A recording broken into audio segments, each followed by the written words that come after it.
three openings in the hospital walls. What happened here? The three openings are located in the hospital's first floor, third floor, and the roof. So what's the purpose of these three openings, you ask?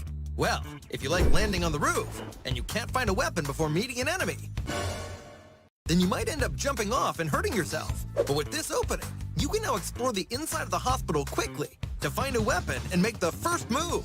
And bad luck will now be a thing of the past.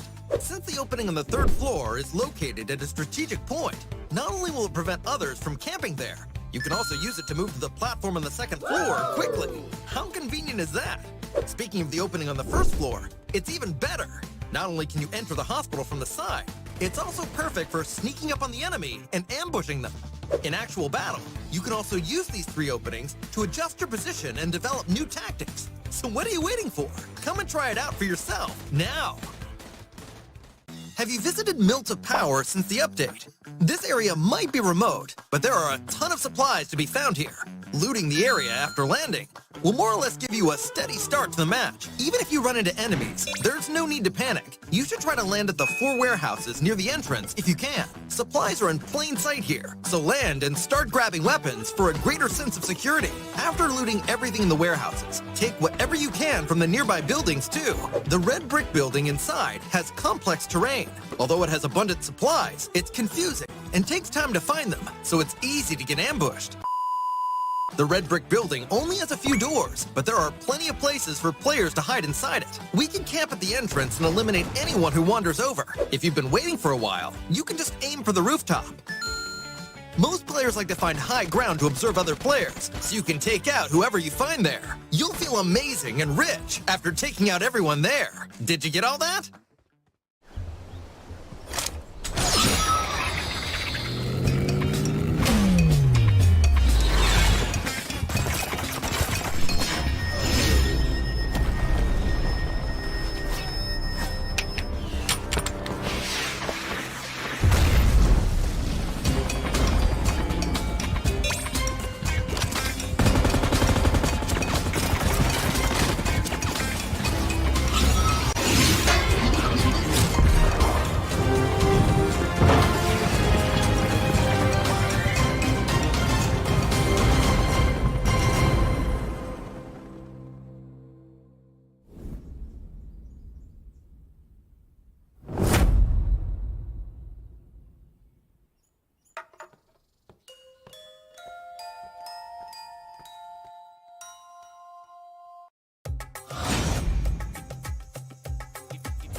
Hi everyone! In PUBG Mobile version 2.2, we'll officially release a new Battle Royale map, Nusa. Nusa is a 1 kilometer by 1 kilometer tropical island. The island is bright and sunny, and has beautiful beaches, rolling hills, and dense vegetation. In addition to the natural scenery, it also has many areas that have a unique style and combat characteristics. Without further ado, let's take a closer look now!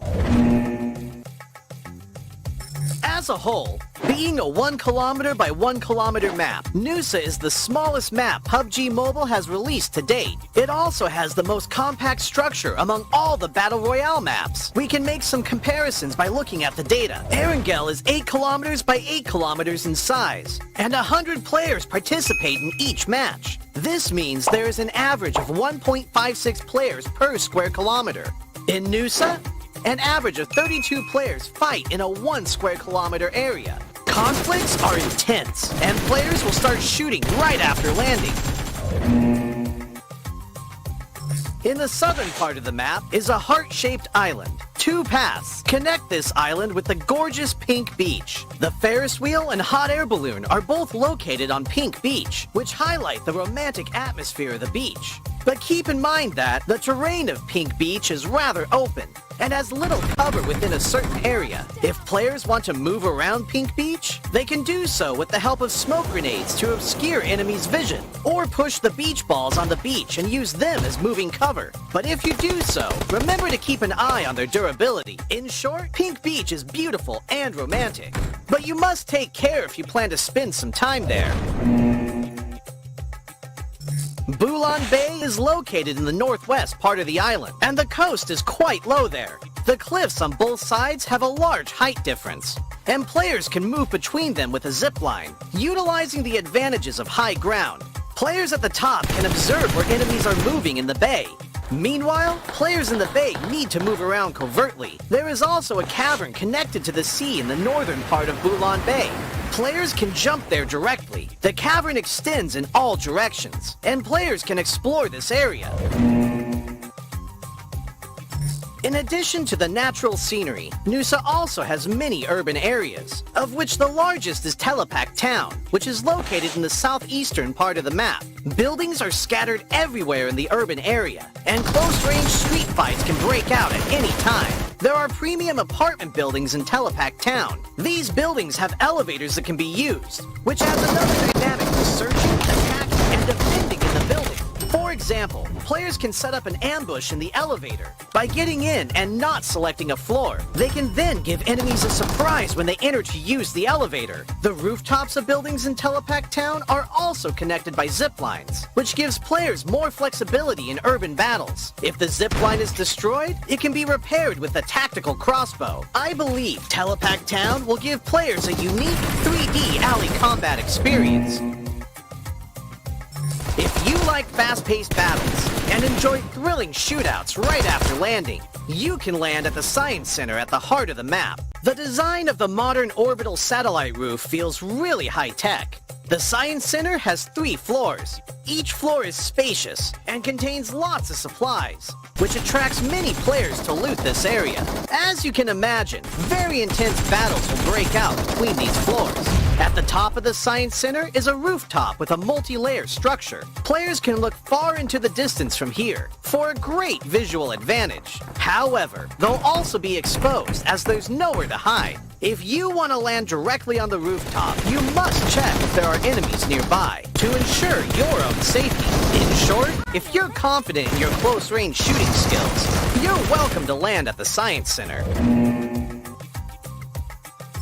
Like the Science Center, Flame Village is also located at the center of the map. The terrain is quite low there, and the village is surrounded by mountain slopes. There are many huts in the village, and there are many places where you can stand on the beams of the huts. Players can climb or jump onto the beams to ambush other players. But there's one thing you mustn't forget. A tactical crossbow used with firebolts can set the huts on fire. This will expose the players hiding in them. Of course, firebolts will burn and deal damage to enemies when they are hit. In addition to huts, there are also brick buildings that cannot be set on fire in Flame Village. They occupy a large area, contain plenty of supplies, and are high conflict areas. If you're confident in your shooting skills, you can choose to land at Flame Village or Science Center at the heart of the map. It'll also be convenient for moving to areas along the edge. Other than the previously mentioned areas, this island also has winding and rugged mountain paths, a shipyard where the whistle roars, a regal resort with wide and open terrain, Sunset Street, which is planted with many banana trees, Crystal Bay, which has secret rooms, and more. These are all gorgeous locales that can bring players different gaming experiences. After hearing the above introduction, I'm sure players already understand what makes Nusa so uniquely fun. Lots of supplies for fast looting. The verticality of the terrain increases the strategic depth of battles. And the 1 kilometer by 1 kilometer size makes firefights inevitable. What are you waiting for? Gather your friends and enjoy a rowdy vacation on Nusa. For more details, don't forget to follow the official PUBG Mobile community. See you next time!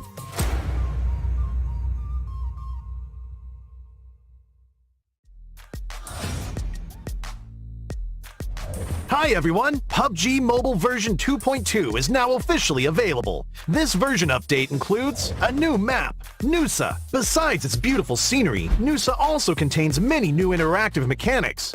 Use these interactive mechanics well, and you'll be well on your way to ranking up and stacking those wins. In this video, we'll be covering tips on Nusa's interactive mechanics. Tip 1. Super Recall.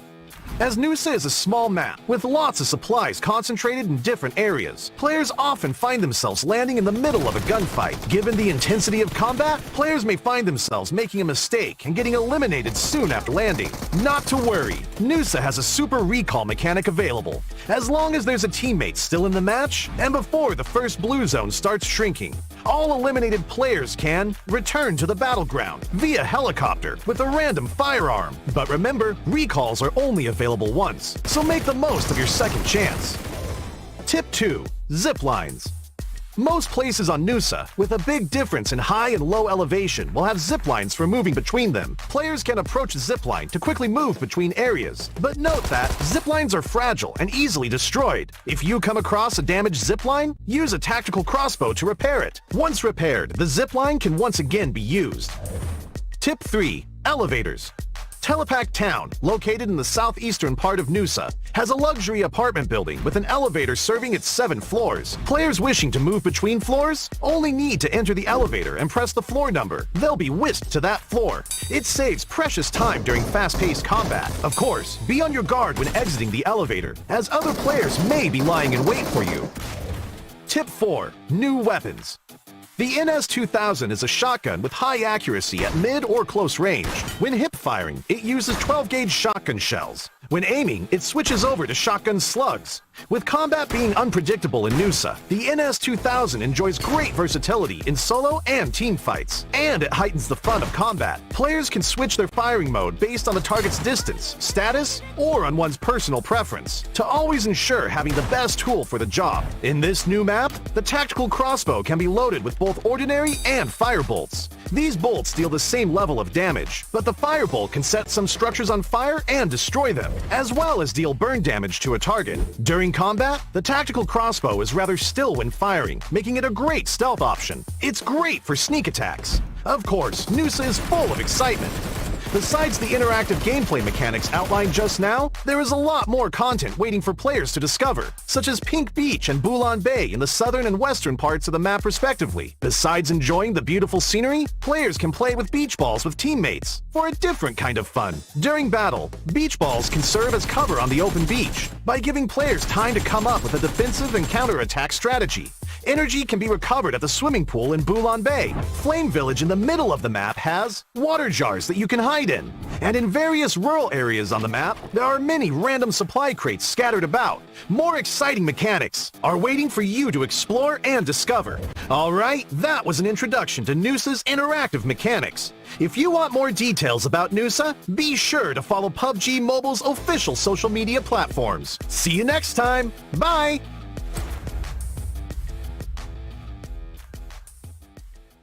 Greetings, PUBG Mobile players! PUBG Mobile version 2.2 introduces a new gameplay with 8 skills that make matches more exciting and interesting for players. In this video, we'll be introducing the Black Market skill. When players equip the Black Market skill, they'll quickly build a Black Market shop to conveniently purchase items. This makes it easy to purchase items with shop tokens during matches. When a team member uses the Black Market skill, all other team members will be able to purchase items from the Black Market shop. In PUBG Mobile, the importance of supplies cannot be overstated. Black Market is a skill that provides the team with security. For players that are busy moving about in the early stages on Erangel and have no time to purchase items, this is a rather practical skill that allows them to spend the shop tokens they've acquired. It provides them with a stable source of supplies, particularly in the late stage of the game, when the play zone has become much smaller and battles break out frequently. Sometimes, players need to move before they finish looting the battleground, which leads to using up supplies at a much faster rate. In these instances, Black Market can save the whole team from worrying about running out of supplies. Skills will be available in Gearfront from September 29th to November 14th. UTC +0. Gearfront will be available in ranked mode for Erangel, Livik, and Nusa. Don't forget to try them out on PUBG Mobile. See you next time! Greetings, PUBG Mobile players! Welcome to this week's version 2.2 skill introduction video. Imagine this. You're surrounded by enemies at the edge of a cliff. To your front are fully equipped enemies. To your rear, a sheer drop. So, what do? You can try using the new skill, Gliding Doll. With Gliding Doll equipped, players can soar into the air and unfurl a puppet to glide. The puppet will unfold right away when used in the air. Gliding Doll is versatile and allows players to easily escape. When trapped at high altitude, you might be able to stage a comeback by striking the enemy with a sudden counterattack. As Nusa, the new 1x1 kilometer map features terrain of varying elevation. The Gliding Doll's skill is well suited for traversal while avoiding lengthy detours. Players can make use of their agility to ambush enemies, provoke them, or engage in a ton of new tactics. But keep in mind that when gliding in the air, there won't be any cover, and it's easy to get focused down by enemies. Pick your moments and use it carefully. What other interesting ways of using Gliding Doll can you think of? Skills will be available in Gearfront between September 29th and November 14th. UTC +0. Gearfront will be available in ranked mode for Erangel, Livic, and Nusa. There's no time to lose. Hurry and try it out in PUBG Mobile. Hi everyone! PUBG Mobile version 2.2 introduces new gameplay with 8 new skills that provide players with more intriguing match experiences. This time, I'll be introducing the Healing Smoke skill. When using Healing Smoke, you'll throw a Healing Smoke grenade, which restores players' health and energy while in its vicinity. In conflict-ridden areas, this skill provides smoke grenade-style cover that obscures enemy vision, while also allowing you to recover inside the smoke. In turn, it saves your team some recovery time, allowing them to engage in combat more often. In the late stage of the match, players will burn through supplies more quickly than before. As such, Healing Smoke can help you avoid running out of meds. When your team is moving around, it can be used as a smoke grenade to provide your team with more protection. Skills will be available in Gearfront from September 29th to November 14th, UTC +0. Gearfront will be available in ranked mode for Erangel, Livic, and Nusa. Let your imagination run wild and explore more interesting ways of using skills. Invite your friends now and explore PUBG Mobile together. Greetings, PUBG Mobile players! Welcome to this week's version 2.2 skill introduction video. Want to know whether Lady Luck's on your side? Then let's give the Lucky Backpack skill a try. It gives the backpack the ability to convert items into another item of the same type, and also increases the default load of the backpack. Struggling to find a scope to replace during a match? For all we know, Lucky Backpack may just be the solution for you. When you can't find the equipment of your liking or lack suitable attachments, you can always try your luck with Lucky Backpack to convert items you have into something else. Of course, this randomized conversion only occurs within the same item pool, and not all attachments can be converted. You can also help your teammates by converting for items that they need too. The Lucky Backpack skill is suitable for large maps where it takes time to search for supplies, such as Erangel. As for players who prefer gearing up, this skill is a pretty decent choice. Apart from Lucky Backpack, other skills can also bring you more surprises and unpredictable matches. Skills will be available in Gearfront from September 29th to November 14th, UTC +0. Gearfront will be available in ranked mode for Erangel, Livic, and Nusa. Come and experience it for yourself. See you next time!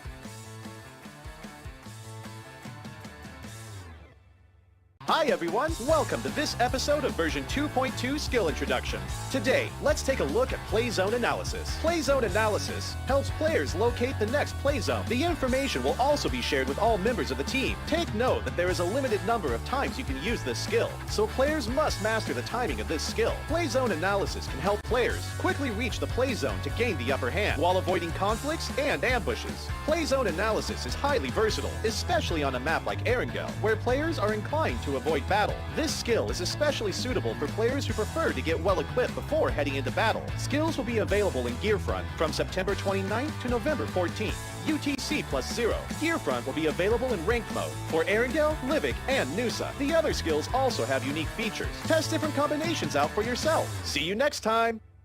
Greetings, PUBG Mobile players! Welcome to the skill introduction of version 2.2. Today, we'll be introducing you to the skill Supply Scan. This skill allows you to use the Supply Scan device to scan and detect nearby advanced supplies. As it has a large scanning range, it's perfect when used in urban areas or those highly concentrated with supplies. The skill's effect lasts for a period of time. after which it enters a cooldown. When a player uses the skill, the location info of all advanced supplies that are scanned will also be shown to other teammates simultaneously. When equipped with this skill, it's best to choose a place with more resources as your landing point. That way, you'll save a ton of time on looting and gain the upper hand in battle. It's also great when used in resource-rich maps, such as Livik and Nusa. Supply scan can give teams an early game advantage, and can also help players determine whether an area has been looted or not. With the information provided, it's also possible to predict if there are enemies lying in ambush. For those who like to get well equipped, the supply scan skill will definitely prove to be of great help. Skills will be available in Gearfront from September 29th to November 14th. UTC +0. Gearfront will be available in ranked mode for Erangel, Livik, and Nusa. Hurry and try it out for yourselves in PUBG Mobile. See you next time!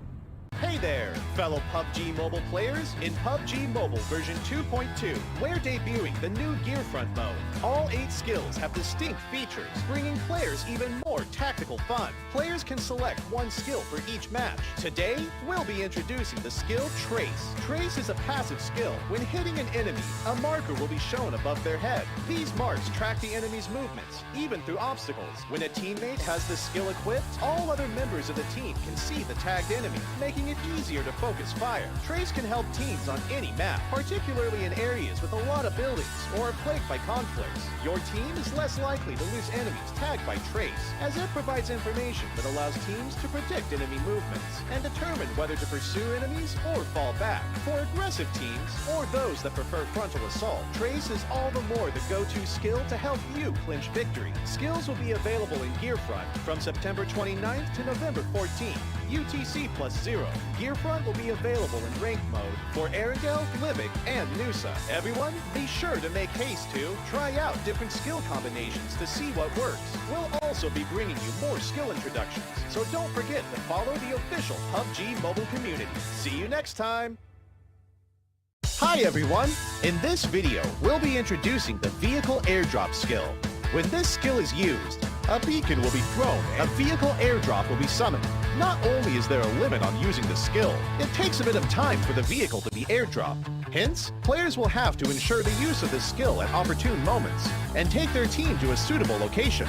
As for slow-paced matches held on large-scale maps, players tend to take a longer time to get equipped, and it can be difficult to move about. With this skill, it can help save a massive amount of travel time to get to safety, as well as search for advantageous spots.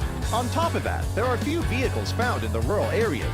When equipped with this skill, it's more feasible to parachute to more remote regions, and highly contested advanced supply zones can be avoided.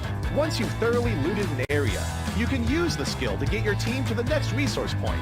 But keep in mind that, when the vehicle airdrop skill is in use, it is easy for your location to get exposed, so be sure to keep an eye out for enemies. This skill is most suitable for large-scale maps, and for players that prefer a slow and steady approach. What's more, the skill also safeguards your chance of entering the play zone. The skill will be available in Gearfront from September 29th to November 14th, UTC +0. Gearfront will be available in ranked mode for Erangel, Livik, and Nusa. Invite your friends now and explore PUBG Mobile together. Dear PUBG Mobile players, hello there! PUBG Mobile version 2.2 will be released soon. In this video, I'll be introducing the exciting new contents of this version, which includes the new Battle Royale map, Nusa, updates to the Classic Mode map, Erangel, basic improvements, themed gameplay updates, season updates, social system improvements, and more. We hope you'll like them. Nusa is a 1 kilometer by 1 kilometer tropical island. Nusa is the smallest map PUBG Mobile has released to date. It also has the most compact structure among all the Battle Royale maps. Other than the many unique sites and locales, it also has distinct interactive mechanics and gameplay. Many new environments and buildings have been added to the new Nusa map, which has a holiday resort theme. First, I'll start by introducing Flame Village, which is in the middle of the map. Flame Village has a flat terrain and is surrounded by mountain slopes. Other than a few brick buildings, other buildings are mostly huts. In the Nusa map, these are the only buildings that can be set on fire and destroyed by firebolts. On the hill to the south of Flame Village is the Science Center. The Science Center has 3 floors. Every floor is filled with supplies, with locations of intense combat. Although the rooftop gives players a visual advantage, they'll also be exposed as there's nowhere to hide. Risk and opportunity coexist. Pink Beach is the area along the southern edge of the map. Over here, Love Island, which is also covered with pink sand, can be seen in the distance. Wooden beach chairs line the beach, and there is also a giant hot air balloon and a romantic Ferris wheel. It's a great place to take a photo for sharing. Bulan Bay is in the northwest part of the map. You'll find a seaside building complex here. The towering cliffs on both sides create the unique geographical environment of Bulan Bay, which also happens to be the best place to monitor the buildings in the bay. Follow the cliff north of Bulan Bay upwards to find a natural cavern that is connected to the sea. There are also lots of supplies here waiting to be found. Telepak Town is along the southeastern edge of the map. Buildings are densely packed here, with several high-rises, making this one of the most supply-rich areas in Nusa. The town has everything, including a separate villa complex at the center, and tall high-rise apartment buildings with an elevator. These make it convenient for players when searching the buildings for supplies. In addition to the above locations, Nusa also has a shipyard, Regal Resort, Sunset Street, Crystal Bay, and many more new places for you to explore. We've added many interesting and exciting interactive mechanics, such as Super Recall and zip lines. Let's start by introducing the Super Recall mechanic. When playing as a duo or squad, if a player is defeated within a certain time period, they won't be eliminated right away, as long as they still have a teammate in the match, and the first blue zone hasn't started shrinking. They will jump back into the battleground with a weapon. When playing solo, players will automatically return to the battleground. You'll need to take note of the following though. You can only be recalled once like this, so make the most of your second chance. Furthermore, Nusa is characterized by its high and low terrain. To make it convenient for players to move around quickly, we've added zip lines at corresponding locations on the map, which players can use as they approach them. However, the ropes of the zip lines can be destroyed. If you come across a damaged zip line, you'll need to first repair it with a tactical crossbow in order to use it. In addition to these two mechanics, the new Nusa map also has PvE, supply crates, beach balls on the beach, a swimming pool for recovering energy, and water jars that players can hide in. You can explore and experience these for yourself later. Vehicles and weapons have always been the focus of updates for players. We've updated one new vehicle and two new weapons. Let's take a look at the new vehicle, the Quad. As a two-seater vehicle, it is light and flexible and is great at going uphill, which makes it perfect for navigating Nusa's undulating terrain. Its excellent stability also means it isn't likely to flip over when traversing complex terrain, giving players a better driving and riding experience. In terms of weapons, we updated the tactical crossbow and added the NS2000. The tactical crossbow can use normal bolts and fire bolts. Fire bolts can set the huts in Flame Village on fire, and when shot at enemies directly, will deal damage and can burn them.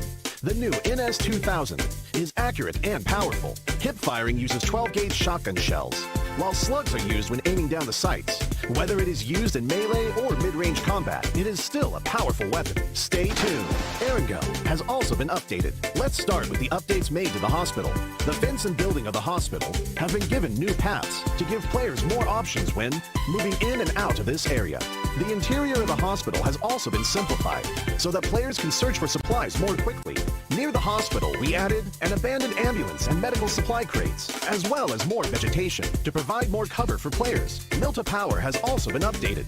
We've improved the internal structure of Milta Power to make this area more reachable so that players can see more and plan their routes better.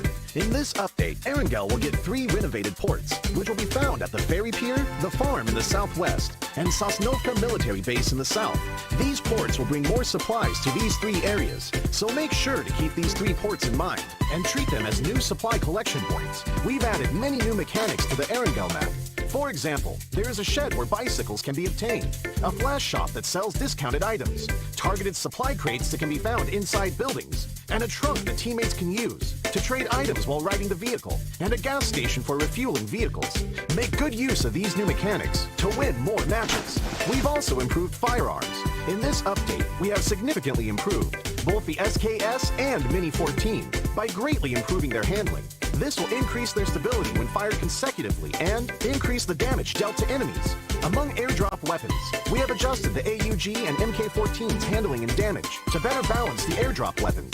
We've made a series of improvements to the throwing wheel, throwing arc display, item marking effects, and more. We believe these changes will give players a better combat experience. Cycle 3, Season 8, will officially begin after the version update. The new season's rewards include the C3S8 set, C3S8 parachute, C3S8 SKS, and other legendary outfits. Meanwhile, sub-tiers have also been added to Ace and above. Every 100 points is a mini-tier, and players can accumulate stars. We've also added titles to Ace Master and above. Best wishes for ranking up. We've also upgraded the game's social system.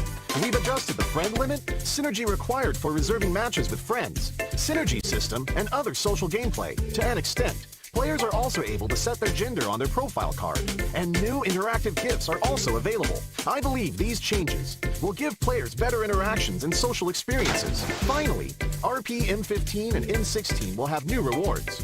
New characters, outfits, and items will also be added later. The workshop for upgrading firearms will also be improved. In the new version, we've introduced harsher penalties for violating the game rules, so that players will have a better gaming environment. At the same time, more amazing content will be ready for you in the new version. The new themed game mode, Gearfront, will be available at the end of the month. Come and experience the new skills gameplay and the Halloween-themed Strange Town. Stay tuned. Alright, that's all for this video.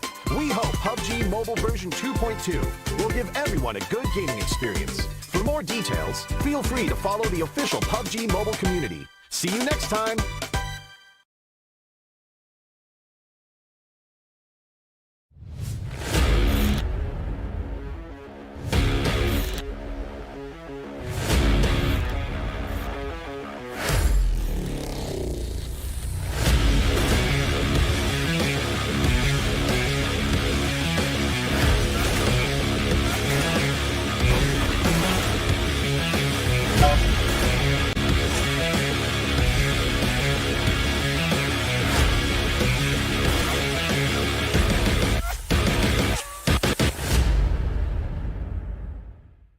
And your guys are cute.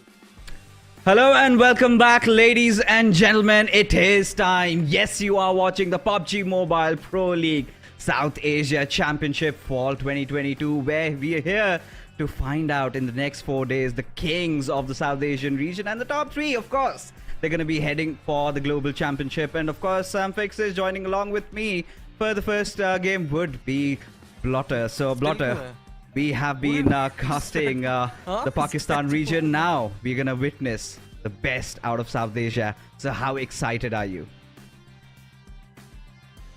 Definitely, I'm looking forward to the matches, of course, because you perfectly mentioned, right? I mean, all of these teams, they've gone through the grinder. They've showcased the best of the best performance that they could, and now it's time to up that ante a little bit more, right? Because it's the South Asia Championship altogether. So you want to be able to, of course, represent your country at the same point in time, be the best that you can in these games. And so I'm definitely super duper stoked, and let's see. Let's of course hope for the best team to win. Fingers crossed is all I can say. I mean, 10 teams from South Asia, then 6 exactly. from Pakistan. And once they sort of merge in together, we know what we're in here for. And it is going to be some intense action, right? Spanning across 4 days, like I just said. 6 maps to be played every day. And we were talking about the prize pool also. That's pretty massive. We're definitely going to get back to that. And it's just been those days, you know, once you've just got over the hungover from the Pakistan region. And I'm sure our fellow caster Necro, he's also trying to get over from what happened in South Asia. A lot of surprises, but this is all we're in here for.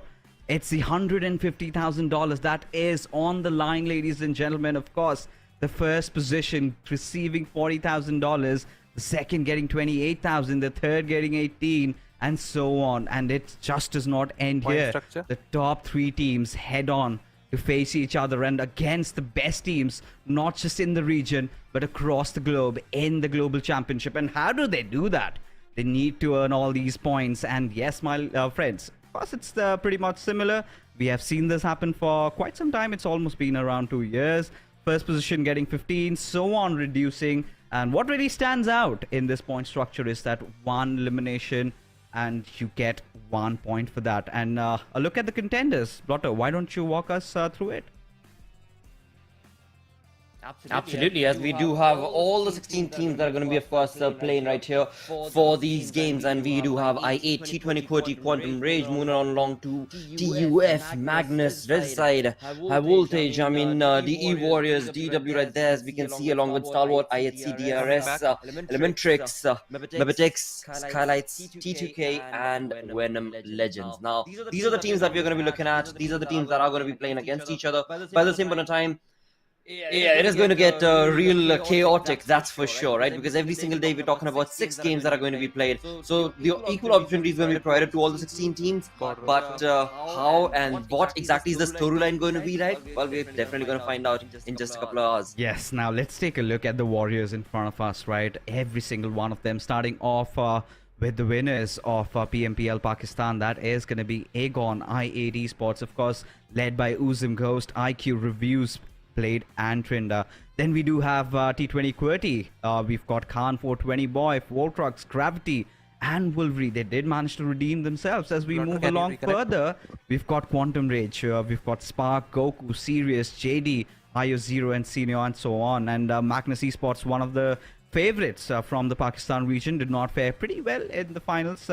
Did crumble down to the pressure a little bit, but still somehow managed to make it to the SA Championship. Of course, we also do have Regicide along with them, then followed by the winners of PMPL Fall SA High Voltage, formerly known as Vibes, and well, they are vibing with some high voltage in them. And then we've got the Warriors. So again, one of those teams to really look out for, you know, coming out of the PMCO to be the winners.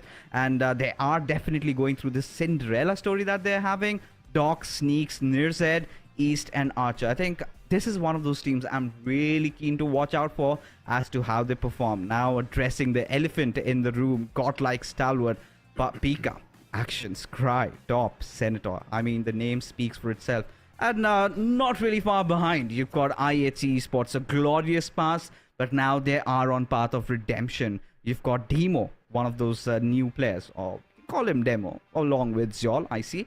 Did not see a lot out of Godless during the SA Championship, in fact the SA Fall Split rather, but we've got MABETEX Esports as well, and this is again, looks like the former team of Team Seal, playing under a new banner. Let's see how they perform, Lotta. Absolutely, mate, and of course, not down low on the list, we do still have Skylightz Gaming, where of course Mafia Ninja, Nima, AJ, and Mr. Burrow is going to be joining in along. Of course, we want them to bring in the best performance. We want them to showcase the masala play that we always talk about for success. But at the same point, again, these big behemoths that we do have in the lobby, right? Right. Haven't really had the best of the false play, right? I mean, you talk about Godlike itself, we talk about Stalwart. I mean, the way I8 actually went up and down in terms of their performance. So a lot that is on the stake, on the line for so many of these big names and big teams as well to showcase their prowess and their play. Oh, indeed. And I mean, considering how, you know, these teams have been playing so far, it's going to be such an exciting affair, to be honest. I mean, I'm going to love every single bit of it. But now we're going to draw a few comparisons between these two regions that we had, the SA and the Pakistan region. And what better than having the champions, you know, just weighing up against each other. Of course, High Voltage, one of those squads against Team Agonxi8. Now, taking a look at the damages and the eliminations, definitely I8 has that upward advantage. But mind you, Blotter, I mean, SA lobby isn't too easy. So again, nothing taken away from the Pakistan region, but again, when you talk about the Mongolians coming in, you've got Nepal, so it really spices things up a lot.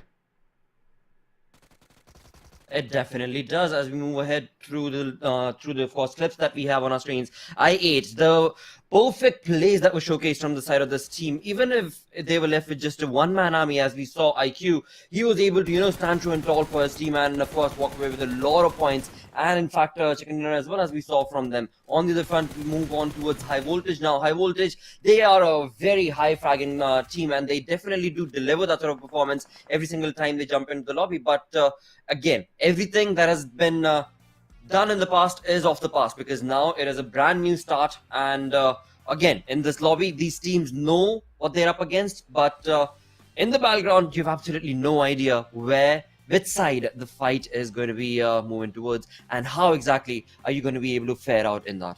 Yeah, I mean, we've been you know, watching all the teams, at least from the Pakistan region, especially I8, the kind of a storyline that they had. You know, starting off this event, they did not have Crypto. He went on to play in a different region. Then now comes IQ, who had to fill the shoes. And boy, oh boy, did he do that really well? Yes, indeed. But then again, there was a phase, right? I8 started off with a banger. But then came a phase where there was a little bit of a dip in their performances. That is where the eyebrows were raised. I mean, is I8 good enough and then in the finals they come in and prove their critics wrong and go on to win the championship. But then again, we've got to bring comparison between the two teams that did come out as runners-up in their own very region. But this is a very good contrasting comparison, to be honest, because one side you've got DE Warriors, a team before this we never even heard of. You know, they came in as the winners of the PMCO. But then again, when you're comparing against T2K Esports, now this is one of those teams that we have known and loved for so long, right? One of the pillars of PUBG Mobile Pakistan Esports, so as to speak. And you know, Gravity, this is one of those lads that we really need to look out for. His synergy with Voltrox has been picture perfect and has ensured that they ended up second, despite not having the best of the runs during the league stages. But when you draw that comparison against a team like DE Warriors, I mean, they're the new kids on the block. They have nothing to lose, but everything to win. I'm so very excited, Blotter, to really see them in action. Absolutely, because again, we've heard a lot about it. We've seen a lot from the side of DE Warriors as well, and that indeed has propelled them to the position that they're in the lobby. And fearsome position is what they hold. But now that is something that they're going to have to redefine in this new lobby of the 16 teams. Because of course, as we are talking about these teams, well, they have, I'm sure, been looking at each other's performance. Now, talk about the consistent play that was being showcased by both of these teams, right? Yeah. We do have till the 8th match going on right there in the graph itself. A big difference that has been created for DE as well as from T2K, but as you perfectly mentioned, right, it was actually the end during the finals itself, during the grand finals itself, where both were able to just outshine the competition, bring in really good, immaculate plays, and again, the consistency clearly showcased them putting themselves in the top of their leaderboard, so to say. But again, all of that will be put to test right now, because it is going to be a brand new start. All the teams starting off with 0 points. So a very important day. In fact, day number 1 is going to be the most critical as these teams fare out against each other. Of course. And, you know, before we start off with the festivities, it's vacation time in the world of PUBG Mobile. And just happening a few months later here in the real world as well. Of course, you can charter into the new map, the latest map of Nusa.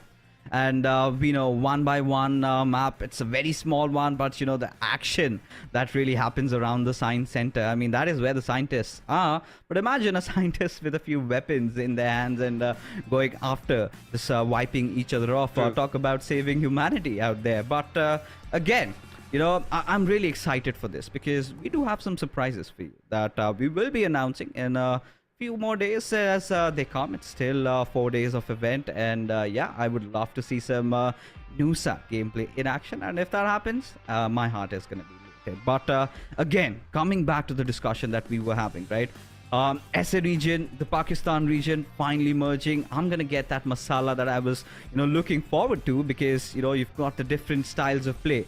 On one hand, you are weighing in the Pakistani aggression that really comes in. On the other, you are talking about the tactical, the mental play that is put on forth by the SA teams. And never mind, you know, they are also one of those teams, or a few of those teams, that can really amp it up when required. But now is the moment, ladies and gentlemen, the schedule in front of us. Of course, we're going to start off with, as usual, our favorite map, Erangel. Then moving on ahead, it is going to be Miramar. Then again, we will have Erangel. Then we have a little bit of Sanhok to spice things up a lot more.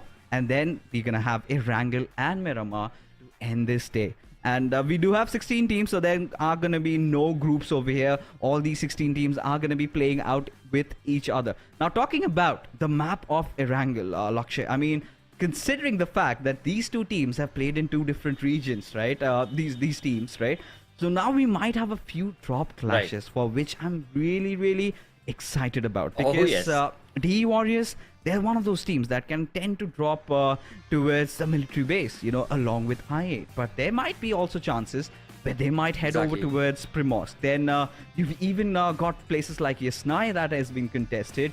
We've got places like Rozok that could get contested, and that is going to be really fun, because Magnus, they drop around school apartments, and we've got high voltage dropping around Rozok. So these two teams might also collide.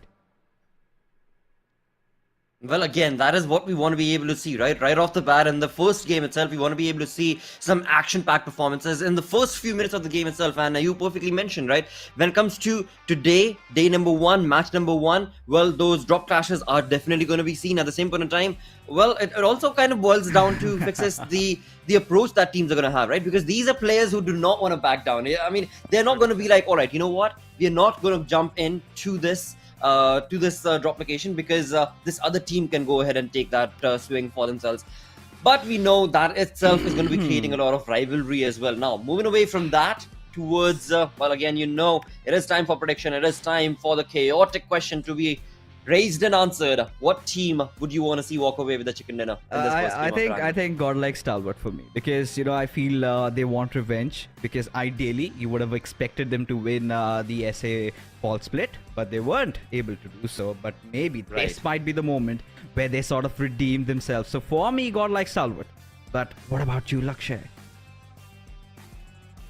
Well, I've been hearing a lot of good praises coming from the side of the E-Warriors, so that's where I'm going to be sticking my beans towards and hoping with fingers crossed that they do get my prediction set up right in the first game. But yeah, chaotic game is what this Erangel is going to be because of, again, you perfectly mentioned, all 16 teams will be playing throughout the entirety of the day, no groups, of course. That means that slowly but surely by the end of the day, the teams are going to get well versed against their opponents and will be able to actually predict certain movements that can be anticipated in terms of those the first elimination points that we talk about. But all of that will be answered as we get busy with game number 1, which of course will be on Erangel. But all in all, what do you think actually? So when it comes to, of course, Pakistan lobby, we've seen that they were very, very aggressive in terms of the approach that they bring to the table. And of course, in the background itself is what I mean to say. On the other front, from the South Asia, we've seen that teams do, of course, have the aggressive play, but also are a little slow paced in terms of their approach, a very strategic approach rather is what I should say, coming in from their side. So what do you think between these two different sides of the coin? Where do you think this first game is going to be drawing out towards? A very aggressive one, or perhaps a tactile, slow approach to the entire battleground from these teams? To be honest, I think the first game is going to be a little bit slow, because that is where, the teams are going to be charting the waters, just testing things out. Who plays where, who drops where, because we are in for surprises. It is a mystery that we are venturing into, and it is obviously going to be the fact that teams will try and hold the center of the circle right from the very start, because this is again one of those patterns that we also witnessed during the third week and even during the grand finals of the Pakistan region, where we saw that the Pakistani teams were also kind of hesitating to take those early on fights, rather trying to focus on taking the center of the circle. Now this is where the confusion really arises, because that's where the people do have questions. Hey, Fixes and Lakshay, I mean, I did manage to win the entire thing, but they tend to drop down way down south. But the way they enter, their timings had been picture perfect. And initially we used to consider I8 as one of those squads to be kind of completely just mowing down the entire lobby. Then they had that little bit of an adaptation where they realized that there are teams that aren't really scared of them anymore. There are teams that do not really hesitate in picking up those fights. And that is exactly what they did, right? They were very tactical with their approach, but once it came down to taking it, they went on for the fights and did manage to, win those. And as a result, they were crowned the champions. But again, when you are comparing it with the SA lobby as well, I mean, with the kind of teams that we have, talking about high voltage, I mean, they're the old dogs, right? Along with that, even if you bring in the comparisons of Godlike Stalwart as well, we know how aggressive this squad can be. And along with that, I8 see so many names. They have the potential. It is just about, how the zone forms. Let's say if we're having a certain circle, I'm pretty sure the teams are going to rotate pretty early on, and we're going to witness few early fights. But if it is a default Gatka, or let's say maybe a Yasnaya circle, then things are going to go with their own sweet. Absolutely, because again, when you talk about that, the contestations that we've already spoken about are going to be tenfold more important for the teams to be able to make an early rotation and get themselves pretty much set up with a decent compound, and of course have a very synergistic approach in terms of where and how do you want to be approaching those fights, because that is something that I've seen from the side of Quantum Rage, who loves to go towards Yasnaya. And they have a very tactile approach in terms of how they, even though they come from the Pakistan lobby, they will only take fights once they are sure and they know that this fight is going to be going in their favor. Otherwise, they have been at a very backseat approach in terms of their aggressiveness. But again, that does not mean that they do not have the prowess to be able to bring down their opponents. Now, that is something that, again, like you perfectly mentioned, is going to be focused on where the zone is going to be dictating these teams to be rotating. And of course, will we have the military-based zones that we, of course, do talk about quite a lot. If we are going to be able to see one of those, then again, the drop contestations definitely are going to be there. In fact, the teams are so aggressive that automatically we're going to be looking at a very bloody lobby, that's for sure. But all of that, again, will all be focused on what the PUBG gods are going to be doing to these players and these teams based on how the zone is going to be dictated. And of course, in all of that, I really do want to be able to see also what are those teams who are going to be taking a very backseat approach, a very laid-back approach in terms of not being too early in terms of making the rotation, rather sticking into the blues and working towards a very, very late rotation. I want to be able to see what are those teams going to be and how exactly are they going to be changing their play by the end of the day. I mean, it's going to be really interesting to see because honestly, there will be a few teams that would want to have a rather slower start, right? Because then again, there are a few teams that are playing the Asia Championship for the very first time. Now, that is where we sort of bring in, Magnus Esports, a team that has a lot of potential, that really outperformed during the league stages of PMPL Pakistan. But as we went along to the finals, now that sort of a performance was kind of not reciprocated. There might have been a lot of other reasons for the same. We could really argue that people did know how they used to play. But then again, that does not really bar the fact that, the players, the way they wanted to go in, the aggression, that killer instinct was sort of missing. Now, this is where this sort of happens when your confidence is a little bit low. So now for teams like Magnus, they are in a precipice, right? This is where they either decide to be on the top of the mountain or they decide to take that fall. Because, even for teams like DE Warriors, now they haven't really faced off against teams from Pakistan. They do not really know what to expect from their side. Now, this is where all the confusion, all the drama gets created. Now, you never know, it might also come out from the old dogs themselves because, again, Godlike Stalwart, they missed out from that first spot. Maybe they might be doubting themselves. Maybe a little bit of a steady approach could fix the things that they were really missing out on. IHC, this was one of those teams that started off with a hat trick in the grand finals and eventually did not go on to win this entire thing. So that is again also one of those contentions out there because not only you have to get the chicken dinners, but at the same time you have to be consistent as well. But as we take a look at the statistics coming out of Godlike Stalwart, I'm kind of a little bit surprised with the numbers of eliminations. Of course, Top just doing top things, but then again, when you look at action, 16 eliminations is not an apt justification to the kind of a player that he is. But when he's not stepping up, you've got your teammate Pika with 28 to his name. But again, look at actions damage. So he sort of has covered it up.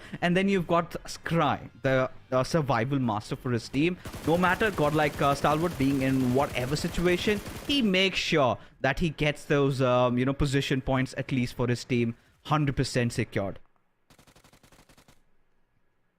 Exactly, and you want to be able to have at least one player in the team who's going to be, keeping a keen eye towards that sort of performance in the game and in the lobby, which in turn will definitely be a rock-solid player to, of course, rely upon. But at the same time, again, when it comes to the performance itself that we anticipate from the side of Godlike Stalwart, well, a lot more could have been said and done, but it did not. It was just not the case. It was just not their day, perhaps. But again, now today they're going to have to redefine in terms of the old dogs that we talk about, right? I mean, these teams, these players, they are known. They're known across the world for the performance that they bring in the PUBG Mobile realm, so to say, right? And that indeed has kind of shifted a little bit, right? Compared to what it was and now what we are looking at in terms of the storyline itself, it's shifted a little bit. So I really want to be able to see, have the old dogs actually matured and moved away from the game altogether? Or what is the reason why these big names are not able to bring the big plays that we want to be able to see from them? I think it's the hunger, it's the drive to try and go and win it all, because you need to have that. I think that is exactly the kind of a run that teams like Deadeyes or Warriors are on, right? They're on a warpath. They want to prove themselves. Indeed, they have proven themselves, right? Have gotten into the big leagues, have played against the best of the best teams, and when it mattered, they actually did come #2. So again, they have that little bit of a morale being boosted, but at the same time, at the back of your heads, you've got that little tingle of nervousness out there, where you start questioning, it is the Pakistan teams. And now, again, we've done all our research around the teams of the SA lobby. Now, when Pakistan also really comes into the mix, now, when we have teams actually trying to block off our rotation or are dropping off right at where we are, that is where the trouble arises for all of them. That is where they have to know how to deal against this potential threat. And the first day, it is all going to be like a learning curve for all these teams. What are they going to do? What do they have to offer on the table? And this makes things so much more exciting, because not just only $150,000 is on the line, ladies and gentlemen. Let me remind you once again, for all the new viewers that have tuned in, it is also those coveted spots and the slots for the PMGC that is on the line. That being said, let's just head into Erangel. It is match number 1 as the flight path trajectory quite even. Plotter going all the way, just dissecting the map into 2 halves from Sosnovka military base all the way, I believe, towards Severny. Well, let's see. Where exactly is the zone going to be, of course, created right here on this map. And along with that, it is definitely a good start to the day itself, because again, it is dissecting the map in equal halves. It's allowing all the teams to have their own easy drops for themselves. And for now, as we do have, of course, right off the bat in the first minute of the game itself, we've got Stalwart along with DE, who have gone down towards, of course, the military base itself. Not going to be in close contestation as of now. But interesting choice coming in from I8. As we can see, they're still on the flight path and they're still in the plane. So perhaps a very different gameplay that can be anticipated from I8 this time around. You know what I'm thinking? I think they might just be going down towards maybe those areas around Katka. Because if my memory serves me right, that is where they kind of used to drop earlier when, in the southern region, their drops were contested. Now, we were talking about Deadeyes Warriors not refusing to, leave a military base. Now, this is where the entire equation for I8 sort of changes, right? Now, there is even avenues where they can really go towards the Georgopol areas, maybe the northwestern Georgopol city. That could really come in handy. But then again, what we have to do over here is T20 Regicide around farm. Now, this is what really makes things a lot more interesting, right? We've got that southern circle up for ourselves.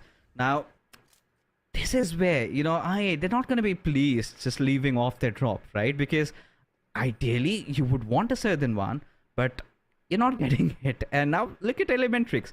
They're also rotating a lot down south. Well. This is going to be a chaotic game for sure, because again, we can clearly see that about 20% of the map itself is, or rather the zone, my apologies, itself, is in the water. And the entire military base is part of the zone. So does that mean that perhaps in the first game itself, we are looking at a military base zone? Well, this is going to make things a lot more interesting, definitely, but chaotic as well, because these teams are going to have to make those rotations, and there's only 2 to 3 different ways that you can enter the military base, of course, right? You've got the Novorupnoy bridge, you've got the ferry pier bridge. Apart from that is the waterways itself that you could make your way through, and that's exactly what it seems like R3G is going to be doing right there, where we do have R3G's Nocto and others making a rotation through the water itself. And of course, it is going to be a 2-man split coming in from the side of that team. So let's see the rotation that, of course, the side is working towards, if that will be allowed or not. Because as they do try and make that rotation, there are so many other teams. Like if you talk about the Novorupnoy itself, we've got VENOM, we've got DRS, who are just keeping a keen eye towards the bridge. And of course, the stalemate could very well result in the teams that will try and get that rotation through the bridge itself, through Novorupnoy bridge. On the other front, as Fixers had mentioned earlier, from Ferry Pier, we did see Elementrix And well, they are looking very groovy right now. They've got nothing to worry about because as of now, from the Ferry Pier area, there's absolutely no team that is going to be dropping any clashes for the rotation being showcased from EX right now. Yeah, and now when you know really talk about a team like Elementrix, we know what sort of a rich past that these lads had, right? Now I think it was time for the old dogs to step down and lay path for the new rising stars, and that is where we do have the others also coming into play. You're talking about Precious, but we're just gonna talk about them a while later because we do have a fight amidst us. There's gonna be Skylightz up against Quantum Rage. Now, Skylightz, another team, one of the most dominant teams in the entirety of the SA. Now, Mafia Ninja, Nima, AJ, and Mr. Boro. Right in front of them, we have one of the most consistent teams of Pakistan, that is Quantum Rage. No matter any sort of casualty, even if they take, towards the end, they somehow have managed to secure one of their players alive in the final few circles, hence earning them those valuable position points. So this is going to be a really interesting battle because Skylightz Gaming, ideally, they do not prefer taking fights early on, but once, you know, push comes to shove, they're one of those teams that really do not prefer backing off, and turn. He's in a really precarious spot because the moment he steps out and wants to leave, can get taken down. As we can see, Mafia Ninja already cooking up that grenade at his direction. Does it land? Oh, it misses a miles away. Well, again, a very important conversion is right here provided for Tantanatan, of course, with the AKM in his hand. Same is the case from Mafia Ninja as well, as he's got the UMP. But at the same time, now the stalemate that these two teams have resulted in with this fight being drawn out and extended a bit too much.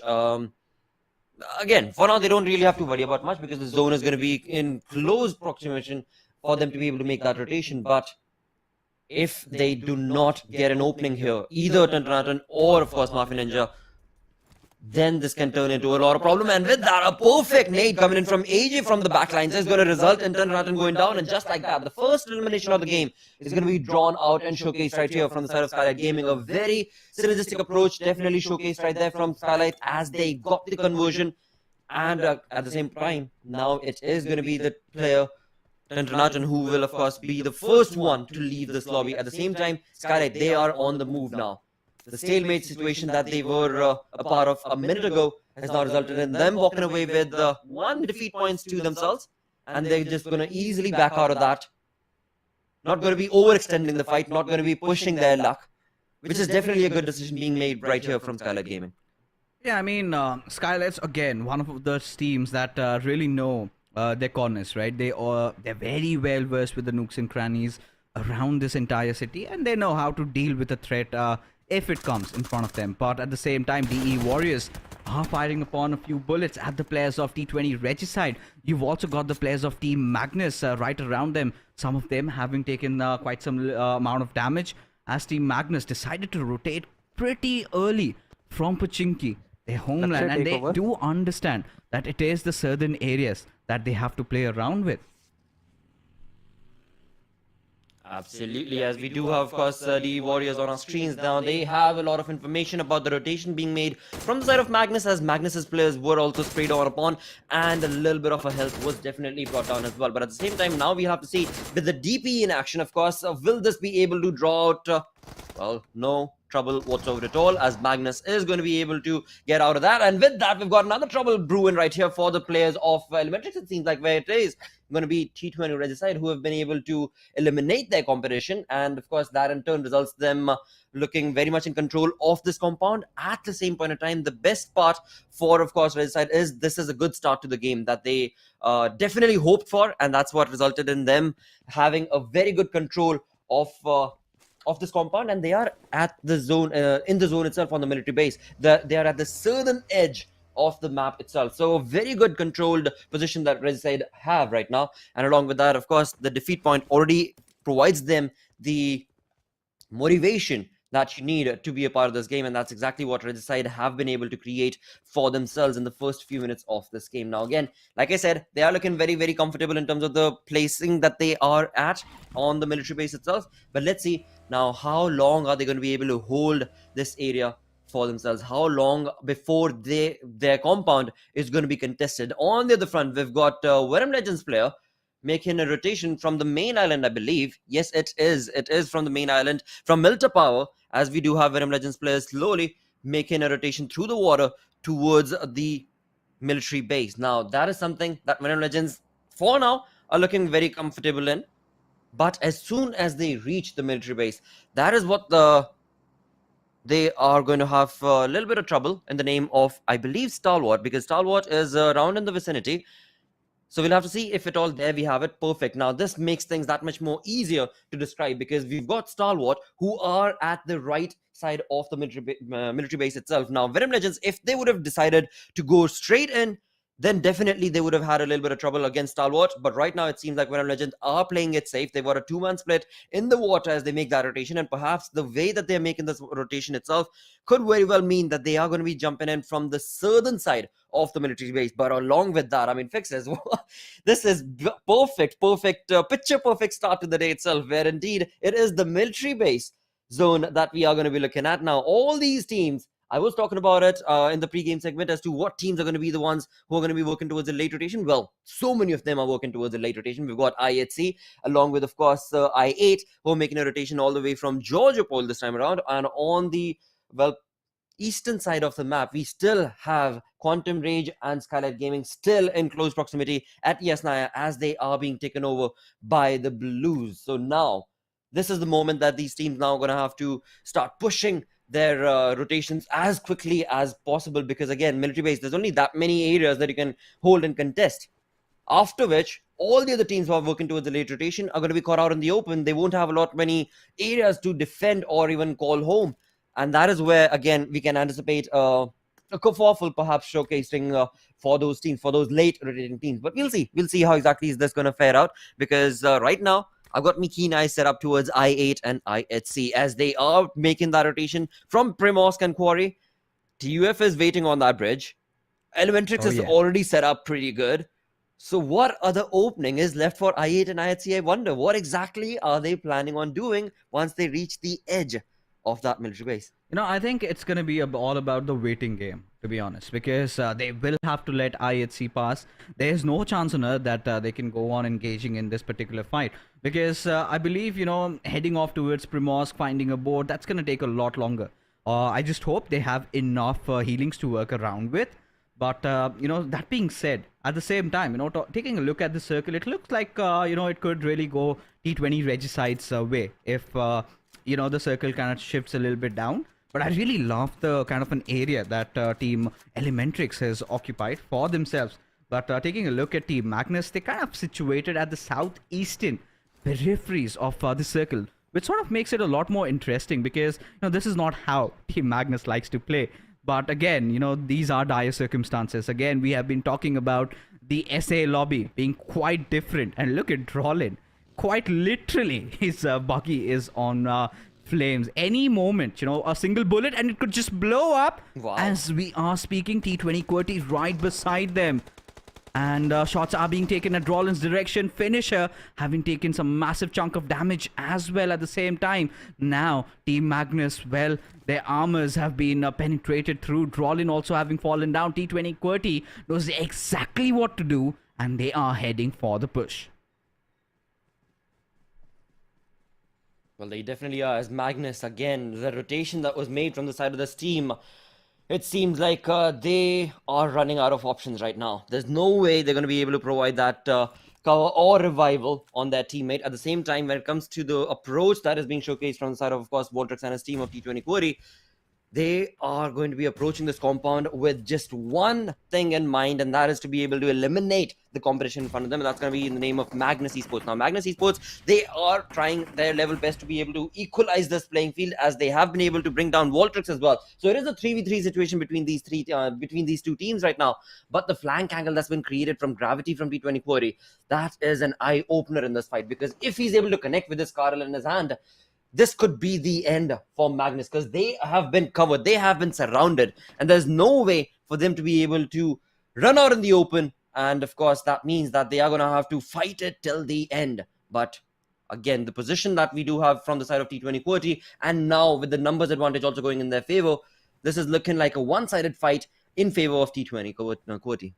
I think, T20 QWERTY, they were just trying to buy some time to get that revive up. Now, once they're back to their full strength, this is where they go in for the push. And this grenade, it's going to be devastating. But 420 Boy has taken some massive amount of damage. Ooh. Is it from elsewhere? I'm starting to ponder what could be the case. Where did that grenade come in from? But Zen, he is surviving on a sliver of HP. Now, with the zone also trying to close in. Now, this is where they have to fight against time. And this is where T20 QWERTY will go in for the push. Now, Team Magnus, there you go. Gravity getting that perfect grenade being launched at Zen, getting the damage being dished out, will go in for the push. Finisher comes out of his compound, cannot survive for a lot longer. Gravity needs to patch himself up as Khan steps out and gets that beautiful knock as T20 QWERTY just go on sweeping the entire compound as Team Magnus become the first team to get eliminated, Lakshay.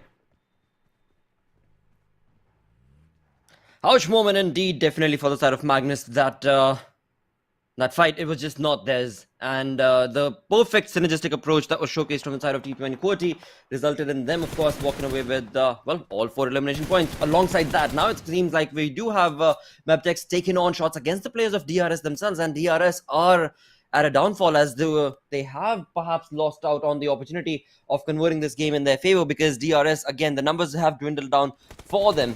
On the other front, for MABETEX, again, this is a really good start to the game, as they have 2 elimination points for themselves. They have DRS surrounded pretty much. There's no way DRS can make a move out of this precarious situation that they find themselves in. On the other front, talking about the zone itself, the zone is going to be constructing itself towards the military base, yes, but now more so towards the center of the military base, where again, we do have Red Side, who we saw earlier, in a very good contestation. But at the same time, for DRS, it seems unlikely for them to be able to walk out of this, or rather get towards the closing half of the game, because they are left with just a one-man army right now. Oh. And the one-man army is going to try his level best, but it seems like the Blues is going to be damaging quite a lot as well, as now that perfect nade has been able to kind of equalize the playing field for DRS. But sadly, there's no conversion. There's no reason, or my apologies, there's no way the conversion can be converted into a point for DRS, as he is at the receiving end towards the lower half of this edge. Yeah, I mean, taking a look at this circle, I mean, it has Godlike Stalwart written all over it. I still have the memories of the first PMGC matchup in which Stalwart Esports, that is what they were known back then, did manage to get the chicken dinner in a similar fashion. But TUF, in a little bit of a kerfuffle over here, IHC, they finally decide to strike, going after TUF. Now, we were talking about that bridge skirmish starting to begin. Indeed, it has. Now, Thought spotting out Alex. A beautiful picture precision spray comes in, and he goes falling down. Icy also taking quite some damage. Godless not at the best of HP, as Icy has also fallen down, as Edgar decides to strike in. TUF did have that advantage, which they really capitalized on, as Demo just trying to bob and weave, but will not escape the clutches of Thor as lightning strikes, and IHC, they are in tatters. Absolutely. As now the zone constructs once again. This is a very, very difficult conversion right now, especially again because the zone is towards the military base. Teams don't have lot of area available for them. The only way to move ahead is to be able to eliminate your competition that's in front of you. Indeed. And T20 QWERTY. And this is definitely not. Really precarious situation. A lot of VENOM Legends right below them. Gravity did spot him out. Is gonna strike, and there you go. The knock comes in. Along with that, the finish as well. Now we've got Ripson inside that little bunker. He's been hunkering down on that spot for quite some time. Now all by his lonesome. T20 QWERTY, they need to secure some ground, because they have to ensure that their angles are cleared at least. Now just smoking it out through. Maybe they are deciding to go for the push. Now Ripson, he knows that he is against it is a situation where he's against the world. And he's got to do whatever it takes to try and get a few finishes for his name, as the leaps comes in and the push goes out. Ripson almost managed to take down 2 players of T20 QWERTY, as VENOM Legends also bite the dust. Absolutely. Ripson definitely getting ripped apart right there with, again, just a one-man approach from his side from Venom at the other front. It is going to be i8's players taking on a lot of damage right now from the side of T2K, where indeed i8's players have crumbled down. 2 of their players are already lost to the cause. Make that 3 as IQ is the only final player remaining and surviving and standing for the side of i8. But for how long? Because again, for T2K, this is the opportunity that they definitely would love to be able to eliminate their competition, and that they have done so gracefully. In doing so, we are left with only 11 teams, 29 players in total, and look at that zone. The zone definitely keeping it close to DE, and it seems like DEW are very much in contestation for this game, as we do have IQ, the final player of i8, trying to run away from this fight. Thankfully, he will be able to survive for just a little bit more longer. But again, there's not many areas that he can go to, and that in turn could very well be just another minute or 2, perhaps, is all it's going to take for i8's IQ to be eliminated. But right now, moving away from that fight towards the players of Regicide. Yep. Again, we saw Regicide at a really good position in the like 10 minutes ago, and they are definitely capitalizing on that information. And right now, it's going to be the players of Elementrix definitely destroying the position of DWR. Now, I was getting so psyched up because I thought my prediction was going to come in true, but it seems like that's not going to be the case thanks to Elementrix. Thanks to Elementrix. And even I'm starting to, doubt my prediction as well. But look at Godlike Stalwart. I mean, the way they just dealt the push coming in, and I loved every bit of it. But T2K, they are in a whole different league right now. The way they just fended off i8 in that particular situation. But now it has come down to the southern side. That is inside the military base. Now, this could be anybody's ball game. Now, this is where DE Warriors, they have spotted out the players of Godlike Stalwart, which makes it a lot more difficult. But then again, staying at such an elevated position makes things a lot more interesting, right? The moment you start firing shots, that is the moment you give your position away. And if you're knocked out there, your flank's been cut off. So, DE Warriors, they will have to count their eggs. But at the same time, look at Doc. Seems like he spotted someone out from T20 QWERTY. The moment the smoke dissipates, that is the time that Doc decides to just break open. And Stalwart still just trying their very best to try and get an entry inside the circle as action. Ooh, barely survives. But now they know exactly that they're being watched as action. This was not required. But he did so, and Stalwart, the chances definitely getting more nimble as Cry trying to enter in through, and East is really making a good work out of him. Oh, there you go. Well, East, he definitely has a lot of control in this fight. I mean, he's got so much information of his opponents that slowly but surely, one by one, he's just eliminating them.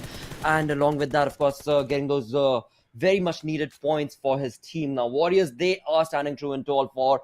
We have them in the kill feed again and again in the elimination, where they are taking control of so many individual players. Now, East, finally, it seems like his position has been caught upon from the side of High Voltage's Malik. And Beautiful. That, in turn, is going to be the end of that position. Again, a perfect capitalization of this information from Malik, where indeed now East, there's no way the revival could be brought into him. He's done his job for now, and now it's all up to his teammates to be able to, of course, if nothing else, provide a little bit more of a... Yeah, there we have it. That was no way that revival could have been created, but of course, definitely a valiant effort from East right there. I mean, at this particular moment, I mean, this was really coming, right? He did manage to get a lot of value, though. Trying to deny his Stalwarts an entry inside the circle. True. That's really amazing. But at the same time, what he should have really done in that situation was, after getting those 2 knocks, should have kind of tried to change his position, because he knew his position had been given away. But trying to stake there, that is where that greediness really creeps in, and that doesn't really favor you. Things could have been done, 146 other things, but they decided to go with something else. But right now, Stalwart, look at Pika, the lonesome survivor. He's gonna get all those position points for him as Regicide decide to take over the police building over here. We've got to see how do they work things around. And look at that zone shift, favoring absolutely nobody. But Team High Voltage has a really good chance of making it inside the circle before everybody else. If they could just play around the fences and let all these teams down south fight it around, maybe the champions of SA could land a winning blow in the first game of the SA Championship. as Knock Knock. He spotted out the players of Team Elementrix, has relayed all that information to his teammate Nocto, who managed to almost knock out one of those players of Team Elementrix. Indeed, Yetta falls prey to Knock Knock as Orange. He's gonna retaliate back, decides to lob a few smokes, wants to get that revive.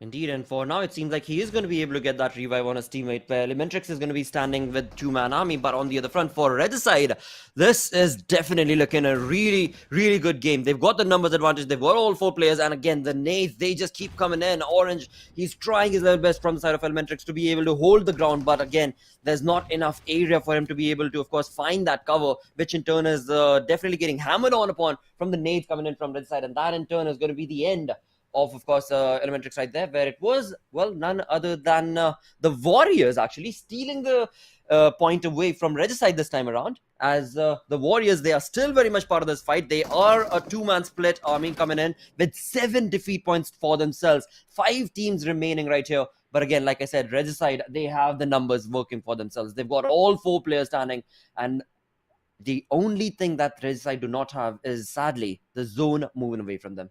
Indeed. I mean, if that happens, then they will have to come out in the open. That is where the smokes really do come in handy. But High Voltage, they look to be in pristine control of the situation. Look at how they position their players. Look at where Jiggle is. He could be the one creating all that difference. He could be the one, if he just, kind of goes a little bit further, could really cut off the players of T20 Regicide if the zone shifts away. And look at that, just landing into their laps.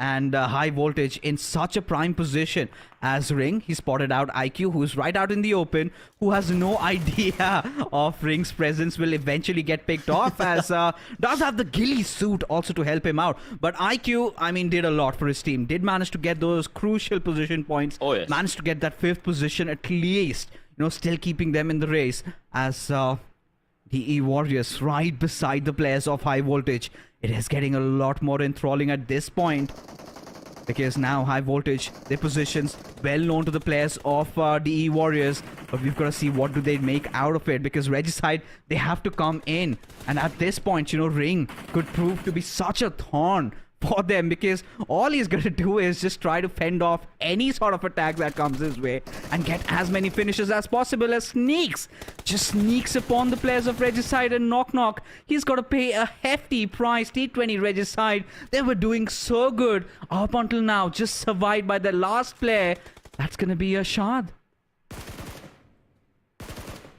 Well, again, I mean, High Voltage has definitely capitalized on this precarious situation that Regicide were in. Jiggle, as you had mentioned earlier, was in a very good angle that he had kept, and that in turn resulted in, of course, Regicide losing out on the advantage that they had. Now left with only one final player, Ashad, who is going to be finding a little bit of a cover behind, of course. But again, it is a one-man army that Rashad is left with, and all he needs to do right now is to die, perhaps, because the Warriors, they are very much in control of this fight. Even though they're just a 2-man army, they're just sneaking their way through from one team to the other as they bring down the domination. They already know where High Voltage's players were, but T2K's Rig, now he has a very good position right here because of the ghillie suit.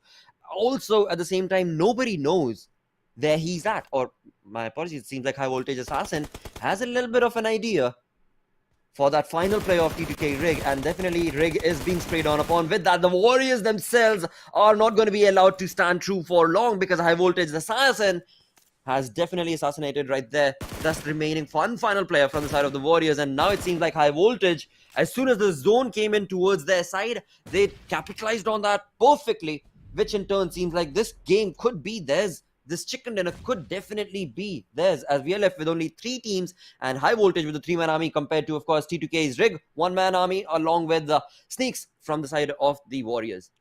Oh, indeed. It is High Voltage's game to lose, but at the same time, there is a stark possibility that this can happen, really. Because the way Ring is just creeping in on them, seems like the chances have sort of diminished. Now, with this grenade, kind of gives away the position of the players of T2K if anyone has spotted out the projectile, but that does not really matter, because getting that elevated position secures High Voltage this amazing winner chicken dinner in the very first game, ladies and gentlemen, of the PUBG Mobile Pro League South Asian Championship with a decent amount of finishes to their names. 6 is what they require and 21 points is what they have earned. And hailing from Nepal, high voltage, they definitely are on high voltage with the way they are playing. Certainly proved to be one of the strongest contenders to not just win this thing, but also heading on to the GC. But this is again the first game, and I really love the way they approach the circle, right? Just maintaining throughout the edges, just respecting the zone, taking the fights that they could have, did not even overstepped even in a single moment. They played it to perfection, and as a result of which, they managed to get this amazing winner chicken dinner. Absolutely, and this was very much needed for the side of high voltage, because as soon as the zone moved away from Regicide in favor of high voltage, they knew what they had to do and they utilized that perfectly to get that chicken dinner for themselves. Definitely a good start for them. With that, we're going to go on that short little break. Stick around. We'll be right back with match number 2.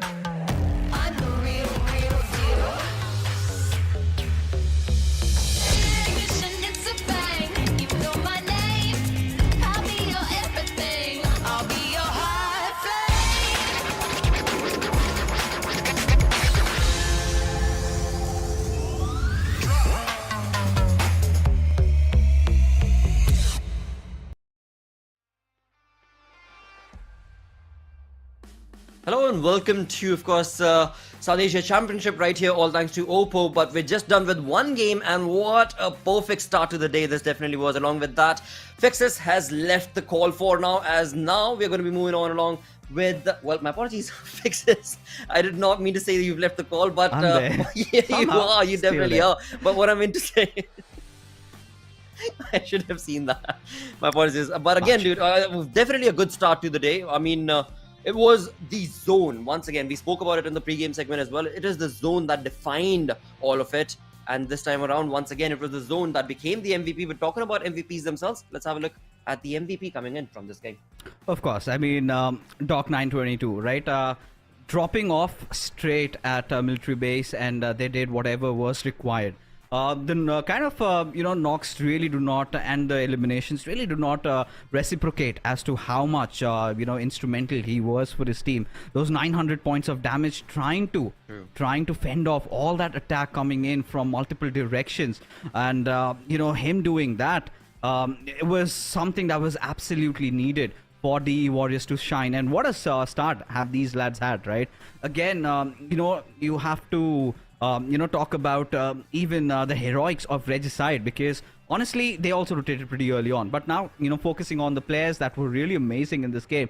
Even Sneaks, the way he just dealt with that attack coming in from Regicide. Then again, East, getting up onto elevated platform, and then dealing with the players of Godlike Stalwart over there, completely crippling them apart. And Rig, I mean, the sort of shenanigans he was up to with that ghillie suit, staying hidden and, getting maximum value out of being just a lonesome survivor. And then you've got Nima from Skylightz. They started off really well against that fight with Quantum Rage, and heading on also had quite some interesting, battle instincts against, I think, Godlike Stalwart. I think that is who they went up against with. And taking a look at match summary, we have a few more statistics. Absolutely, as we look at the Sneaks right there with, of course, highest elimination coming in, with his teammate is going to be Doc with the highest damage and Doc with highest assist as well. Alongside that, it is going to be, well, the highest amount of healing done was from Wally from MABETEX Esports. Now again, this in turn kind of, when it comes down to DE Warriors, one thing that I noticed from the side of this team, Fixes, is how each and every single player from DE Warriors was playing their own game. And again, it was nothing taken away from their team approach, which definitely worked out right. But again, East, he had a completely different say in the fight that he was taking all by his lonesome. Sneaks and Doc finally at the end, of course, got together to take on those shots and sprays, but still were playing a phased out game. I mean, they were not synergistically playing it together, and that in turn perhaps is what I noticed actually could be the reason why they were not able to get the chicken dinner. But nevertheless, whatever the case be, they are sitting on the top with 11 eliminations. We know who got the chicken dinner, that was High Voltage, but only 6 eliminations is what results in them sitting on the second position compared to, of course, D Warriors up front. Oh yeah, I So mean, hold on, Fixes, does that mean I get a point? no. Nope.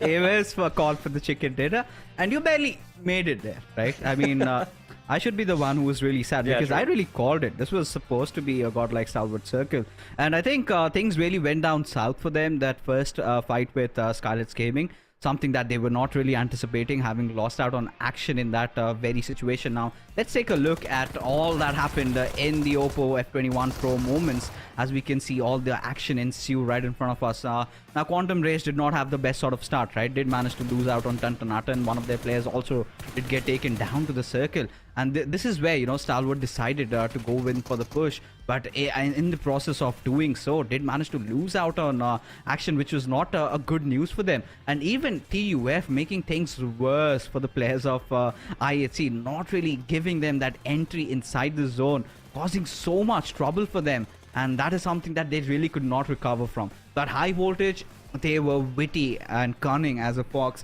They knew exactly what to do. Not a very high elimination game, but the smart way to approach. Now, Dead Eyes Warriors on the other side, you know, this is one of those teams that, you know, it was their home ground. They knew how to play around that. They had a very beautiful spread around that little laboratory and across that observation tower.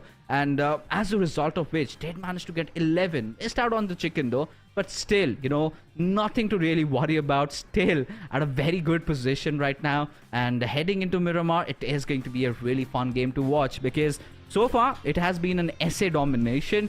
Pakistani teams, Regicide, have kept the helm, you know, somehow strong. But now let's move on to the schedule and find out what awaits us in the next game. Of course, we all do know that it's gonna be Miramar. Absolutely, and now the second game of the day will be played on the map of Miramar, of course, where indeed now I am going to be joined in with Necro to move on ahead and take us through the second game of the day. Along with that, Necro, how you doing, mate? And of course, what do you have to say? Was the first game to your expectation from this lobby? Of course it was. I mean, yeah, now I'm taking over, man. Fixes. I'm gonna take over, okay? I got this, buddy, okay?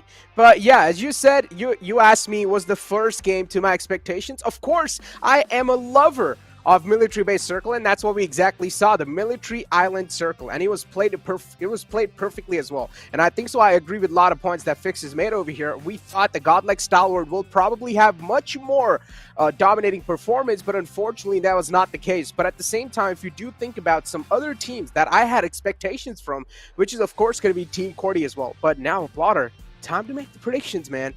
And which team you think is going to take this one home, buddy? I'm going to throw you under the bus. You're going first. Oof. This is a tough one. This is definitely a tough one, because again, on day number 1, we definitely want to be able to see some really good plays from all of these teams. But indeed, it is, like Fixes mentioned, turning into more of a SA lobby, and Pakistani team have not yet been able to get the kind of performance that I anticipated from them. But hey, maybe game number 2 on this Miramar could be that changing phase that could be anticipated. So I'm going to go with I8. Fingers crossed, if at all they can get it or not, well, we'll find out. Okay, so you're going to go with I8. So you're going to go for a Pakistani team here. You're really expecting a lot from that region, right? So, I mean, I've been looking at the South Asia region for a long time. So I think my first pick over here is going to be from one of those. You know, I want to stick to my comfort zone. And, look, it's going to be quite tough to pick one, but I am really thinking of going with DW here. I think so. They are quite solid on the map of Miramar. We've seen them perform quite flawlessly a lot of times in Miramar as well. So I have a lot of expectations. But yeah, as you were talking about the Pakistan region in general, which team you think can definitely be the one to pull off an incredible chicken dinner here? Well, so if we were to just look at the stats that have been created right now in this lobby itself for Pakistani teams, I mean, I8, they were left with, thanks to IQ, that's the only reason why they were able to push themselves in the top 5, of course, in the previous game. So yeah, talking about just the stats from today itself on this previous game that was showcased, it is looking like a tough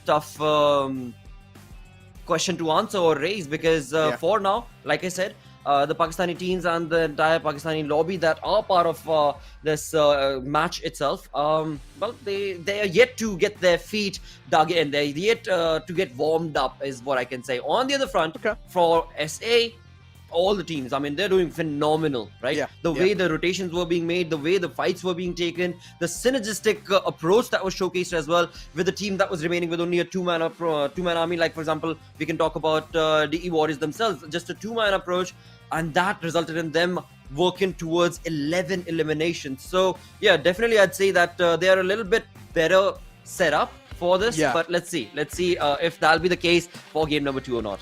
I mean, Blotter, you asked me how am I doing. I want to ask you, how are you doing on this wonderful day, man? Tell me. Let me know. Well, again, looking at all these faces, I definitely am stoked to be able to see them jump into the map of Miramar, bring in a lot of chaos and destruction and mayhem. But at the same point in time, we know that all of it is going to be focused, or rather based off of where the zone is going to be. Exactly. And where the zone is how we know that it is going to be a slow-paced approach from this lobby or not. But at the same point in time, again, it is the map of Miramar. It is one of the biggest maps in, of course, the competitive scene that we know of, and that in turn results in a little bit of a slow start to every single game on Miramar, right? Yeah, that's what we call the podcast hours. You know, that's where we share some stuff about life. We talk about some life. We talk about some incredible stuff, and maybe crack some jokes as well while we're at it. But yeah, the playing flat path, it definitely seems like it is going to be quite good and favoring the majority of the team. So that's going to be good news for a lot of them, because it's traversing exactly through the center of the map, dividing the map into 2 equal halves. Of course, the playing flat path right on top of Picado, of course, starting it off all the way from southern side of Los Leones, ending towards La Cabrera. One team that is going to be quite happy over here, of course, Godlike Stalwart. They like to drop inside San Martin. Skylightz Gaming too, who like to drop inside La Cabrera. So I do want to see what sort of capitalizations are we going to see. Now, in the previous game, I was expecting for a lot of drop clashes, but that was not the case. A lot of teams have decided to improvise on the fly. True. In fact, yeah, that's so true, because the teams have actually changed. Like, for example, if we talk about I8 for that matter, on the map of Erangel, everybody knows that they are going to be going down to the military base. But this time around, they changed their strategy. They changed their tactics completely. And that clearly does indicate that, there's a lot more, a lot more that we can anticipate from these teams, because the contestations that were anticipated have yet not been cleared. But look at the zone this time around. Going to be majorly moving towards, of course, the northwestern side of the map. El Pozo pretty much in the center. Skylightz Gaming looking very comfortable. Same perhaps can be said for the players of Regicide as well. And talking about Regicide, they actually did have a pretty good warmed up match number 1. They definitely did. Yeah, Regicide were able to stick around to each other with a really long time inside the military base, and I did see them in the final few moments too, unfortunately, where they really did need to cross out in the open. I knew that's where things are going to be screwed up, of course, because you have DW in the front, and then you also have the players of High Voltage trying to hold you off, and then you have T2K on the other side. There's no way. It's a complete death trap to try and step inside, or to try and step outside, actually, off the cover, and that's what exactly happened. Regicide fell prey to that entire trap.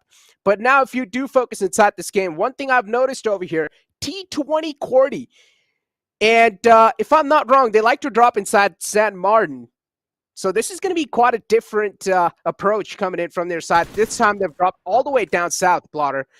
They have changed the drop location completely. They do not want to mess around with a team like Godlike Stalwart. Makes a lot of sense, too, because right now the momentum definitely should be favoring the players of Godlike Stalwart. And as you were speaking about the jitters, this can definitely be a clear indication of that.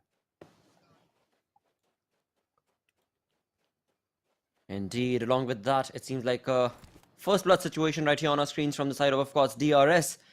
Yantei right there with a picture-perfect approach in this fight, as he was able to bring down his opponent from the side of Quantum Rage. Now, talking about Quantum Rage, in the previous game also, they were not looking good. I mean, it was Tuntunathan who was the first man to get eliminated from the lobby.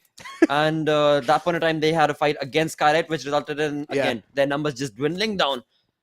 And this time, once again, Quantum Rage not having the perfect start, as they are losing out on Senior, and it seems highly unlikely for them to be able to give the revival to their teammates. So Quantum Rage are definitely faced with a dilemma that maybe this lobby is a bit too much for them. It seems like no matter where they go, what map they go on, they are finding themselves in the crosshairs of their opponents. I mean, it's funny how they've been quite consistent in the Pakistan region, and now they've already started this tournament off with a complete handicap mode.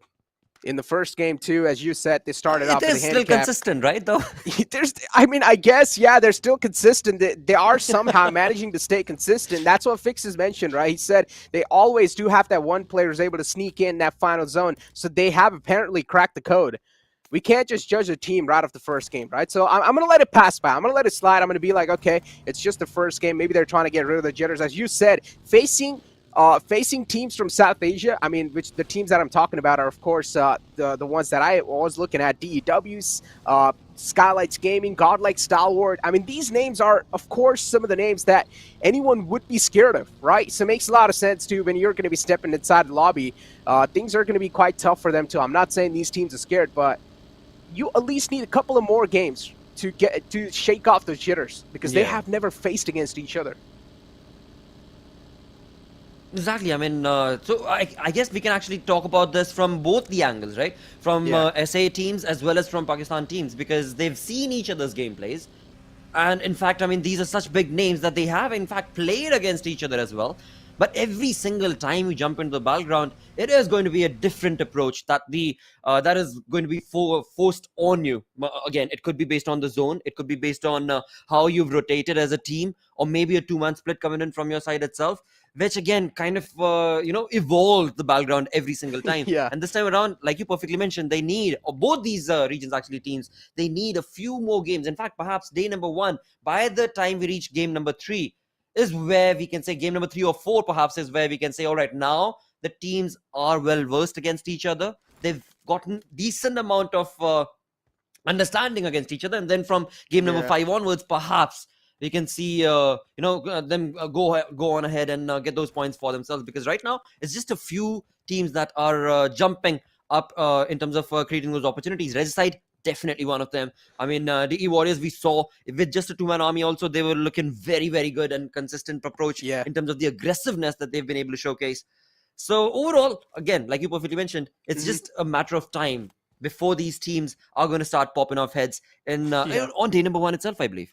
I mean, it's funny, right, how Regicide really likes to drop inside Montenegro, and there could have been a potential drop clash with the players of IT. Now, there would have been a drop clash if they decided to drop inside Montenegro, but even Regicide decided to change the drop location on the fly and go towards El Pozo.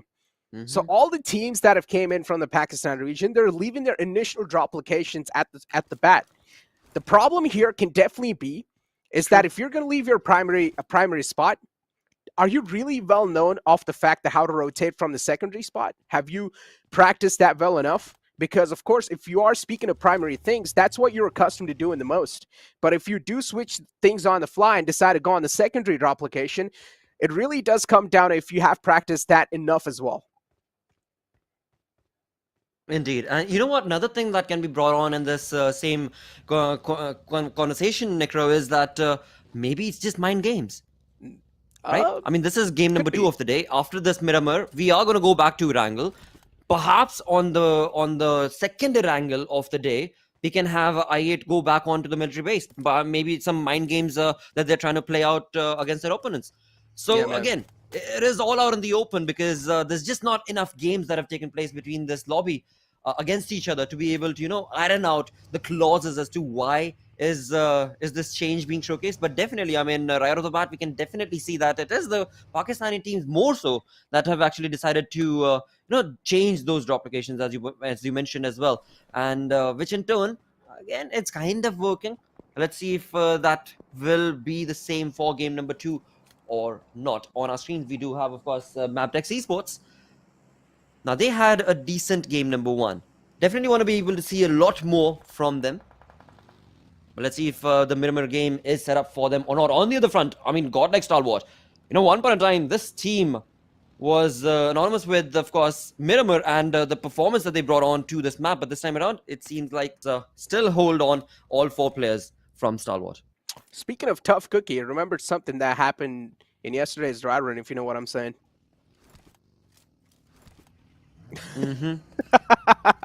But yeah, jokes for another time. As we have the next circle popping up in front of us. The chat's going to be so clueless. They're going to be like, all right, what are these guys talking about? But yeah, something incredible happened So true.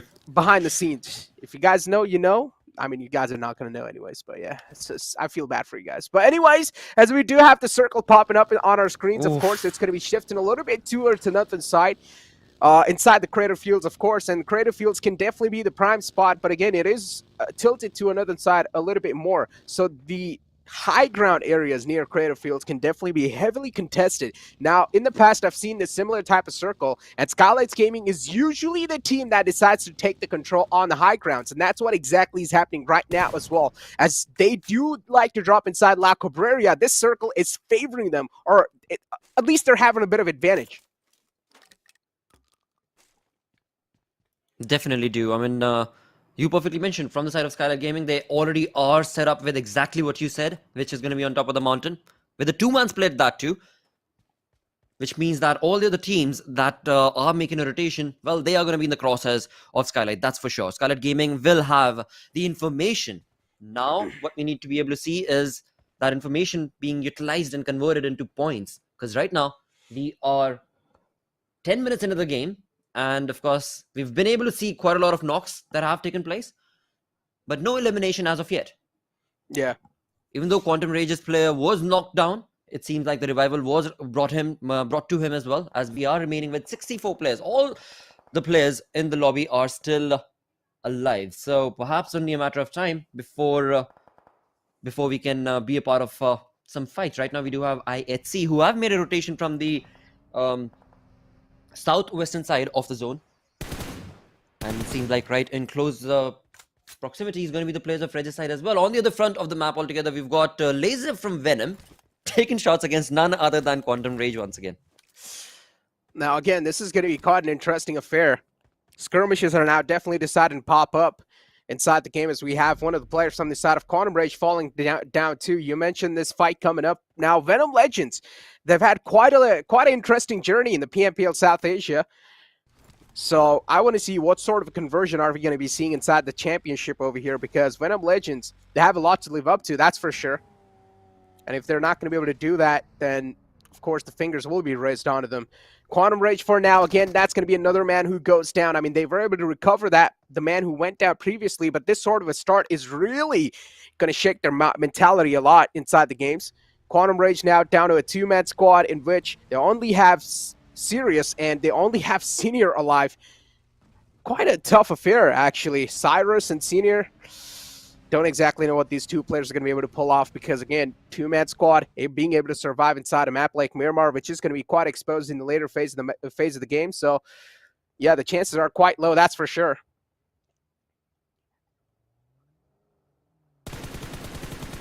Absolutely.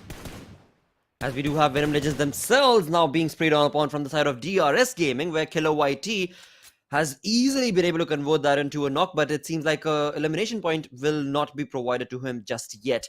But again, I mean, it clearly is indicating of the fact that, you know, now teams are slowly getting closer and closer against each other, which in turn is resulting in, of course, fights that are being drawn out in the open, as Necro mentioned a couple of minutes ago as well. Yeah.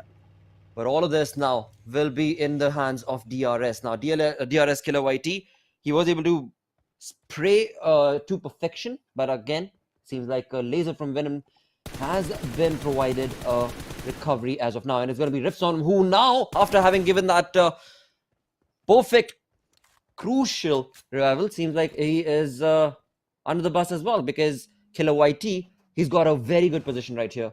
The smoke is the only thing that's keeping VENOM Legends players alive, but for how long? The flank angle needs to be created from Gangsta, but it seems unlikely for VENOM Legends to be able to reciprocate the same kind of aggression that DRS Gaming is bringing to the table, because VENOM Legends are at a lower end. They are at the bottom half of this hill fight that is definitely favoring Killer YT as of now. As we move away, it is going to be the zone that actually will be forcing both of these teams to kind of take a backseat approach in this fight and focus on getting into the zone first.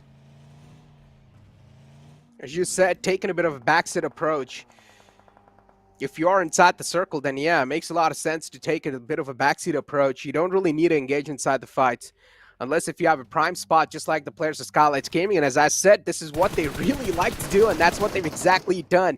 Instantly contest those high grounds near creative fields, and if they already do have the high ground, one thing's for sure, they will have a lot of vital information to work with. Skylightz Gaming, Mafia Ninja against one of the players from the side of Regicide who was getting a little bit too close. He will be shut down for now, but again, that threat's being silenced.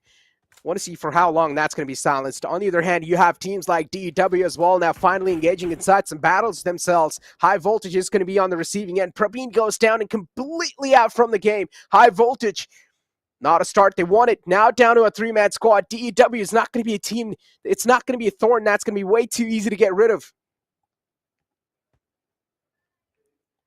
Absolutely, but the best part right now for Assassin is the fact that his position on top of this mountain.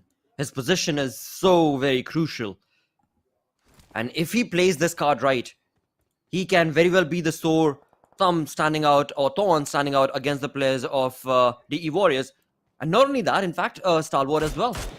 As Assassin, as soon as he starts again spraying and mowing down those opponents, his position is going to be compromised. So he's going to have to be very, very careful as to how and when does he approach that fight. But along with that, Skylightz Gaming, AJ with the mini in his hand, letting the mini 14 do all the talking right here, as he definitely has positional awareness of Magnus Esports' entire squad. Alongside that, we have IHC Esports taking down the players of TUF one by one, where TUF, it seems like, is probably going to be the first team, right, to get eliminated. Yeah, not so tough after all. Even the wall of death is closing in now from the back. You cannot decide to just stay over here for a long time as the next circle have popped up. Again, just centering on up on the majority of the team. Skylightz Gaming once again having the prime spot. It's going to be tough to take it away from them, especially for teams already on the high ground. It's going to be next to impossible, at least on the map of Miramar, to take it over. We've seen that happen once in the past in the PMPL South Asia, of course, fall split, where the players of DEW just shut down Godlike Stalwart. They were holding a high ground, but the possibilities of that repeating once again, replicating itself, is quite low.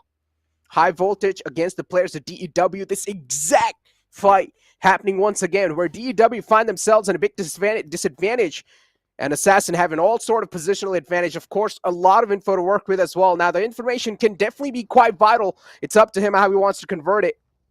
It should be delivered to his teammates too. Assassin, he's taking things really slow. He does not want to go down himself because he knows if he gets taken down on that high ground, it's going to be next to impossible to get the fallen player back up. But right now, another fight's happening on somewhere else. It's going to be the players of I8 just inflicting pain and hurt on T20 Cordy as Khan falls down. Not a great news.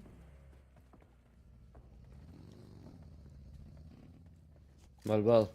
They rise once again. The players of course, I8 right now.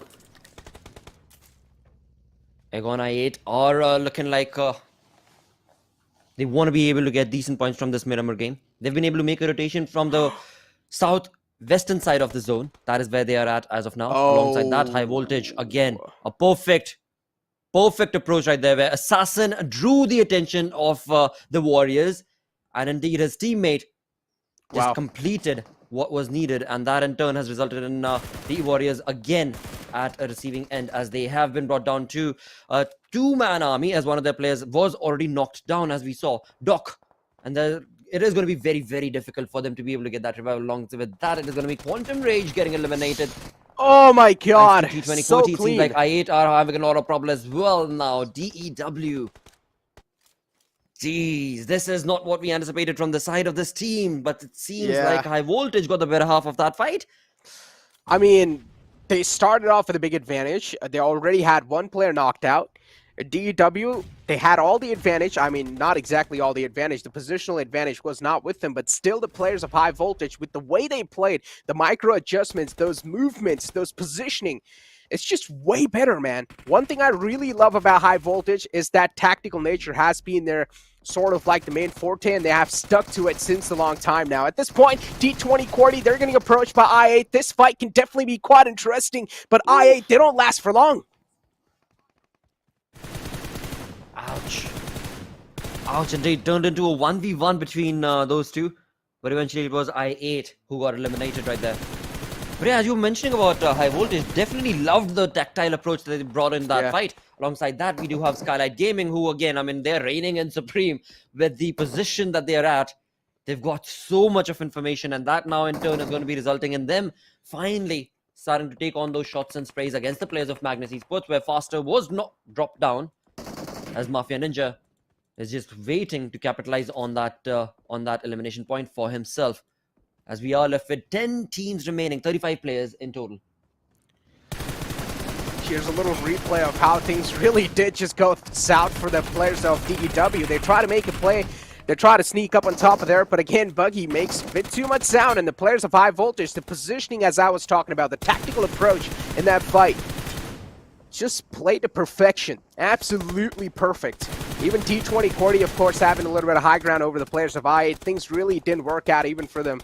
So a lot of unfortunate moments indeed. When you do have a northern circle like this, high ground's definitely going to be the main priority, and the teams that have gotten their hands on the high ground will, of course, have the main advantage.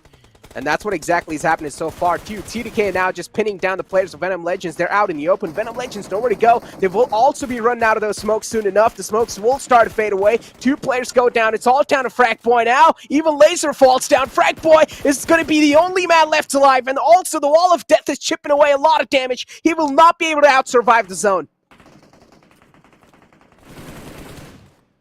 Well, with that, we've got Stalwart taking on shots against the players of high voltage as high voltage get eliminated. Along with that, it is going to be VENOM Legends' final player who is trying his level best to, Fragboy trying his level best to be able to hold the ground, but sadly will not be the case as this team of VENOM Legends also get eliminated. 7 teams in total do remain. Skylightz Gaming, they are doing a lot of work right here in this lobby. They've got a lot of information against their opponent teams, and that in turn is bringing them a lot of elimination points as well.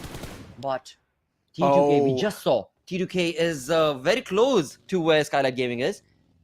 And if Skylightz Gaming is not careful, they could very well be brought down from this high mountain of theirs.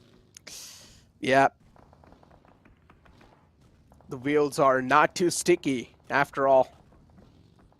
Just decided to completely fall off. But yeah, now T2K, this is where the problems will start to occur now. Once you do need to leave that high ground and traverse down towards the low ground, you are going to be facing so many problems. Because when you're on the high ground, you're of course taking shots on all cylinders, but also doing so, you've already given your position away. So you are going to be the hot target in all the teams who are down underneath you. And that's what exactly happened. As soon as they needed to move down, T2K just got picked off easily. Easy pickings for the side of DRS, but now even DRS themselves need to make it inside the circle. It's not going to be that much of a long way. DRS should be able to make it in, or should be able to barely squeeze in, but the next circle, it shifts away. It completely takes a hard shift right on top of the players of I8C. Not exactly on the top, but Demo's found himself barely on the edge. So he will definitely be thanking his luck that's for sure. But we don't exactly know if the next circle, the next to this, is going to be on Demo or not. For now, things are panning out quite interestingly, as even Skylightz Gaming, they're getting picked off. Nima is going to be the casualty here, but shouldn't be for long. Nima should be retrievable. Well, this is looking tough. This is definitely looking tough for Nima right there, as we are left with only a few select teams, 5 in total. So again, a lot of positional awareness is being showcased right now from the teams. As Skylightz Gaming were on top, they were definitely bringing points for themselves. But now as they jumped away from that high mountain of theirs, it seems like they themselves have been sprayed on upon. And their numbers dwindling down. As we do have Godlike Stalwart taking shots and definitely bringing a lot of hurt to the rotating teams. From on top of the mountain, Skylightz Gaming still has an opportunity to be able to, of course, bring down mayhem towards DRS Gaming. But it seems highly unlikely. Where Skylightz Gaming, they are a little spread out. AJ, the closest one to DRS is Delta right now. But seems like they're going to be backing out of that fight. That's exactly what Skylightz Gaming... I did not anticipate them to do that, but that's what they've resulted in. And MABETEX to the face! Oh, no! Ouch! Oh, no! Oh, MABETEX! that's harsh. MABETEX! Are we having a little bit of... what happened in the past? Or what's going on, MABETEX? Are we going to see any sort of improvement? Oh, the downfall on the side of MABETEX have been big time. Definitely something needs to be figured out, but right now, Godlike Stalwart, top with the Mini 14, definitely is connecting a lot of shots. And now also mowing down fields in the front, just trying to find a hot target through the smoke, but he's not able to find that one. DRS, the one man's definitely knocked out, but just because they're getting peppered down by so many bullets, they're also taking a lot of hurt. Now they will also start to burn through a lot of meds, and they cannot keep on doing so. Godlike Stalwart right in the front. And yeah, the nade's going to be sealing the deal on to Delta. Delta knocked out. Godlike Stalwart, they just have a perfect sprint for themselves. 2 in the front, 2 in the back. They're playing it to perfection. DRS out in the open, nowhere to go. One bullet connected. Pika finds that one too. Killer YT goes down. DRS on the verge of collapsing. Well, and this is the moment that Skylightz Gaming shine in on their own armor, as they have been able to capitalize on the position of so many individual teams, as of course we do have the players of Stalwart now in the crosshairs of AJ right now. With the UMP in his hand, it seems like the days are numbered for the players of Stalwart. They were looking really good. They were looking very phenomenal in terms of the fights that they were taking, the sprays that they were bringing to the table. But now it seems like Skylightz Gaming, they've upped the ante and now going to be bringing the mayhem and destruction to the face of their opponents, with 10 eliminations already converted for Skylightz Gaming. The momentum is theirs for taking the game. The chicken dinner is theirs and waiting. But look at Demo. Wow. Still made it till top 3. He's just waiting for even one more team to get eliminated, so he will at least secure the 2nd spot inside the game. And I'd say we'll have a good start. Or at least they should have the ball rolling in their court. Skylightz Gaming. Most of the players are exposed in front of Demo. If he wants, he can definitely react right now, but it'll just give his position away. And if he's not sure enough to take all of them out, then Demo will, of course, be taken out himself.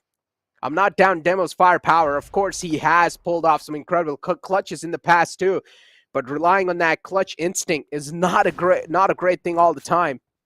So Demo as well is keeping his nerves calm, hold his nerves with the gun, but Demo will eventually be sniffed out, and Demo shut down. IC out on the 3rd spot, but still well done from the side of Demo to keep his position anonymous till the 3rd spot.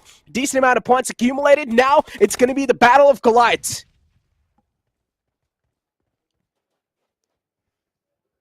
Absolutely, as we do have Skylightz Gaming slowly making a move onto the 2-player army of Stalwart right now.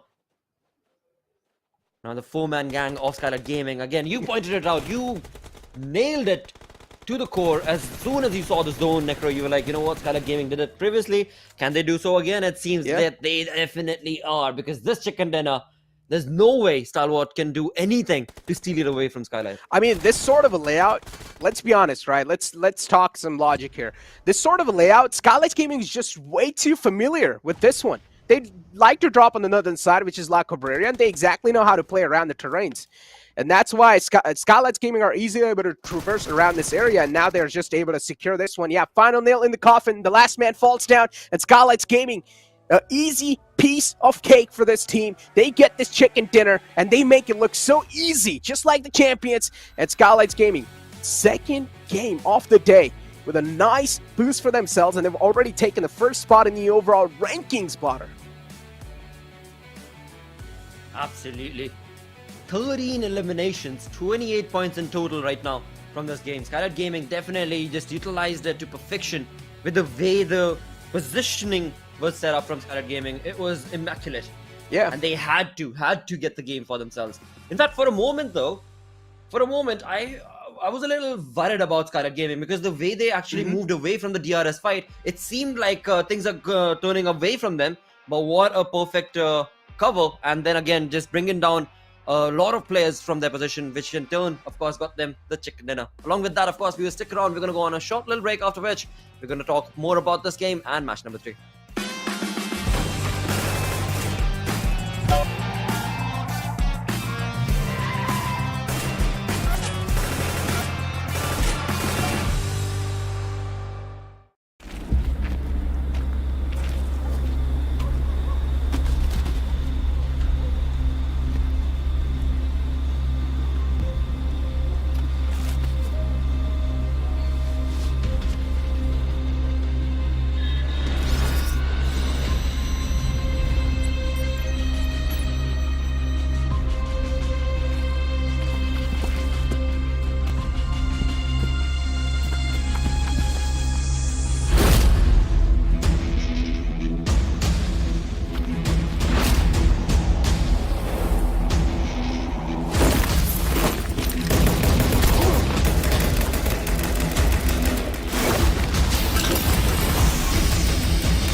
Hello and welcome back once again right here in the SA Championship, where of course it's all thanks to Oppo.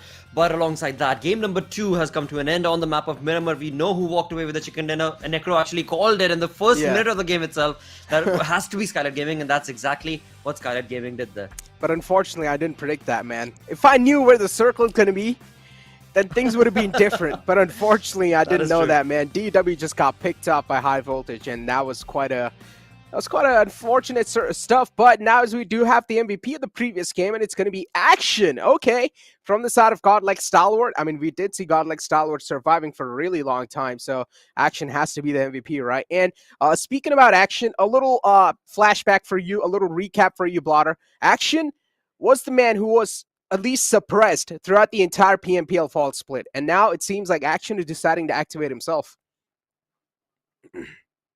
Oh wow! Well. What better time to do so? Because after all, this is the perfect venue to showcase that. And well, it seems like Action is definitely on the mark. With that, moving on towards the other players to focus upon, we do have Skylightz Gaming's again, Mr. Burrow, AJ Nima. They're all there, along with, of course, High Voltage's Malik. Where, again, talking about High Voltage as well, I mean, we saw a very good strategy, a very baity strategy right there, as they were able to bring down the players of DEW. Yeah, I mean, they played that perfectly, man. This is why we always say, when it comes to tactical approach, High Voltage is a team to watch out for.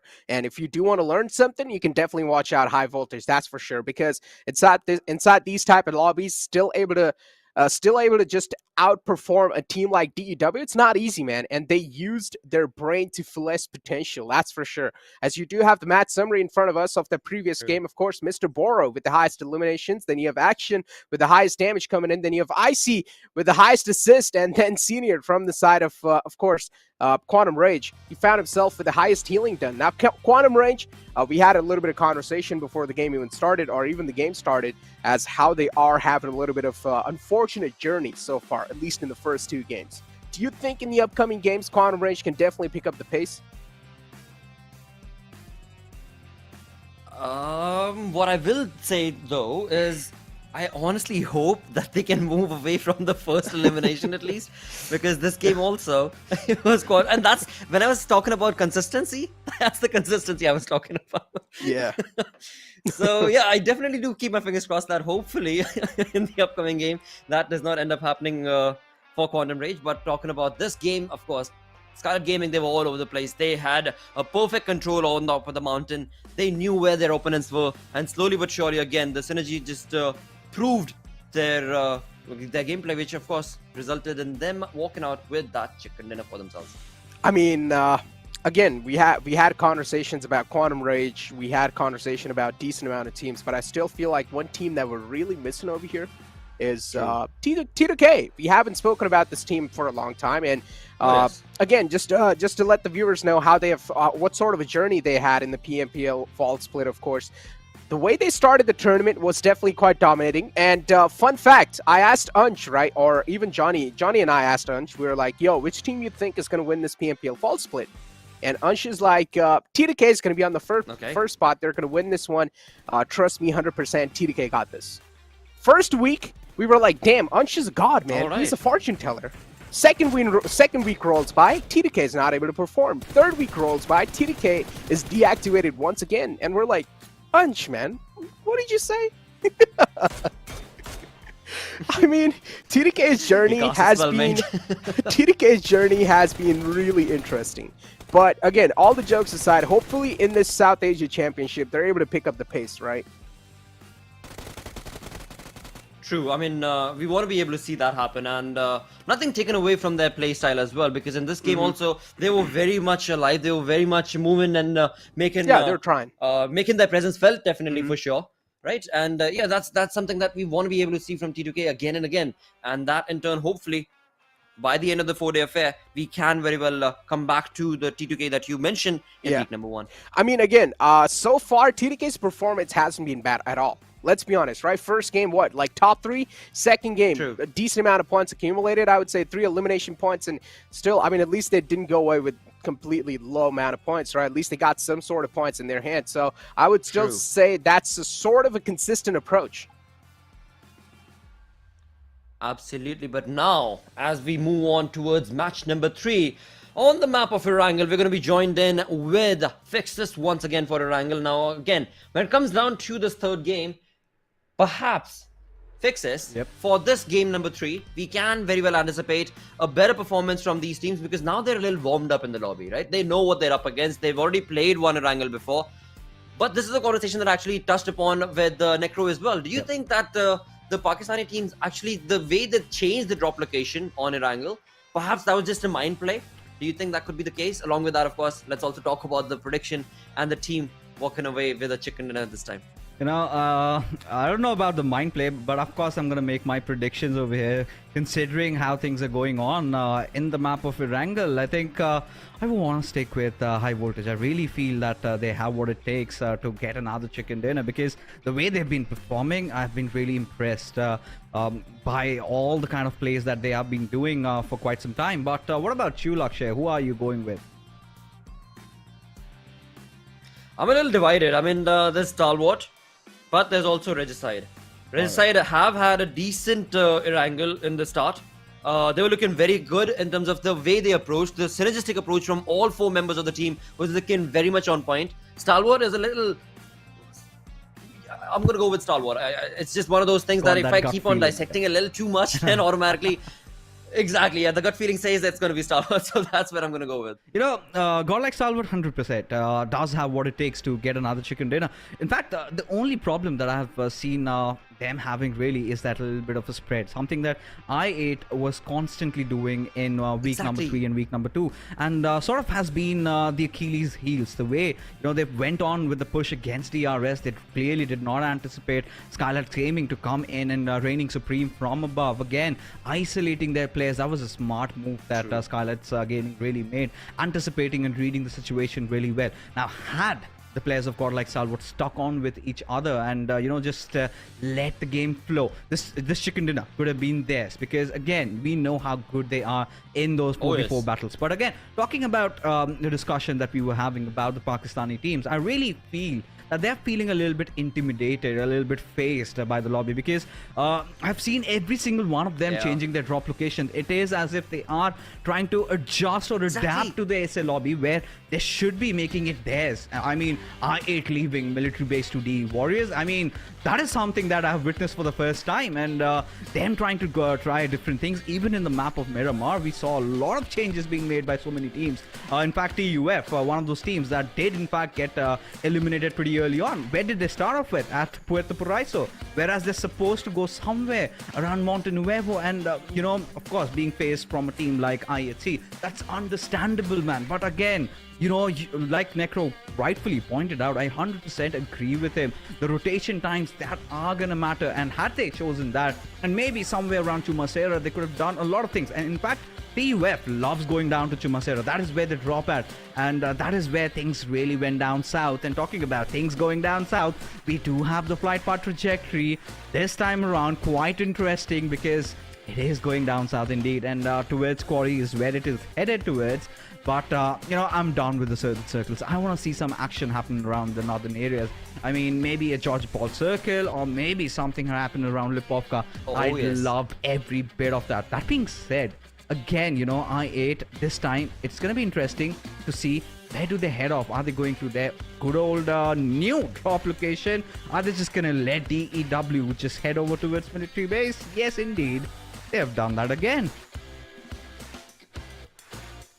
They definitely have, and you know, I mean, they need to stand their ground, simply put, the Pakistani teams, and that is something that is a little missing from the approach right now on day number 1. But perhaps that is all going to change as they get comfortable in this lobby. But right now, as you beautifully mentioned, they have let go of their military base.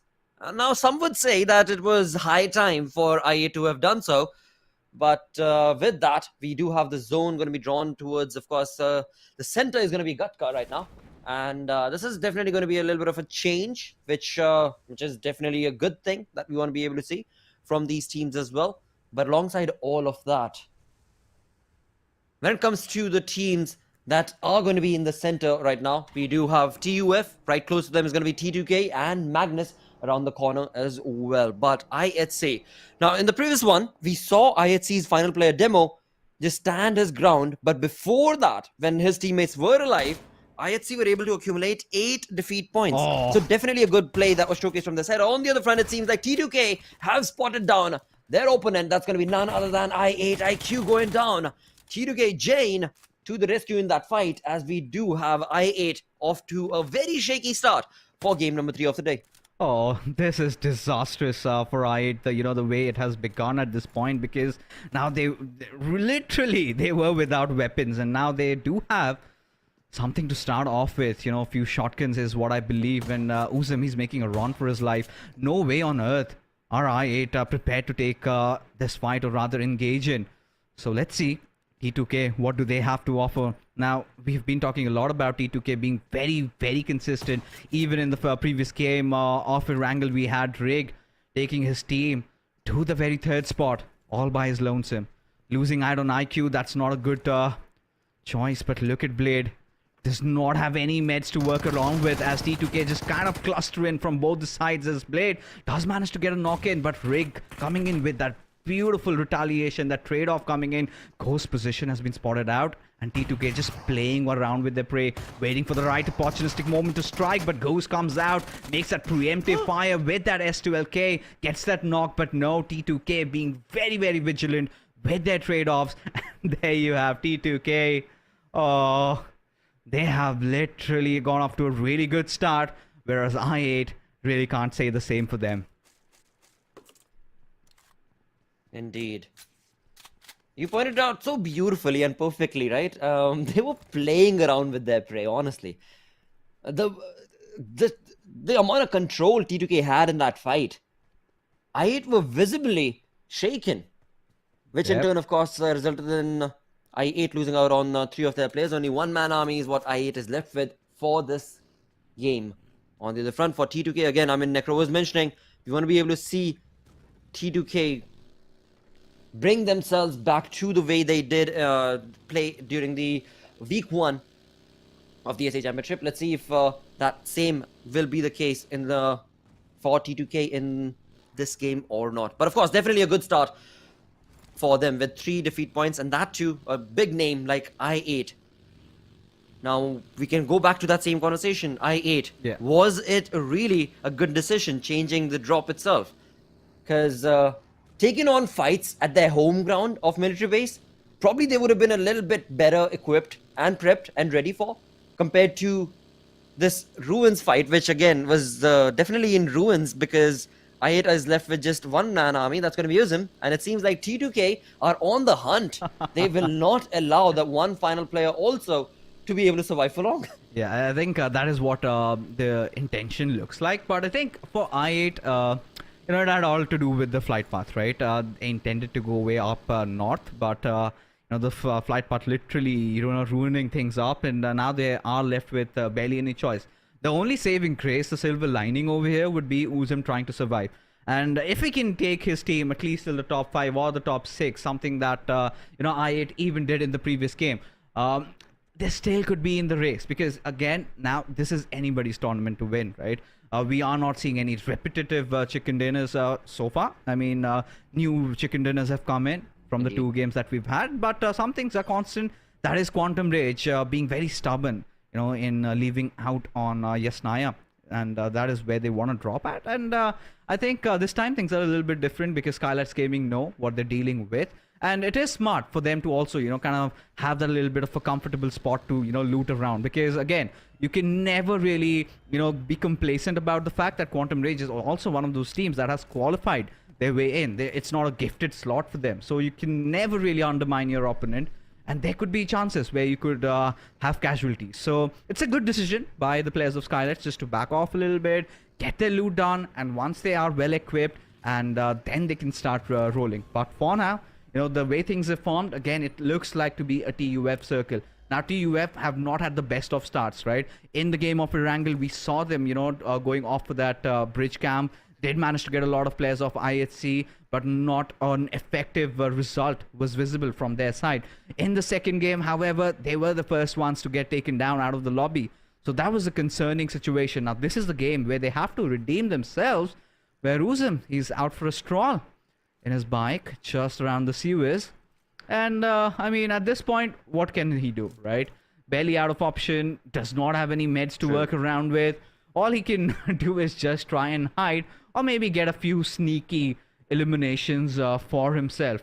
But that being said, you know, so many of the Pakistani teams, but we'll leave that aside for now. The bicycle model X2. It is, it does look like an MTB. Does it have gears? Does it have gears? Doesn't look like it. Or maybe it does. I mean, are you into bicycles, Lotte? Because I for am. Oh yes, oh yes, oh yes. I definitely do enjoy a stroll pretty much every single night actually. Oh. In fact, I just the other week have started this cycling, I don't know what to call it, but 100 days, 1,000 kilometers. That's what I'm working towards. Every day has to be minimum of 5 to 10 kilometers, yeah. I'm very much into getting into cycling. I mean, I love it, right? Because sort of a... And I'm loving. Yeah, I mean, de-stresses you out, you know, gives you time to think. It's just like, you know, taking a walk in the park. And, you know, cycling has its own way. And especially during the winters, it's a whole different feel. And, I mean... oh, yes. We just live nearby. We could go on our own cycling soiree if you're interested. I mean, I could be your partner if that is suitable to you. But... not enough cycling about partner, mate. Cycling partner. Cycling partner. Just a clarification. It's all platonic. But for now, I mean, considering how this entire circle has really panned out, MABETEX, they kind of seem to hold on to the center of the circle. Now, MABETEX, they were really doing well till the SG Storm really hit them, right? Just, you know... it was a manslaughter. Absolutely. Just driving over them. It was.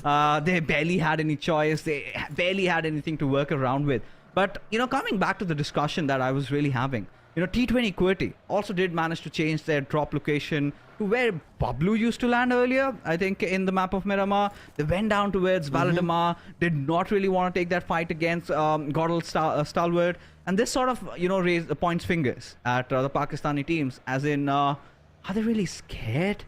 Because from their actions, that is what sort of is in front of us. Or maybe they do not want to take chances. But, you know, this is again, you know, playing outside your box. This is like, you know, playing outside your own turf. And that is for sure, for starters, not working out for them. Whereas the teams from SA, they're really just having a good time. Because from the first two games, all we have witnessed is an SA domination all along.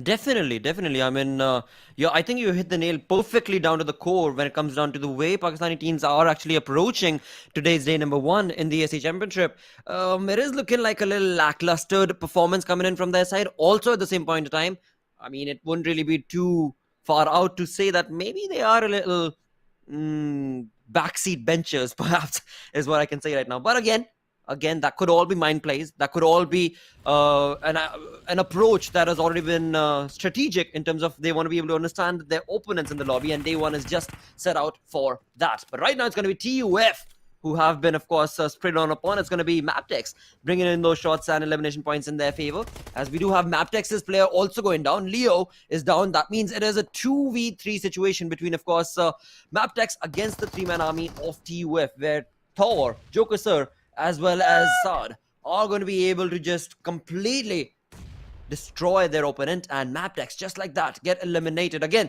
the approach that MABETEX had definitely was looking like they are in control of the fight. They pushed on ahead and got the first elimination where Edgar was brought down to his knees.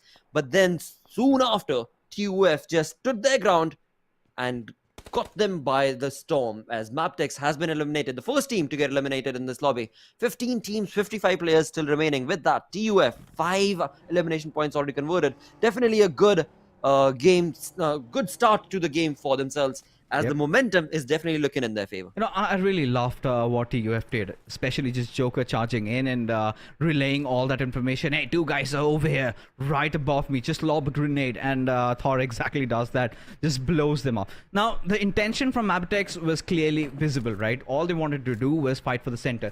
Now, they were at the prime Gatka compound, which was there for TUF, you know, right from the very start, because that is where they kind of tend to drop around, and all they had to do was just wait for a team to clash. And of course, there was a casualty, and you know, Edgar being taken down. That is, of course, not in good news for them.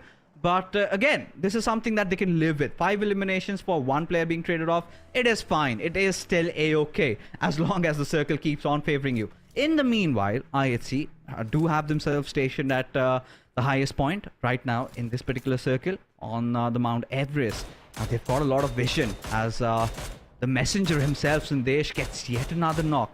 Now, this is where things get really interesting because he's also being peppered down at. In fact, his teammate, Legend, that Thor, doesn't seem to connect any of those bullets. As of now, Regicide in a little bit of trouble. But I'm pretty sure with this little, unwanted help coming in from TUF, Regicide can actually manage to recuperate and just move on. But now this circle is a little dicey to predict. Where does it go? Does it go towards ruins? Or does it go a little bit down south? Maybe towards the Pochinki Hills, where DRS are stationed at, because the previous game, the moment I saw the circle, I knew it was going towards that eastern side. And Skylightz Gaming, like Necro rightfully said, were very well in predicting it, took over the crater fields. The only thorn I felt was that fight against T2K that they had to engage in, and the moment they did that, they took control over that northern area. They had the high ground, for themselves. I think that is the point where they almost won 60 to 70% of that game. But that being said, now the circle has, in fact, gone a little bit up north. IHC does have an advantage for now. But the moment it goes down south, you know what is going to happen, right? Exactly. I mean, IHC, they're going to have to make a rush and run for it. And that, in turn, is probably the position and time where, indeed, IHC...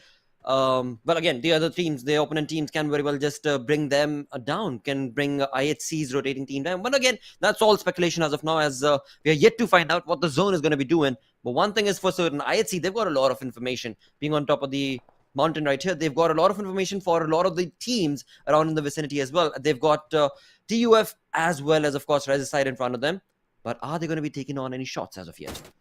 Are TUF or Regicide themselves going to be approaching IHC for that matter? On the other front of the map itself, towards ruins, we do have Skylightz Gaming with a 2-man split against the players of High Voltage. Now, High Voltage, I'm loving the approach that they've got right now. Again, we saw a very synergistic approach from their side in the previous game as well against the players of DEW. This time around, it's going to be Skylightz Gaming. But who will be the one who will get that early first initial knock? Jiggle has already pushed himself up front from the side of High Voltage. So he's probably going to be the one who's going to be, perhaps, if nothing else, baiting the players of Skylightz Gaming.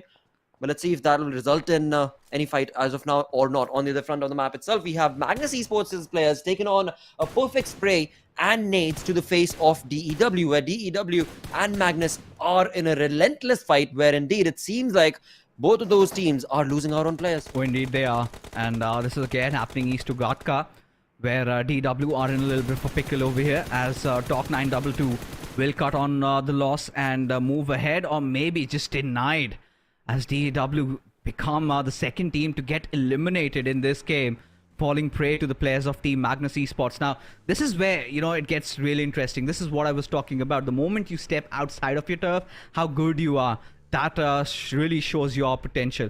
But they were clearly not prepared for it, just, bashing in on the doors of Magnus and had to pay that hefty price. In the meanwhile, Stalwart, they're losing out on numbers, losing out on top. Now, that's not a good decision. I think they're falling prey to the players of DRS, who have sort of obstructed their entry inside the circle. Now just survived with action. I do not know how this is going to pan out, because they've already lost on Scry as well. Now teams can actually potentially think of pushing over action who's all by his lonesome for now. But that interesting battle between High Voltage and Skylightz, that is where I've got my attention at. Because if High Voltage get that information that Skylightz are scattered, they are playing a 2-2 split, that is where they can actually decide to push in. Because what they've really done that I liked about them is the fact that they've made sure they've cleared their backline. So they know there's nobody going to be poking them from the southern side at least, and they can have all their attentions on that northern area,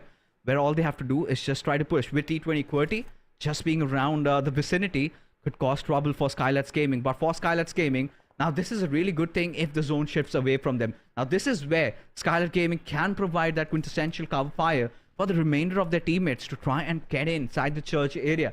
But looks like the circle's going to favor the players of T20 QWERTY, who've got some good, ridges to play around with. All they've got to do is just try and stay alive till the very end. Absolutely. That is going to be very, very crucial and, of course, critical to be able to survive for as long as possible.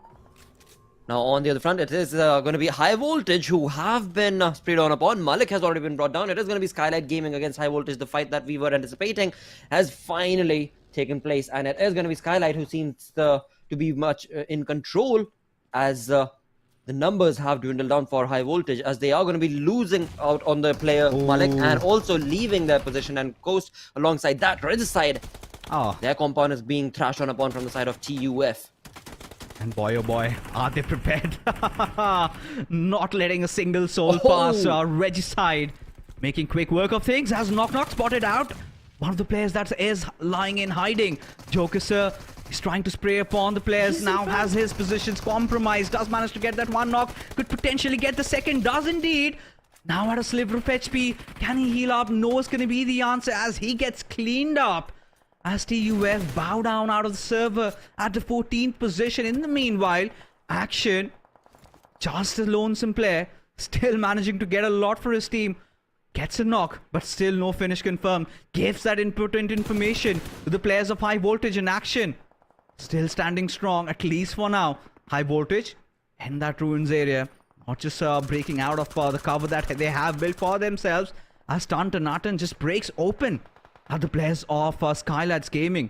Now this is where the trouble really arises. If High Voltage decide to just, let Action do whatever he is trying to do and decide to go after the players of Skylightz Gaming, this could prove very vital for the course of getting this chicken dinner in this particular game, because AJ, he's got his eyes on the players of Quantum Rage and IHC. This is a perfect time for them to come downhill, which they are doing with a lot of panache at this point, because they have nothing really to worry about, nobody concerning them. Or maybe it is T2K and one player has fallen down.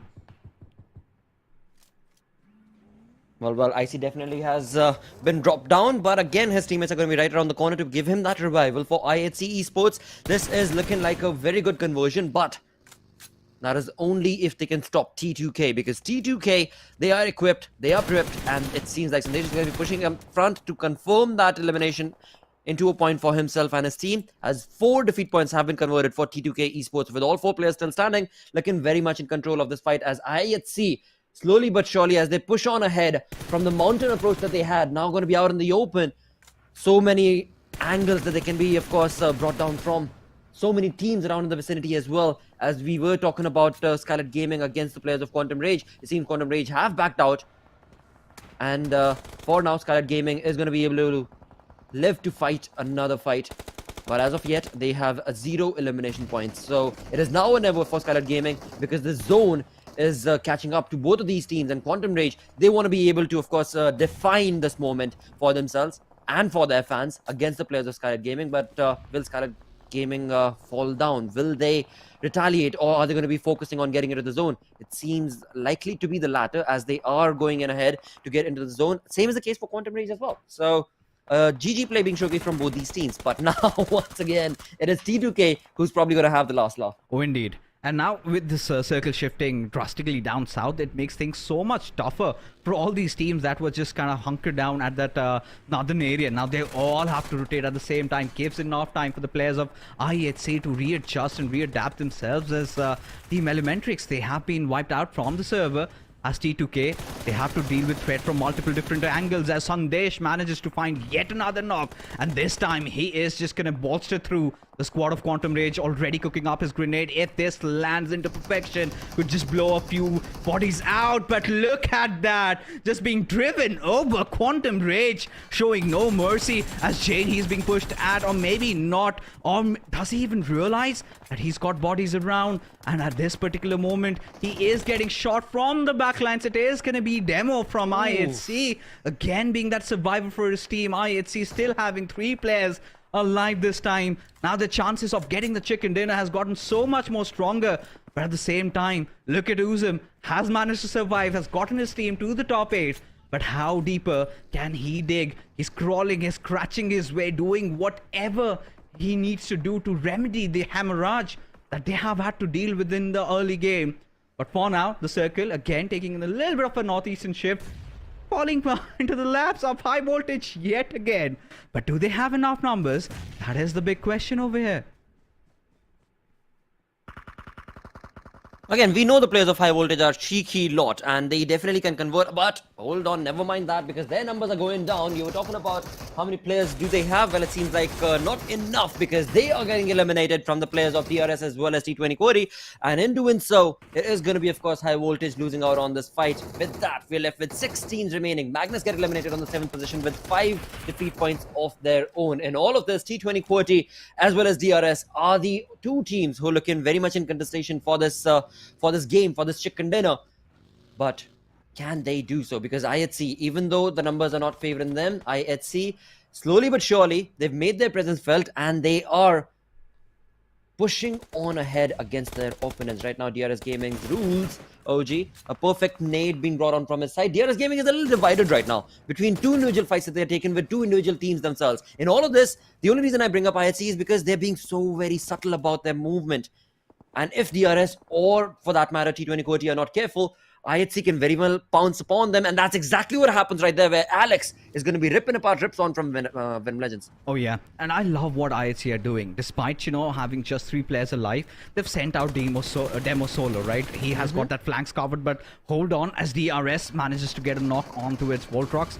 His position still not, given away as Khan trying to fire a trade-off grenade. Does it land into perfection as DRS gets a better out of one of the players of IHC as 420 Boy trying to get inside the circle, going in for that push on the players of IHC as his plans may have been spoiled by the players of DRS. In fact, Killer just praying and prancing at his direction, making sure IHC will have to pay that hefty price as DRS look to be in good control over this lobby. Killer doing so much from the backline, supporting his teammate Gyantev over here as DRS. Now they need to get that revive onto its rules and still have that circle, at least for now. But where does it shift next? That's the big question, as Team VENOM Legends have also managed to, scrape their way in to the top 5. But the big question is, how far can they go from here? Absolutely, IHC get eliminated with 7 defeat points to their name. T20 Query just a minute ago were looking very much in contestation for the chicken dinner, but now not so much because DRS Gaming have put them through the rocker, and that in turn has resulted in T20 Query left with just a 1-man army. That's going to be, of course, 420 Boy, but his position has already been caught out from the players of DRS, and the nade parade is going to be the end of T20 Query. Look at Uzum. Which in turn leaves us with, of course, DRS. Oh yes, yes. There we have Uzum as well from I8. All right. He made it. Nice. All right. That's a good one. Now, see, this is what I8 does, right? I mean, IQ did it previously. This time it's Uzum.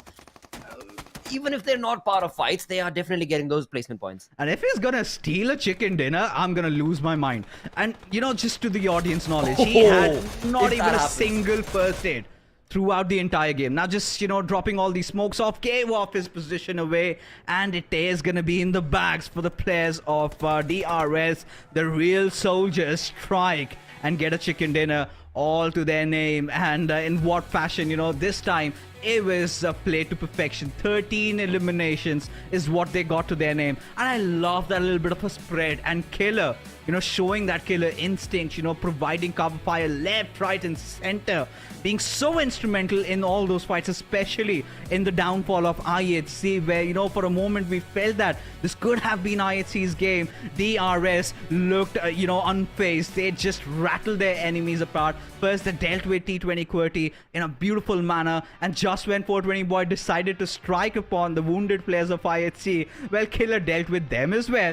Tried and also provided cover fire to his teammate Gyantev over there up top, and did so much. And towards the end, Uzum did survive a lot for his team, got his team to a very respectable position, I think, if I'm not wrong, till the top 2. And VENOM Legends also, they did have themselves dig in a lot deeper this time. Getting that top 3 finish is what they needed, but things have spiced up so much with this game, especially with DRS.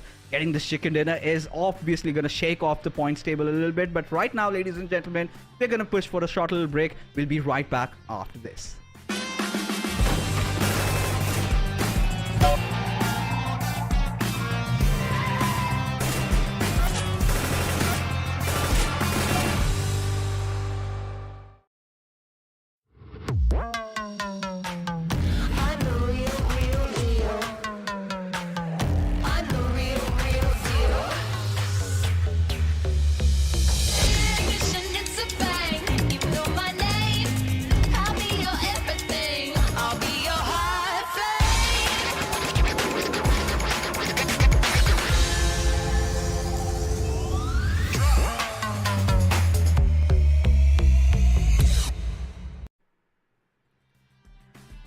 right, what a start has it been, and all thanks to our sponsors, Oppo F21 Pro. I mean, amazing device. If you haven't checked it out, what are you doing? I had my hands on that orange color and it looks sexy, to be honest. But now, talking about sexy things, this is a sexy player right in front of us, Kante from DRS. Did so much, was so crucial for his team out there with 5 eliminations, making it so clinical.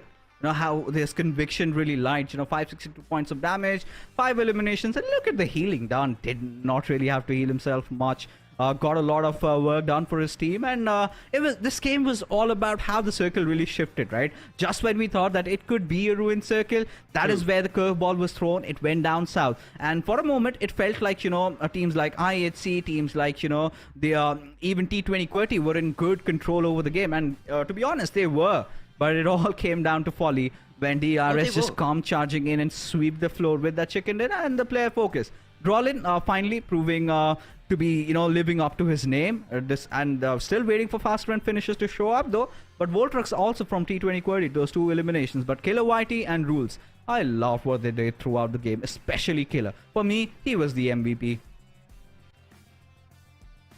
He definitely was. The way he was taking on those shots and sprays and of course connecting them with precision. Killer YT was on top of those fights, and that in turn resulted in, of course, them getting the momentum that was needed for the real soldiers. But in all of that, again, I had very keen, what should I say, for IHC, I honestly thought that they are making the perfect moves, but that was only up till the time DRS had not spotted them. As soon as DRS spotted them, IHC were done for. But along with that, of course, moving on to the match summary itself, we do have the real soldiers players, Killer YT, Rules, along with, of course, Killer YT once again coming in with highest elimination, highest damage, and highest assist respectively. And then comes in, of course, Ripson from VENOM Legends with the healing.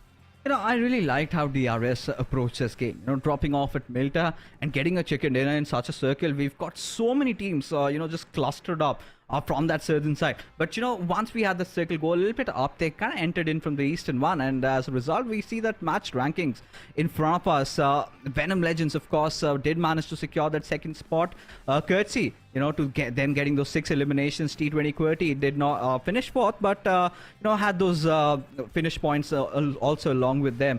IHC, not that lucky this time, but 7 eliminations, earns himself 13 points. But Uzum, everything, I need to bow down to, showing that survival instinct out there.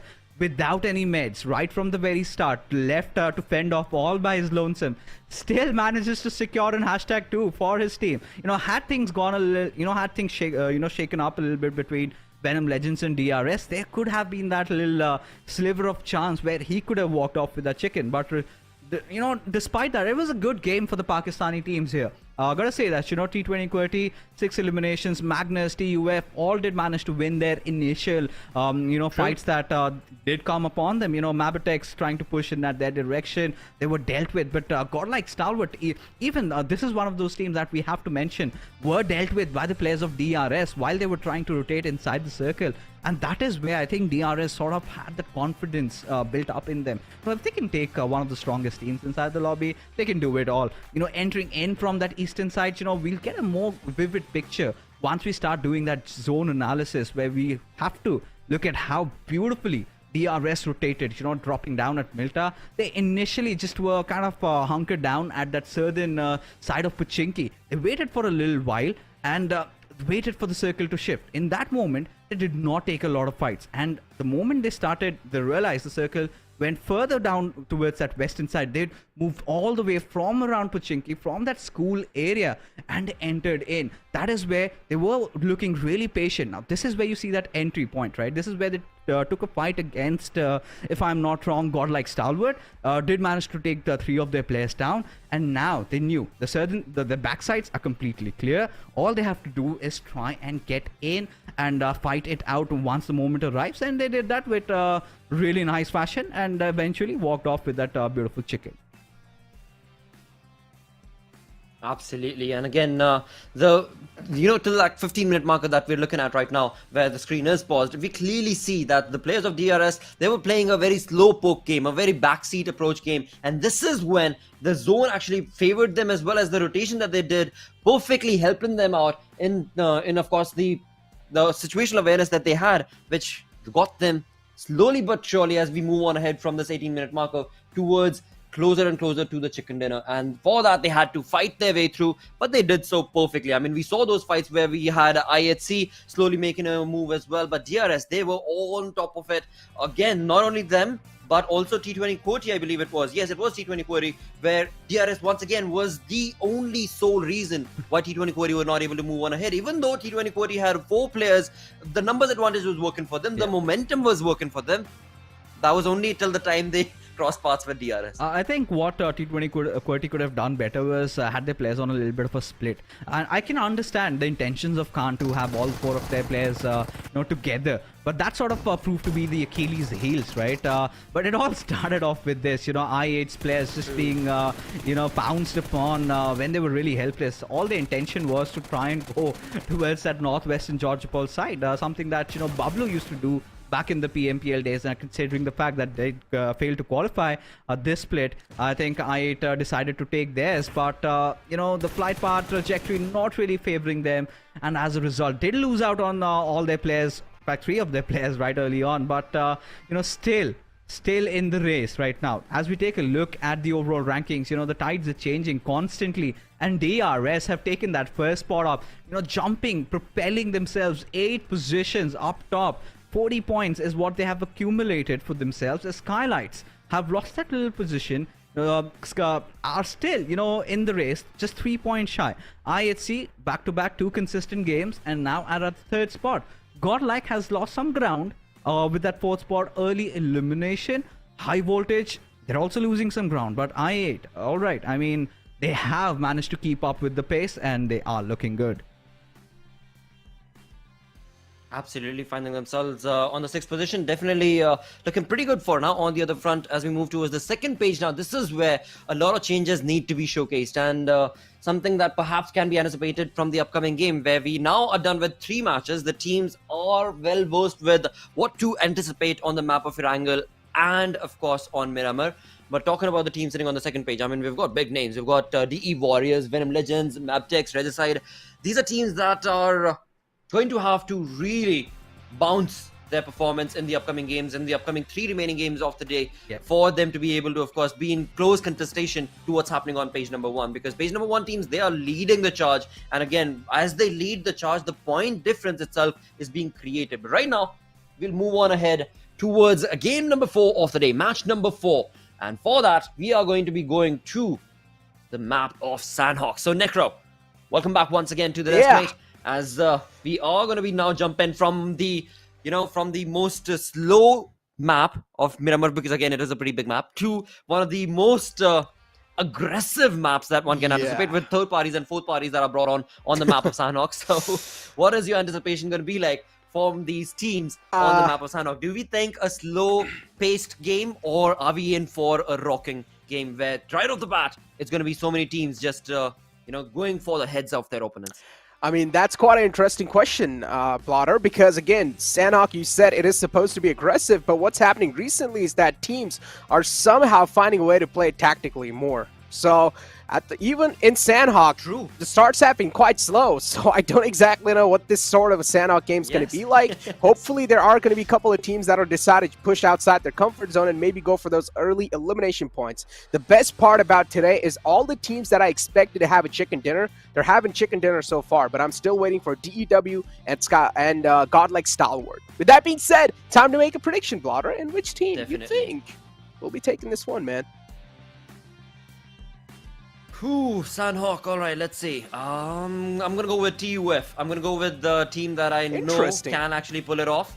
DE Warriors, I have a lot of expectation from them, but throughout the games that, from match number 1 itself, DE Warriors' performance have kind of faltered down.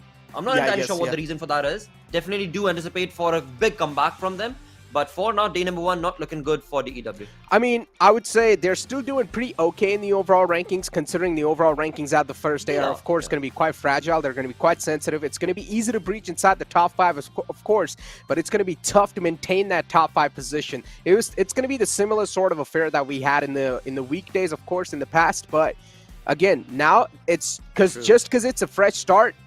So far, DEW are doing pretty okay. So my prediction over here is going to be Godlike Stalwart. I mean, before this game, they were on the 2nd spot, and after this game, they're on the 4th spot. So right now, Godlike Stalwart in the overall rankings are on the 4th spot, if I'm not wrong. So there's a big chance they might be able to pull it off because Godlike Stalwart, it's them, man. So far, we haven't seen them play those flashy plays, you know, but we never know what's going to happen in the future. It's the map of Sanhok. We know that one pump gun is going to be pulled out, which is DBS. So I want to see what sort of plays we're going to be seeing from that one too.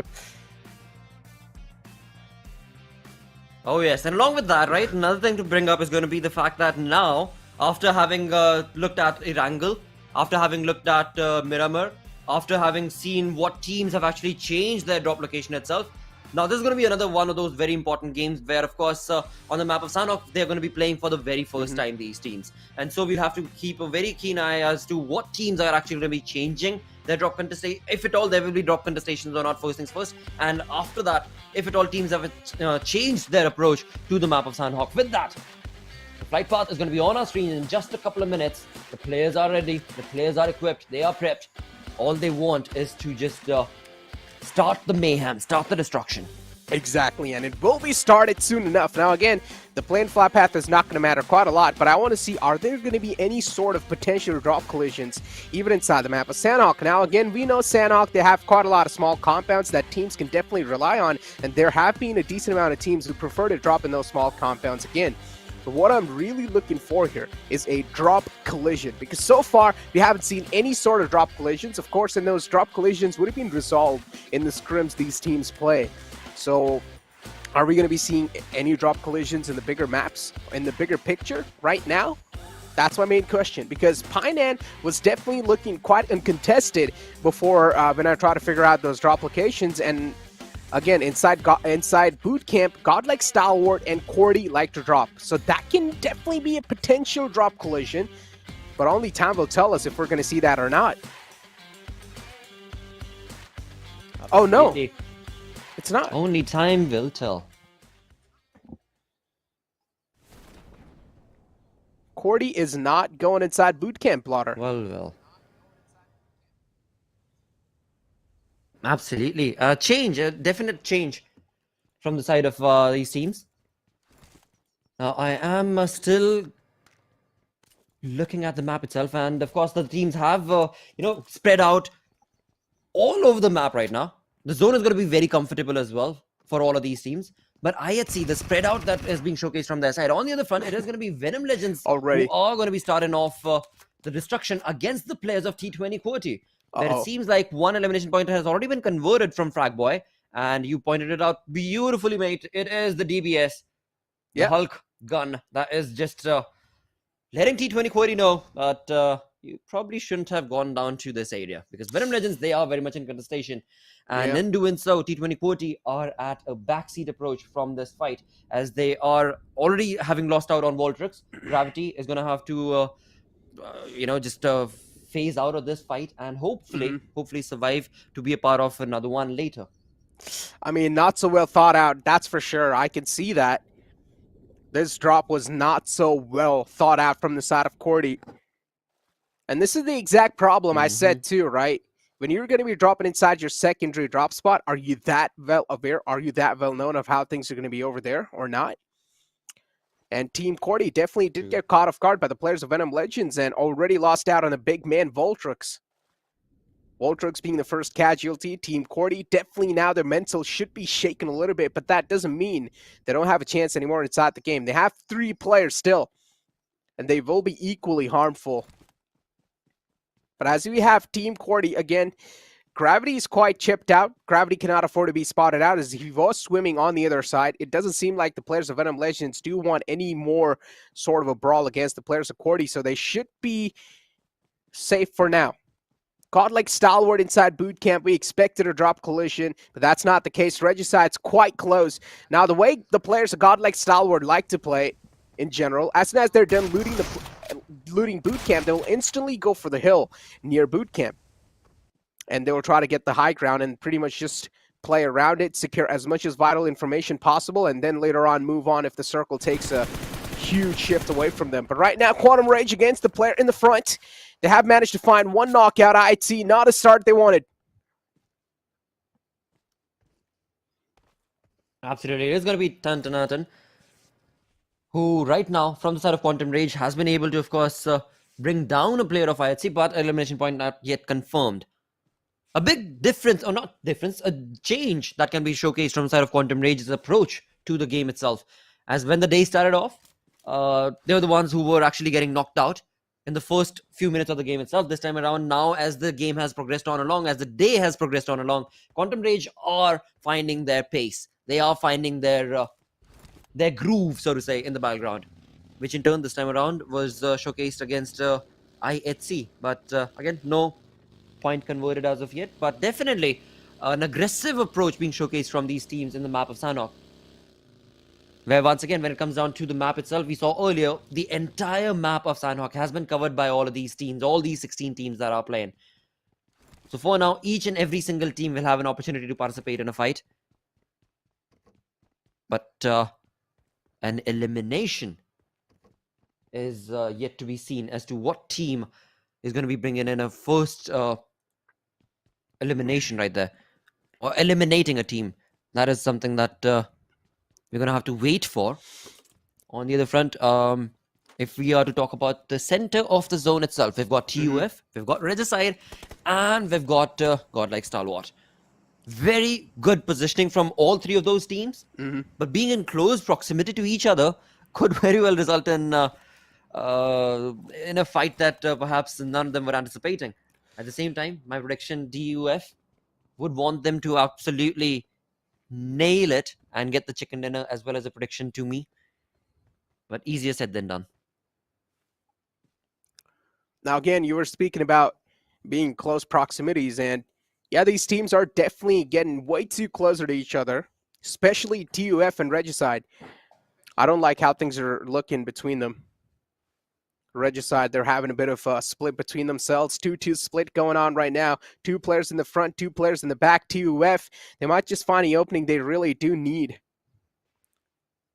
Even it's sort of closing in on that central spot. MABETEX, they've done the same. They did decide to drop inside Painan, instantly capitalize on that empty spot. And now they're on the hill. Godlike Stalwart, as I said, as soon as they're going to be done looting that boot camp area, they'll instantly try to take over that hill, and that's what they've done. High ground, again, is going to be the prime spot for the teams. And as I said, Blotter, sometimes even Sanhok can be quite slow. Indeed. Oh. That's exactly what I was thinking as well. Uh-oh.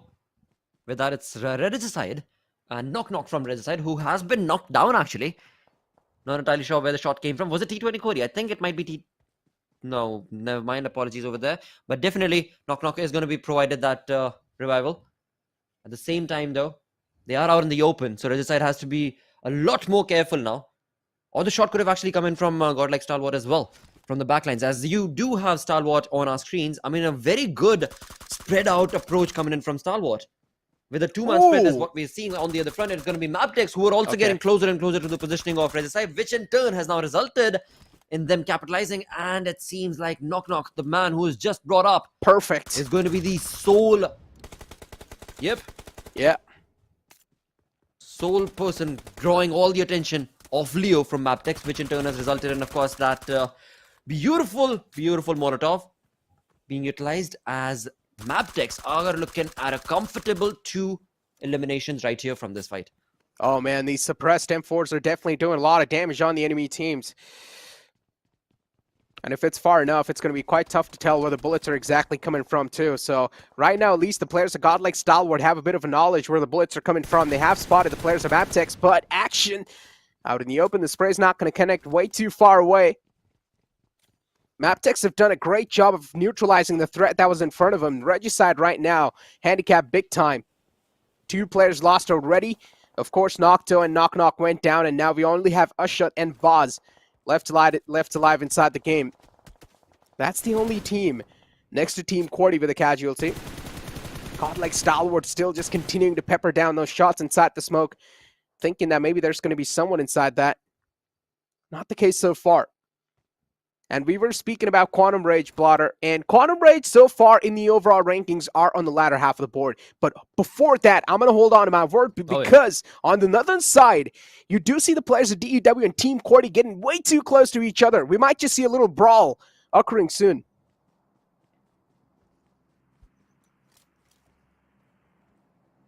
Oh, this is trouble brewing for sure between those two teams. T20 Qwerty as well as DEW, as you perfectly mentioned, in close proximity at Houghton, I believe. And again, that's going to be far north of where this fight is, where, of course, MABETEX on our screens trying to spot down the players of Stalwart. Now, Stalwart, we did mention earlier as well, a very good spread-out approach coming in from the side of Stalwart. So I'm liking that fact, which in turn is pushing MABETEX to a bit of a stalemate in this fight. But again, it's absolutely fine because it is the information that they want to be able to retain.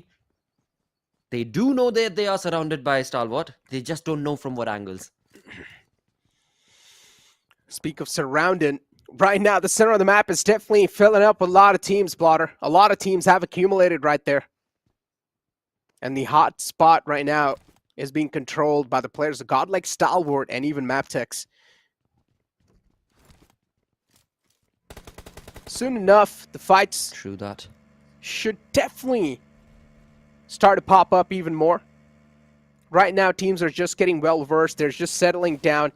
They have found themselves that sweet little spot to play around with. There are a couple of teams who are still outside the circle, including IHC and even DRS, who will try to make it inside. But again, you cannot take over the seats that have already been taken, so that means blood should be drawn.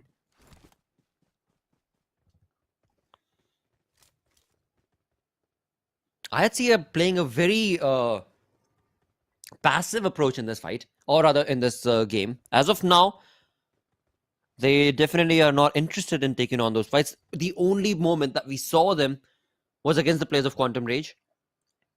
And right now, IHC are at outside the zone, towards the south of the map itself. Pretty much the only team that is yet to enter the zone. But talking about the zone itself, again, now things are going to get a little convoluted because 16 teams, all 16 teams are surviving. And slowly as they get themselves, get their presence felt into the zone itself is going to be constricting. And there's not enough open areas for these teams to be able to find a safe compound for themselves. Also, another thing to bring up is going to be the fight that we anticipated between the players of T20 Qwerty and DEW. Yeah. It has not yet occurred. In fact, they've gone their separate ways, both those teams. Yeah. So DEW, perhaps they spotted the players of T20 Qwerty and decided to actually play it safe and passive this time around. At the same time, again, I mean, this is what has happened over the years of Sanhok, right? Initially, it was the most chaotic one. It still is. It still is. I mean, we're just 10 minutes, 11 minutes into the game. By the time we reach that fourth zone, fifth zone, automatically there are going to be fights taking place from so many different angles that it does get chaotic. Yeah. But yeah, over the years, definitely the teams have slowed down their approach on the map of Sanhok. And speaking about Sanhok, right, there's another team that has really been doing good in the PMPL fall split of South Asia, and that has been the team of Elementrix. Now, Elementrix have caught an interesting journey themselves inside this entire South Asia Championship with how they made it in here. And one thing that has always just kind of brought a little bit of light for them when it comes to me is that Elementrix, whenever they really did need the momentum, they would always start off with Sanhok. They would get a chicken dinner on Sanhok, and then later on, they would just start popping off somehow.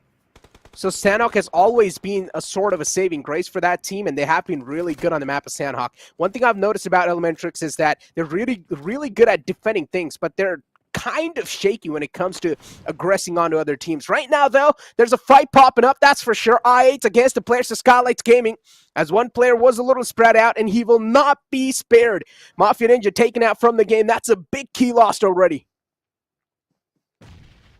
Absolutely. I mean, for the side of Skylightz Gaming, this loss is definitely going to be hindering their progress in this game, as they are left with just a 3-man army. On the other front of this battleground itself, we do have TUF taking shots against the players of Quantum Rage, where indeed TUF have been able to get decent points out of that fight as well, as now we have Quantum Rage retaliating, where indeed both the teams have definitely taken shots. But talking about Elementrix, well, Necro, Elementrix definitely coming into the kill feed against the players of Stalwart.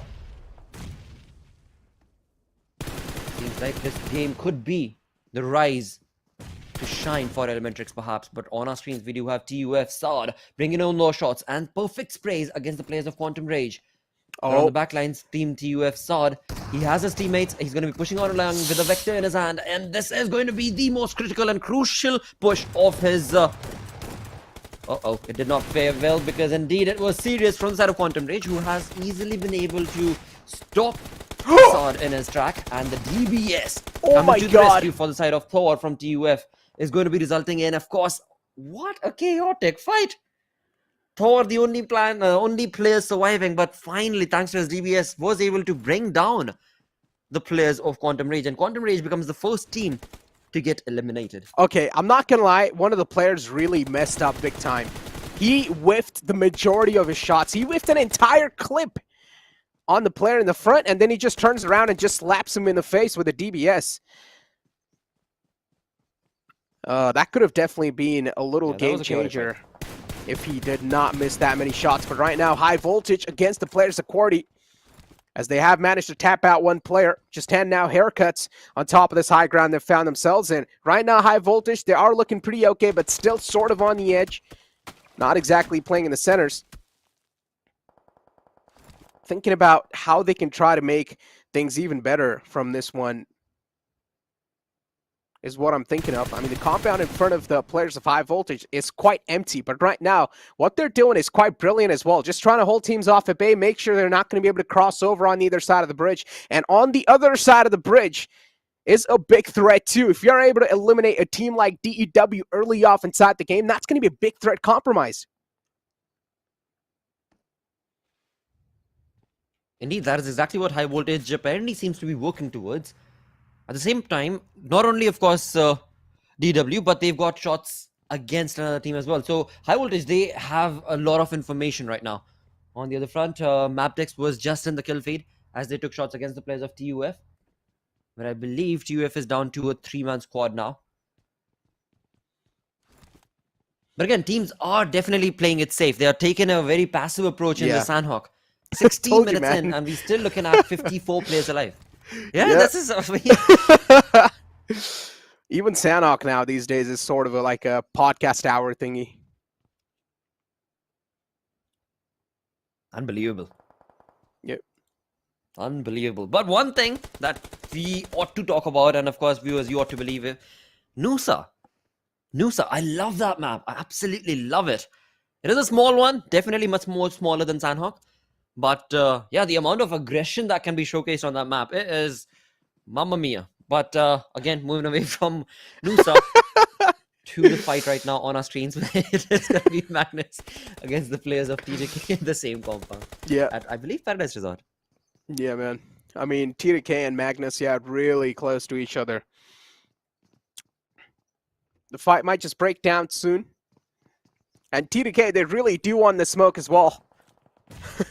They really do want this fight against the players of Magnus. I mean, T2K realizes Magnus in the front, if they're able to eliminate this threat, this can definitely be a big one for them.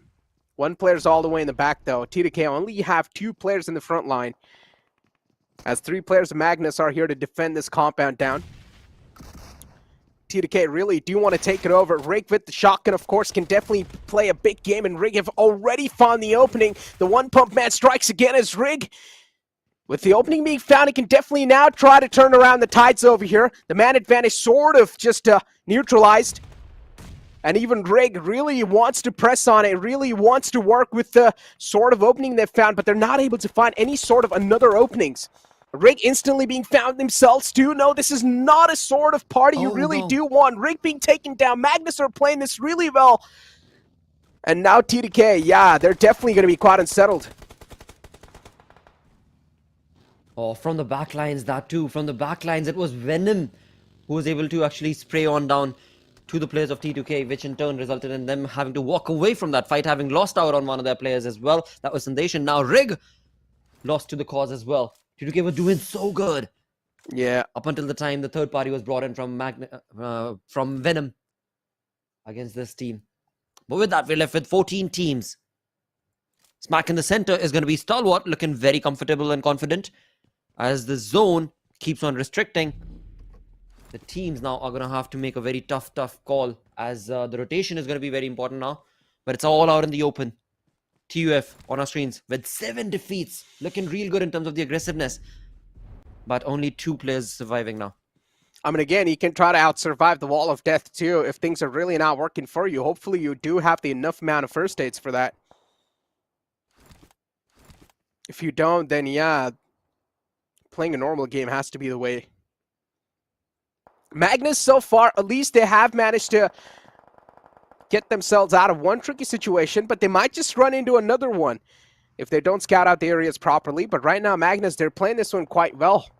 Not really overextending, instead just playing safe and sound.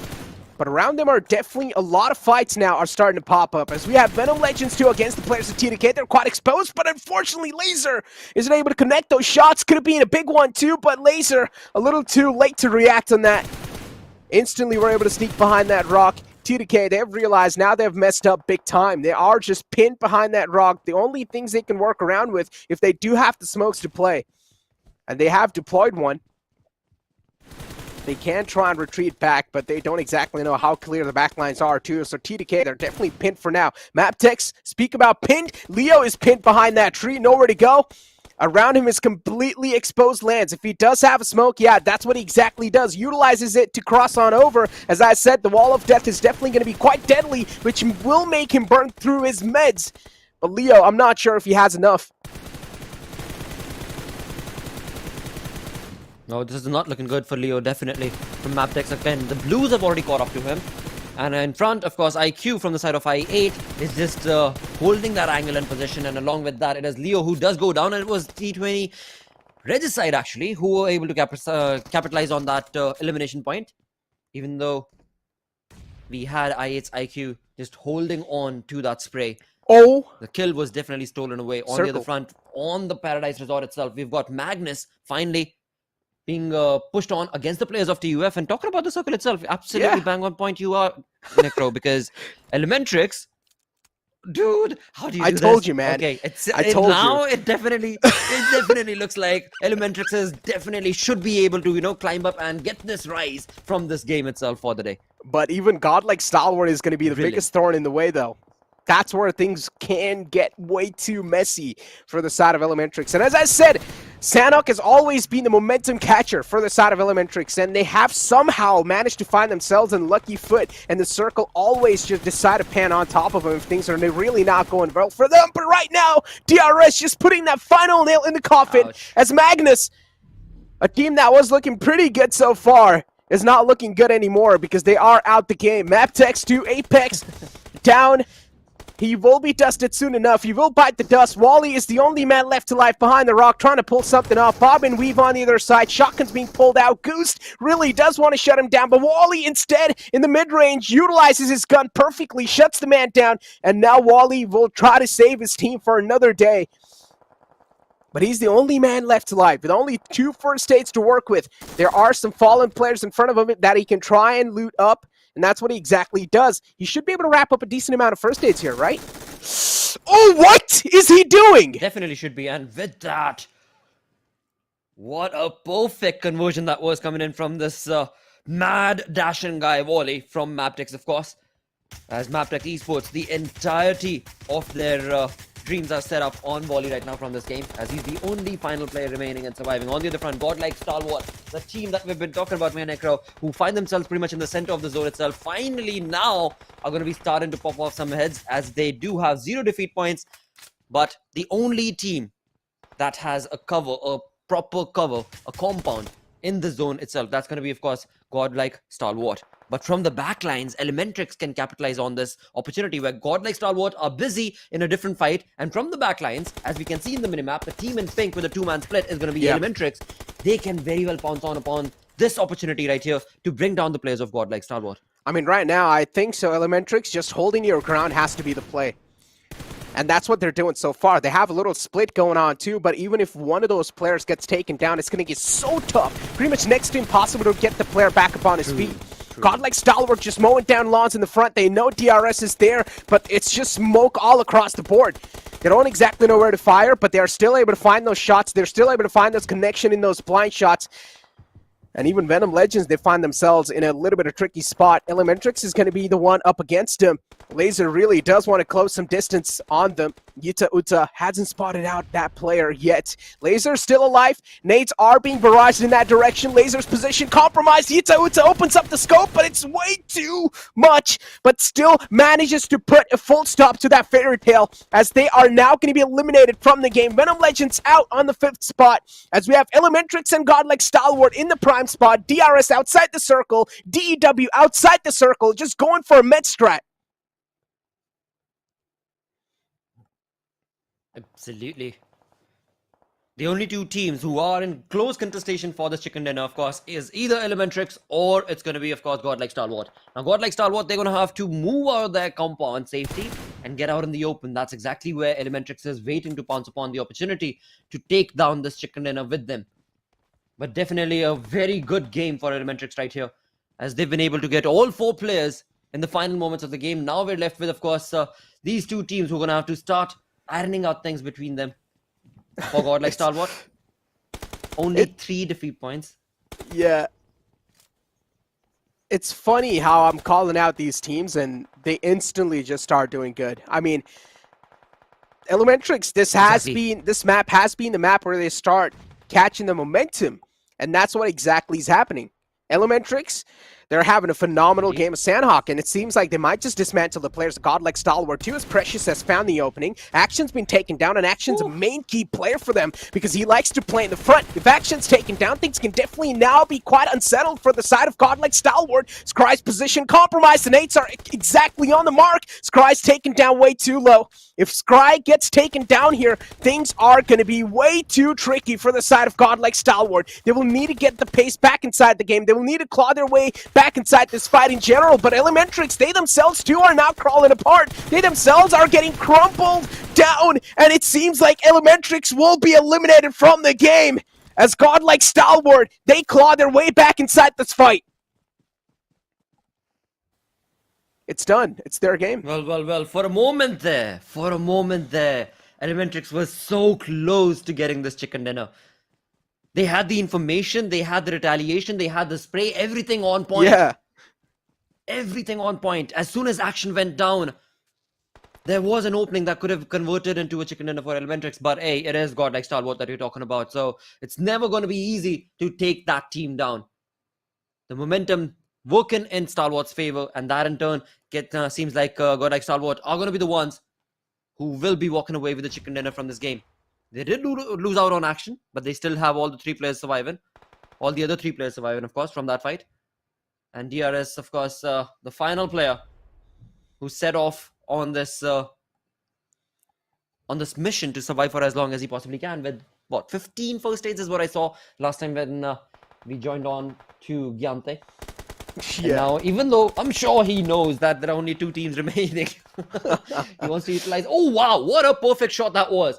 Sadly, was not provided with an elimination point, but definitely a very good shot. And that in turn will result in, of course, DRS sitting on the 2nd position. But we know who the chicken dinner winner are. It is going to be none other than the perfect approaching Stalwart, Godlike Stalwart, with the chicken dinner for themselves. 7 eliminations in total, 22 points from this game. Let's go. I open up my account in the prediction too, man. It's my first prediction right. Let's go. You know? baby steps, Hey. even from my side. But yeah, Godlike Stalwart, Nice. overall ranking is going to be on the 2nd spot. Just because the players of DRS managed to squeeze in the top 2, if I'm not wrong, they should be the one ruling the charts. But again, the difference shouldn't be much. True. That's what I was also thinking about in the overall ranking. They are sitting on the 2nd position.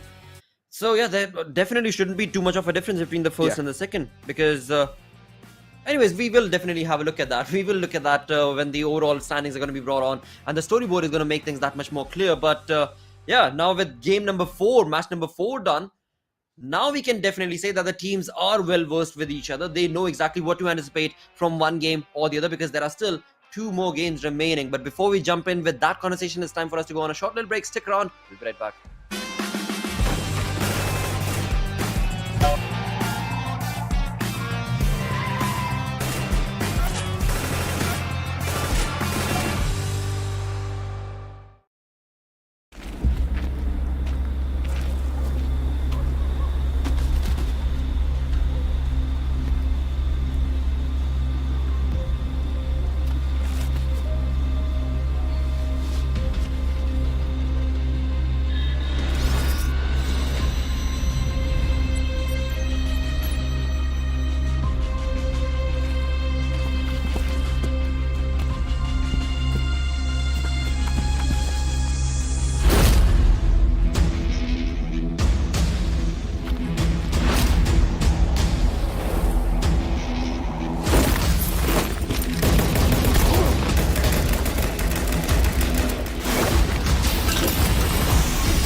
Hello and welcome once again to, of course, the incredible SA Championship right here. All thanks to Oppo for making this happen. But at the same point of time, we are done with 4 games now.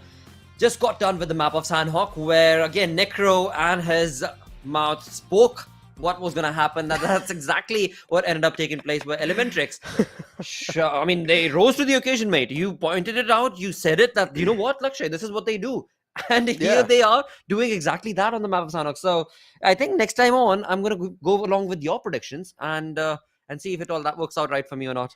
The funny part is my predictions, I mean, so far they haven't been that exactly on the point, but as soon as I see the circle and as soon as I see what team is on what position, I can definitely sort of draw the picture in my mind. I mean, again, it's not going to be 100% correct, but Majority true, of the true. times, at least that's something I've seen in the lobbies that I've casted in the past, right? But as you do see the player focus in front of us, and Volley, of course, with the most amount of elimination points, we did see Volley pull off an incredible clutch against the players of I8. And one thing I really do want to point out here, if I'm not wrong, the last man of I8 was just staring at Volley, right? Yep, that And- is true. Yeah, so I was like, But wait, hey, what? I mean, it was because the Blues had already caught up to MABETEX's Wally, right? And I8's Yeah. final player, I'm not entirely sure what he was doing, but I was that much more questioning Wally because I was looking at the screen and I was anticipating that Wally should probably now get the first aid. Thankfully, he did not.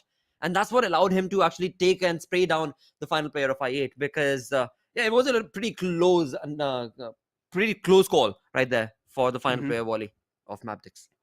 Indeed, man. Speak of close calls, I mean, Godlike Stalwart too. That final fight was definitely quite close, but they still managed to claw their way back inside the fight and somehow win it. Now, of course, Godlike Stalwart, I mean, they're Godlike Stalwart. Nothing much can be said. They are literally one of the best teams inside these South Asian lobbies. But one team that we haven't seen so far just rise up to the occasion, I would say DEW. And DEW, with the way they started off the entire PMPL fall split, of course, of South Asia, it was with a bang. And DEW in the overall rankings, as we had a conversation before this game even started, that they are doing pretty okay in the overall rankings, but they are not showing the sort of flashy plays that we saw in the previous lobbies, right? But maybe it's just because that those six True. Pakistani teams are creating a bit of problem for DEW, and they're not really able to find their way across that. They're not really able to find the domination. But I think so we should just give these teams a little bit more time. Even I feel like even from the teams that are going to be coming in from, of course, Yes. the Pakistan side, they also need a little bit more time to get used to what exactly is going on inside these lobbies. I believe so. I think, I had, when the day started off, I was talking about till game number 4, it's still going to be up and down. And then game 4 onwards, teams are going to get that much more versatile in terms of their approach and perhaps even consistent. Yeah. But yeah, you're right. It seems like perhaps day 1 itself is going to be spread out for these teams, just understanding what to anticipate in the lobby. And of course, we still do have 2 more games remaining. But before we talk about that, let's have a look at the Oppo F21 Pro moments, where indeed it was a little bit of a stalemate fight as well. I mean, the entirety of Sanhok extended quite a lot actually with these few moments in the first few minutes of the game itself. Once these were done, then we were in a little bit of a stalemate situation where till like the 18-minute marker, there was no fight taking place at all. I mean, yeah, and I literally said this too. Sanhok these days has been quite a sort of a tactical approach. Now, we do know Sanhok being quite aggressive, a lot of third parties too. Third parties did happen as well. One of the fight was completely ruined where Magnus somehow or some sort of got a little bit of advantage because of that. And they were able to make it alive, but later on instantly Magnus got eliminated themselves. So yeah, third parties are definitely going to be the part and parcel of the map of Sanhok. Compared to all the other map, of course, third parties are going to be way much more in this map in general. But as we do have the damage graph in front of us, Godlike Stalwart with 7 elimination points, 1493 damage dealt, MABETEX as well in front of us. I mean, the teams that got eliminated too, they have quite a decent amount of damage wrapped up themselves. And as you mentioned, rightfully so, the fights were happening way too late. Exactly, and that... I don't know if it's a precursor. It could be a precursor, I'm not sure. But it seems like the SA Championship, it is going to be an extended one. Every single game is going to be an extended one, right? With that, like we were talking about it, we've got 2 games remaining, Erangel and Miramar. Exactly, man. And with that also, Blotter's going to be saying bye-bye to us for today. It's okay, Blotter. We'll see you tomorrow, man. It was great casting alongside with you. But now, Fixes is back in action. How you doing, baby? It's been a long time. Indeed, it has been a little bit of a Panda Brothers reunion, I believe. But keeping everything aside, I was just watching the game, and boy, oh boy, Godlike Stalwart. I mean, you gotta give preps to Pika for what he did in those final few moments, because I really thought that Elementrix did steal it out of them, right? Just the moment when they did get that first knock, it was Pika doing everything that was required. We'll talk about that right now. Just a wee while, but now it's time for predictions. Seems like you've already gone one up. So, Necro, I'm gonna give you that first call. Who do you think is gonna be ruling Erangel? Oh man, Erangel, I'm really thinking of high voltage here, man. I think so. High voltage will have 2 today. So yeah, high voltage. Lock it in for my side. What about you, bro? I think, I was initially thinking about high voltage, but considering that we haven't seen, back-to-back chicken dinners yet, at least in the Asia Championship, I think I'm gonna go with Godlike Stalwart on this one, because I really feel this was all that they needed, to kind of gain that momentum to get a chicken dinner following in through those games, right? Godlike Stalwart, I think if you look at how their footprints have been in the past, right? They kind of start a little lousy. Once they get that chicken dinner, they start rolling, baby. And that is where, we get to see their true faces. And of course, I mean, getting back to the conversation that we were really having, Godlike Stalwart, I mean, they were kind of just positioned to that one spot, but I really felt that Elementrix messed that up, because building up all those smoky barriers for them kind of went against them, to be honest, because after getting that knock, they did not get any sort of follow-up. Orange was way outside the zone, his position was compromised, PK got a knock, and then he just goes in through, gets yet another one, got 3 of those players in those final few circles, and literally saved Godlike Stalwart from the cusp of getting eliminated. And regardless, I mean, it was all a game about circles, right? And I can perfectly understand why, Godlike Stalwart was in such prime position. The circles just favoring them massively, even for Elementrix, like you mentioned. And I was taking a quick gander at the map feed, and I could really see, apart from MABETEX, who tend to drop around Painan, there was nobody who was really going to, obstruct their path or entry inside the circle. Yeah, exactly. Giving them such a good route to enter in through the little, small bridges that we have, and to control over the hills. And it was Elementrix game to lose at a certain moment, especially when that last curveball hit. But again, Godlike Stalwart just being very resilient, showing no mercy, did manage to come out as the victors. I mean, again, as you said, with the position the players of Godlike Stalwart really found themselves in, they really need a sort of heroic play, at least from that one player. And Pika stood up to be the hero in that moment, and he pretty much just saved the day. Elementrix, the players, they were playing that pretty well. Let's be honest. They had them surrounded. They played that perfectly. And one thing we have noticed, right? No matter be the hills or no matter be the compounds, when you always need to move out from those prime spots, it's one of the most trickiest things to do. And that's why Godlike Stalwart sort of were crumbling down to the nades that were being thrown from the side of Elementrix, but Pika came in clutch. He did indeed. But when we were talking about clutch, we're going to talk more about those clutches, because few of them were of course made in Sanhok itself. But right now it is time to take a look at these beautiful faces. Everybody just riled up for the game to begin, because we are talking about Erangel, and this is indeed the bread and butter map of all these players. Everybody well versed with all the terrains, and they exactly know what they have to do and how they have to play it around. So far, it has been an essay domination all along. Pakistani teams, they've been lagging behind, but somehow they are making their way. They're finding their way. But the big questions still remain. I mean, are they going to stick to those new drop locations that they have selected, or are they willing to take in those fights? For that, I'm really curious to watch, because what happened to I8 in the previous game, just getting clapped by Wally single-handedly. I mean, who peeks to an MG3 with an S12K just running in front? I don't know if Ghost was in the right senses, was in his right mind, but hey, I mean, Neko. That's what I literally said. I yelled. I was like, what is he doing? Like, it just didn't make sense at that time. I'm like, okay, what is exactly going on? And then the last man who was alive from the side of I was like, okay, he should be able to at least try and take him out, right? Because, of course, Wally was out in the open, and he was also looting the death crates. But then the last man just stands still and just stares at him for a while, and then decides to go back in the cover, and while he was trying to fade away, he got caught by the MG3. I mean, it was just completely a dunzo type of deal over there. So, definitely quite interesting approach from their side. But right now, as you said, are we going to be seeing any sort of improvements? Are we going to be seeing any sort of shuffling around again inside the drop locations? And that doesn't seem like the case anymore. DEW, they are going to be the rulers of the military base.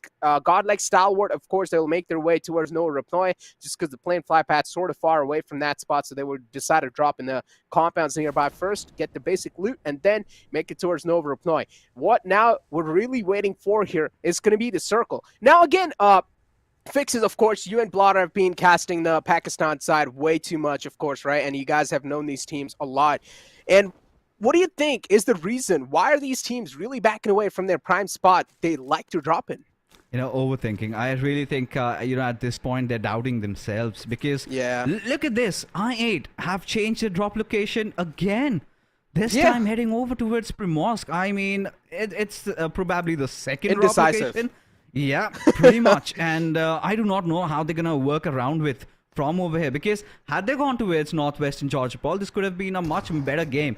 Maybe early on, their intention is not to take a fight against a team like IHC, but T20 QWERTY, they have an infiltration in the form of DRS, who are already high and mighty with the kind of momentum that they're rolling in. Gravity all by his lonesome. This is, of course, a player to watch out for.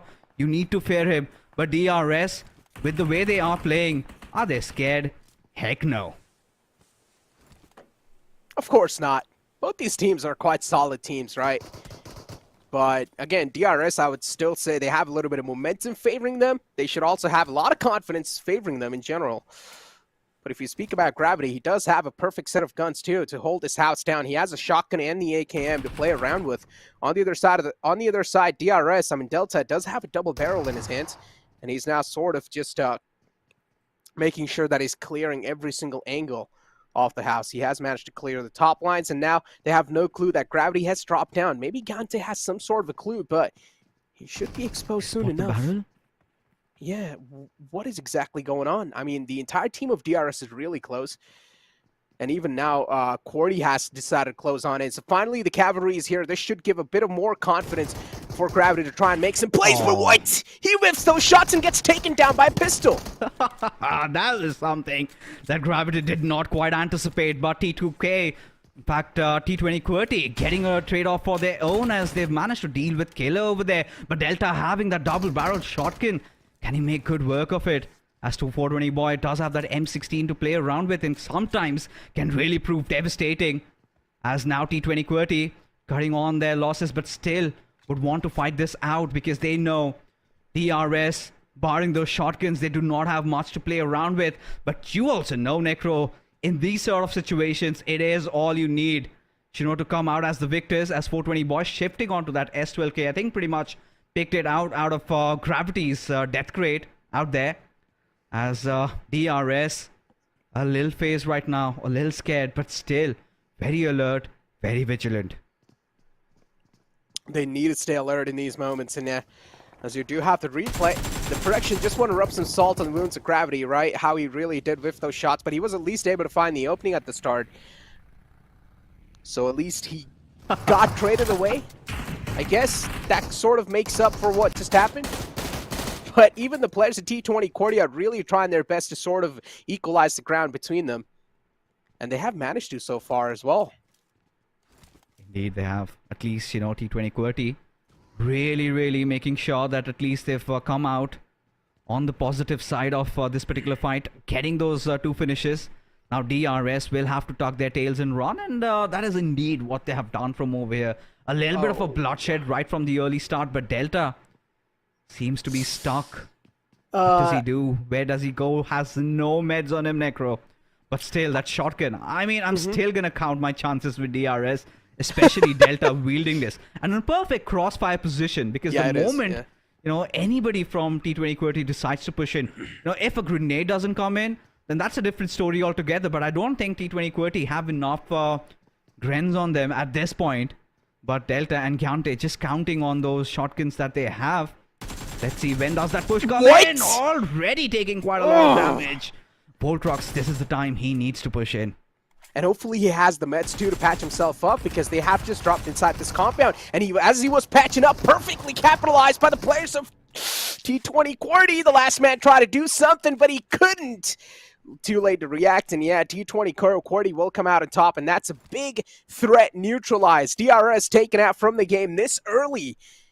And now that DRS is out, as I said, that's a big threat neutralized. One of the biggest names inside the lobby is not in the game anymore right off the bat. So that's going to give a big sigh of relief for some of the big names like, of course, Godlike Stalwart and even High Voltage. Because the High Voltage and DRS, I mean, I would say DRS too, they have similar sort of a play style just like the players of High Voltage too. They have a little bit of tactical nature, but one thing I would say that is quite different is that DRS, they really do not shy away from some of the fights. I would say they really do fight for the prime spot. Indeed. I mean, nothing really taken away from them. But, you know, what really sets them apart, in fact, high voltage over here, is that experience, right? Because when you take a look at their roster, they have played in the big leagues. And when it comes down to DRS, nothing taken away from them. I mean, we still know their organization is one of the oldest, but the players playing in, some of them are relatively new into the scene. And, you know, you have those little bit of hiccups. But again, you know, when you have that new blood, you get that little bit of an aggression coming in. I think Gante has so far really impressed me. Especially when you get a knock with a P1911, really impresses you against an S12K. I mean, what are the odds of you coming out through? But again, you know, these are professional players. I mean, I would have never connected, but he, of course, did. But, you know, despite that, you know, T20 Quiddies did come out strong. I mean, in the previous game of Erangel also, they did manage to accumulate quite a lot of points. But again, you have to talk about this circle, which is kind of a little bit hybrid this time. Has a little bit of that northern part also going in, but a little bit similar at the same time, where you have those potential chances of this circle ending somewhere around that ruins area. And Magnus are really quick to understand the gravity of the situation, have made quick rotations out from Pachinki already. I mean, speak of making quick rotations, yeah, as you said, they have made a quick rotation outside Pachinki. But even now, Godlike Stalwart, they are making quite a late one right behind the players of Regicide. Now, they can definitely be following their tracks, but Regicide has gotten a little bit of lead. Another thing that I've noticed inside the game was even Quantum Rage dropped down to just a two-man squad. Now, you said Quantum Rage has been one of the most consistent teams in the lobbies, of course, PMPL Pakistan, but over here, we're not seeing any sort of replication of that. I mean, not yet. In my defense is all I can say. They have been consistent in terms at least they've been consistent, not the way we wanted all the Pakistani fans over here, but it's going to be such an arduous task, right? Especially when you are ego drop clashing against one of the best teams inside the region, that's Skylightz Gaming. And kind of puts you in a position where your rotations might get messed up, because right from the moment you drop, you know there's a threat looming right over your heads. And it is something already to deal with. And then again, it's the pressure, because, you know, for Quantum Rage, I think it's their first time playing the SA Championships. You know, it is the big leagues that they have come into. And, you know, the stakes are higher. So hence the pressure. I mean, when you're talking about teams like i8 crumbling, then Quantum Rage, I mean, we can cut them some slack. Oh yeah, of course. Yeah, we can give them a little bit of breathing room here, because there are definitely going to be quite a lot of jitters. And as you said, yeah, perfectly brought up, i8, even they themselves, they are being quite indecisive. And for a team like i8 to be indecisive inside the lobby, that speaks volumes about the teams that have came in from the PMPL South Asia fall split, right? Because with the way this competition have been evolving, even the players of DEW, man, a pack of rookies that just showed inside the lobby, completely unknown, they were just dominating with their minds away. The firepower this team has is incredible. And they were the kryptonites of Godlike Stalwart for a long time. And, you know, I think that is exactly what they needed, right? To kind of give them that boost, that adrenaline coursing through their veins. I mean, if they can take on Godlike Stalwart, I mean, who are the other teams? I mean, rookies, you call us? Yeah. And, they've proven everybody wrong every single time. I mean, the Cinderella story that they're on, we love it. We always love to see these underdogs just come in and surprise everybody. I would love to see them, you know, partake in the PMGC this time around, but that's still a long way to go. But the way DE Warriors are playing, they're definitely on the right path. All they have to do is stay top 3 by the end of this tournament, and will have themselves a ticket for the global championships. But right now, taking a look at the circle, takes a little bit of a shift towards that northeastern area, a position where high voltage are going to be really happy and proud of, but Regicide are going to be knocking at their doors, and that is something that they really need to anticipate, and seems like they have snuffed them out. And what was Praveen doing? Was that a misfire? You thought maybe it's penetrable or something? It's not. No, it's intentional. He's just trying to lure the players of T20 Regicide, or maybe just trying to, you know, shush them away, just stay away from my territory.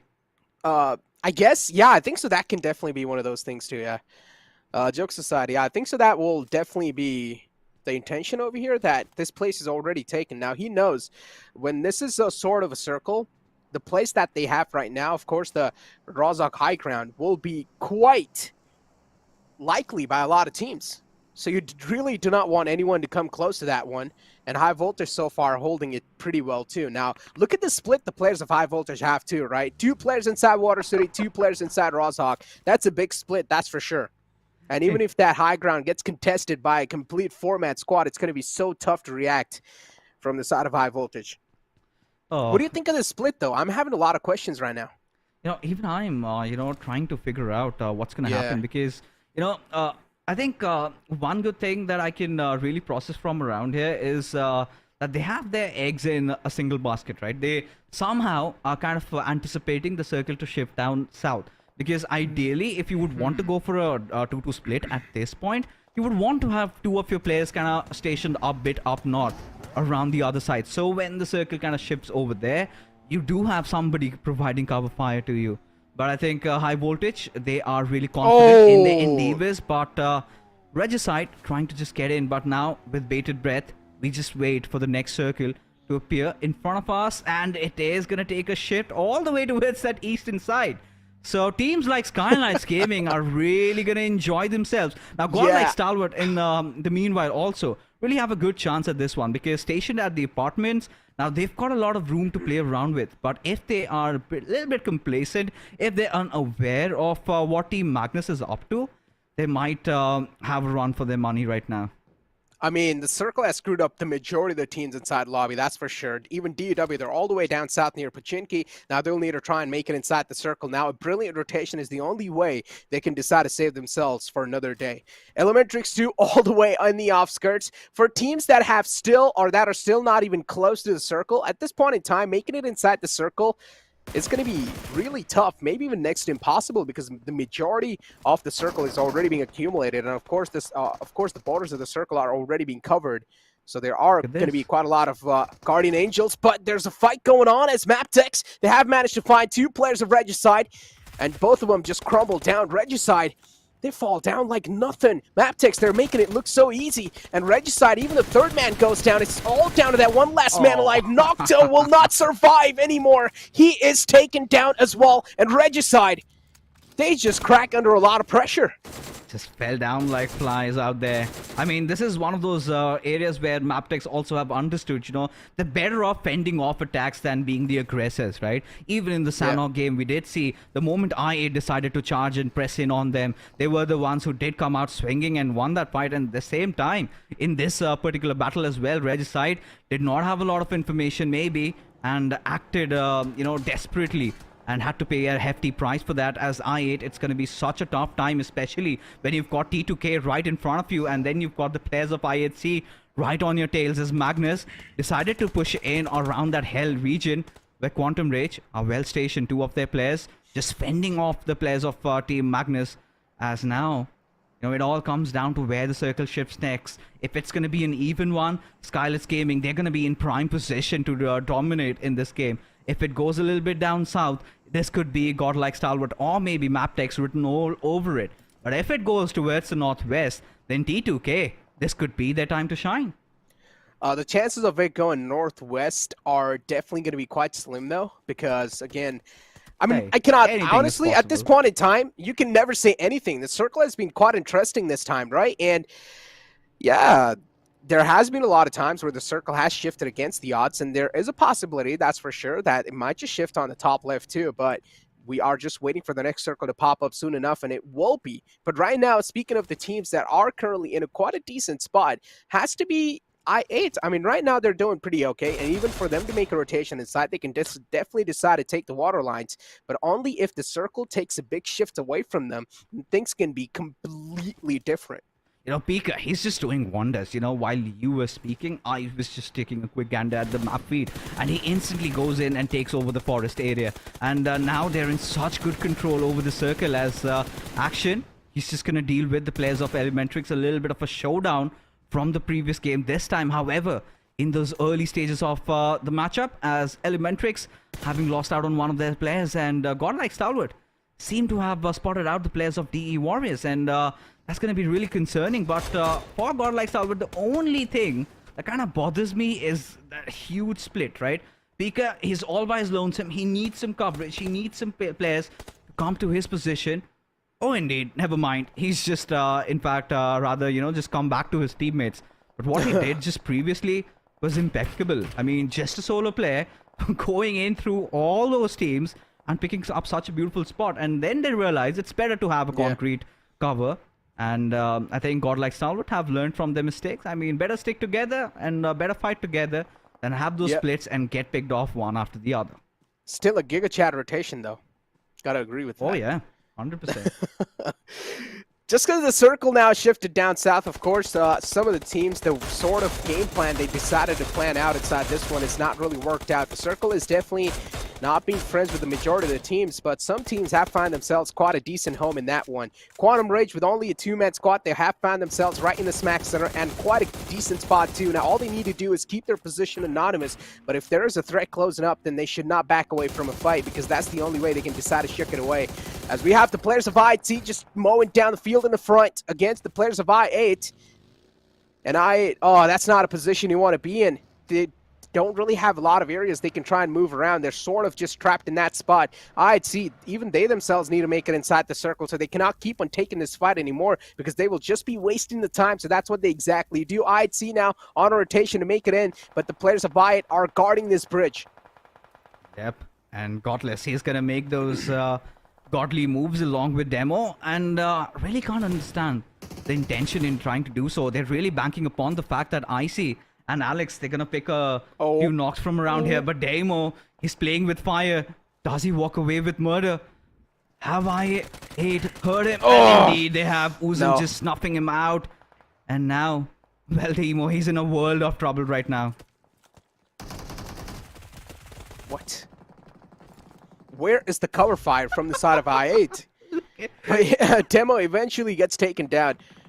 So yeah, at least for now is able to stay alive. But again, just because they have the positional advantage over the players of IT, and IT, just because they made quite a late rotation, I had to talk about this too previously, that Vince, you are going to make a late rotation. It's going to be so tough to find yourself a comfortable spot. But even High Voltage is now just ramming their vehicles in this compound or in this territory, as the players of IC have just pushed in, and IT have managed to at least take down 2 players. So at least for now, the threat's being compromised. But as the players of High Voltage has approached this fight, IC will have more threat to deal with. Assassin spotted out, some damage chipped out as well, but that's not going to help him quite a lot here. IC's all by himself to try and fight off, while his other 2 teammates are not exactly seen around him. They're trying their best to fight back. They finally decide to engage in a fight. High Voltage, they have somehow managed to put a full stop to IT's story.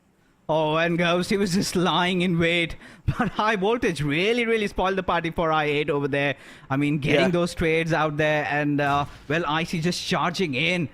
And with no fear out there, did whatever he possibly could have done. But again, it was High Voltage that walked off with the final laughter. But Prabeen still knocked out. And Ghost clearly keeping I8 still in contention, as MABETEX did, really enjoy that spot that they were holding on to, because IC was applying so much pressure on the players of High Voltage just to get caught off guard by the players of MABETEX as he gets taken down. But the circle taking a certain shift, and we have seen the circle a lot of times. Now, this is where MABETEX really need to make a move, but they cannot move with High Voltage just lurking around them. And Ghost is going to play that waiting game. He's just waiting for the right opportunistic moment to strike. Just the moment that High Voltage are at the weakest, that is the time. He might just put the final nail in the coffin. But right now, are the players of T2K aware of Ghost's presence, Necro? They probably are, as even Magnus, they're getting just charged on by the players of TUF. Now Magnus, they've just found themselves in a room locked up, just pinned down completely. Even Quantum Rage, they want a little bit of piece of this fight. Quantum Rage too deciding to engage, as this was the area that was being held down by the players of Quantum Rage, and now it's being taken over.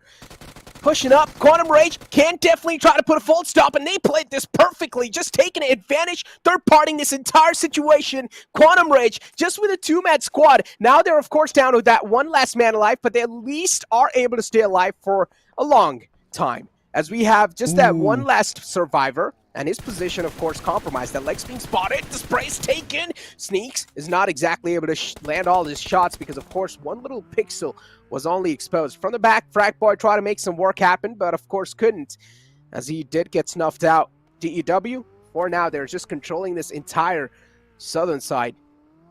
And they should keep on doing so as well. Godlike Stalwart, 2 on the south left side. Things are looking pretty okay, but now DEW, they're deciding to breach inside this compound. All right, DW, I mean, still do have a really good position to defend though, at least for this moment, because they have the mercy of the circle. But Sneaks, of course, did try to thread the needle over there, did not quite succeed though, but still dealt with the threat from the backlines in the form of VENOM Legends as the Warriors. Not really know what they're up to, but Bishal from Team Elementrix, being the last player surviving, does manage to get one out of T2K, as Sandesh and Jane will have to get that rest back up. But Team DEW still anticipating a threat in the form of VENOM Legends and Laser. Somehow, he survives with a sliver of HP as Gangsta has all his eyes focused in on the players of Skylightz Gaming, who are in such a prime position. In the meanwhile, Godlike Stalwart yet to make a move, but look at MABETEX just shredding apart their opposition. And whoa, Sad did make some Giga Chat plays, did come out. Oh yeah. But Quantum Rage were quick to retaliate back. I mean, that's what you call a heroic entry. And Heroics of Sad really did find them that opening, but in the end, they just got third-partied.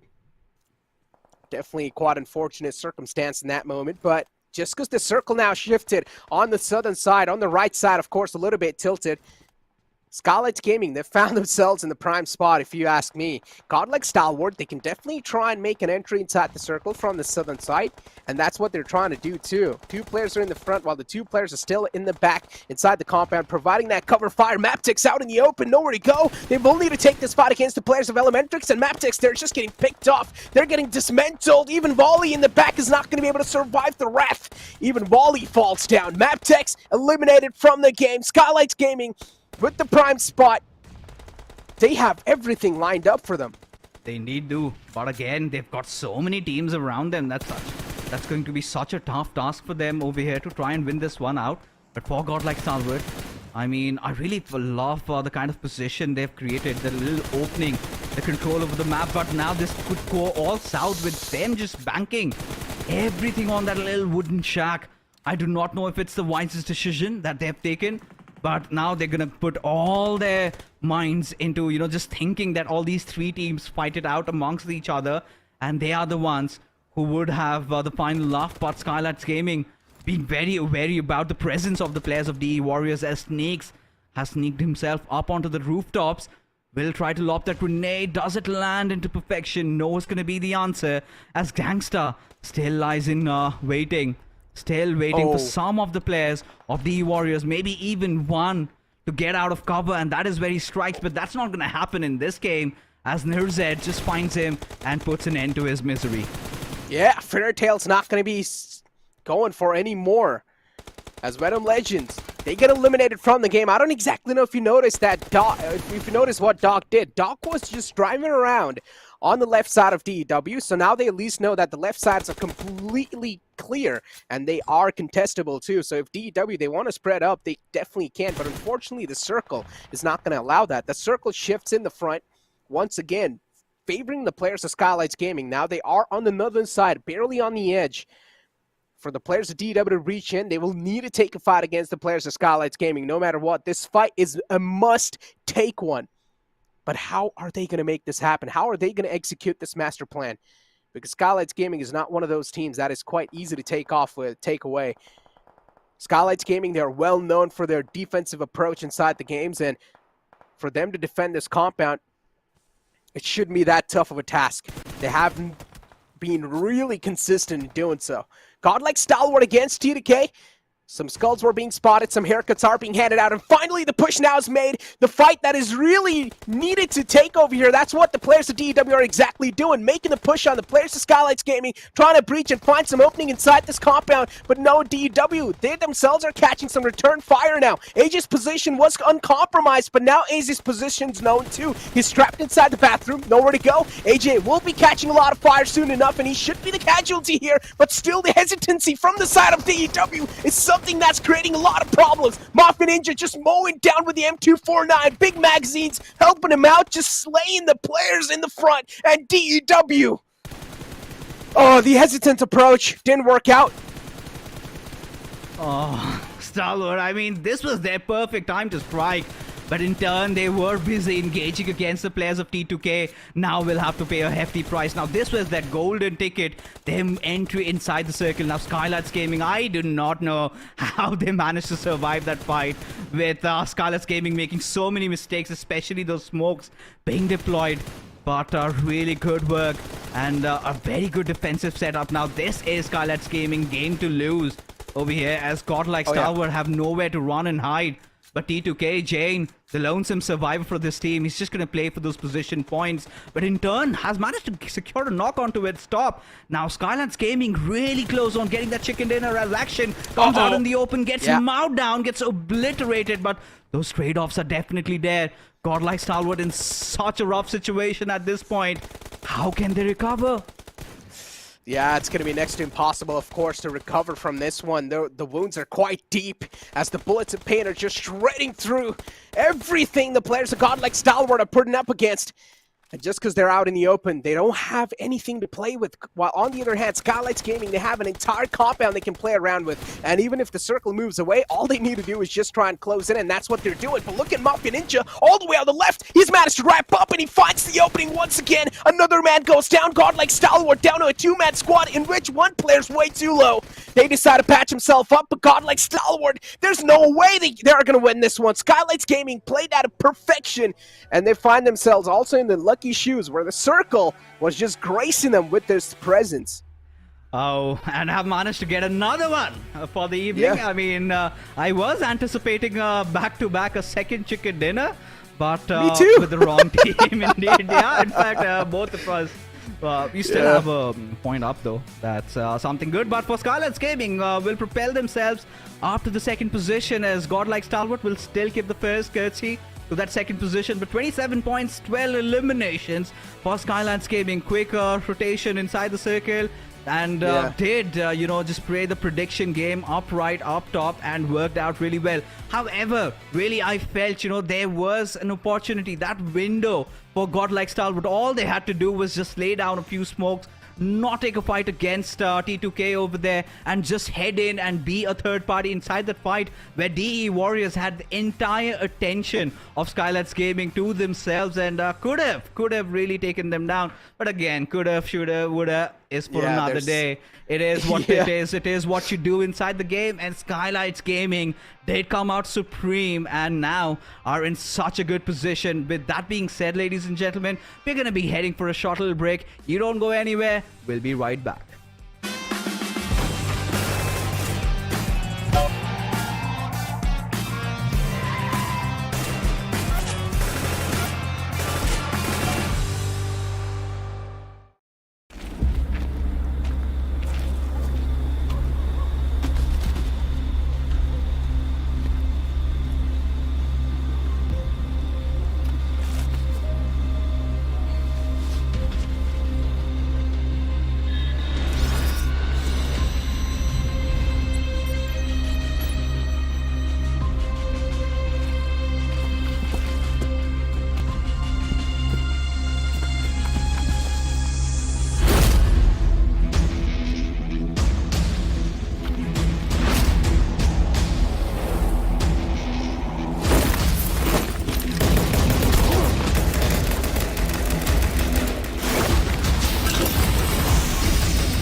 All right, ladies and gentlemen, we are back with all these actions ensuing.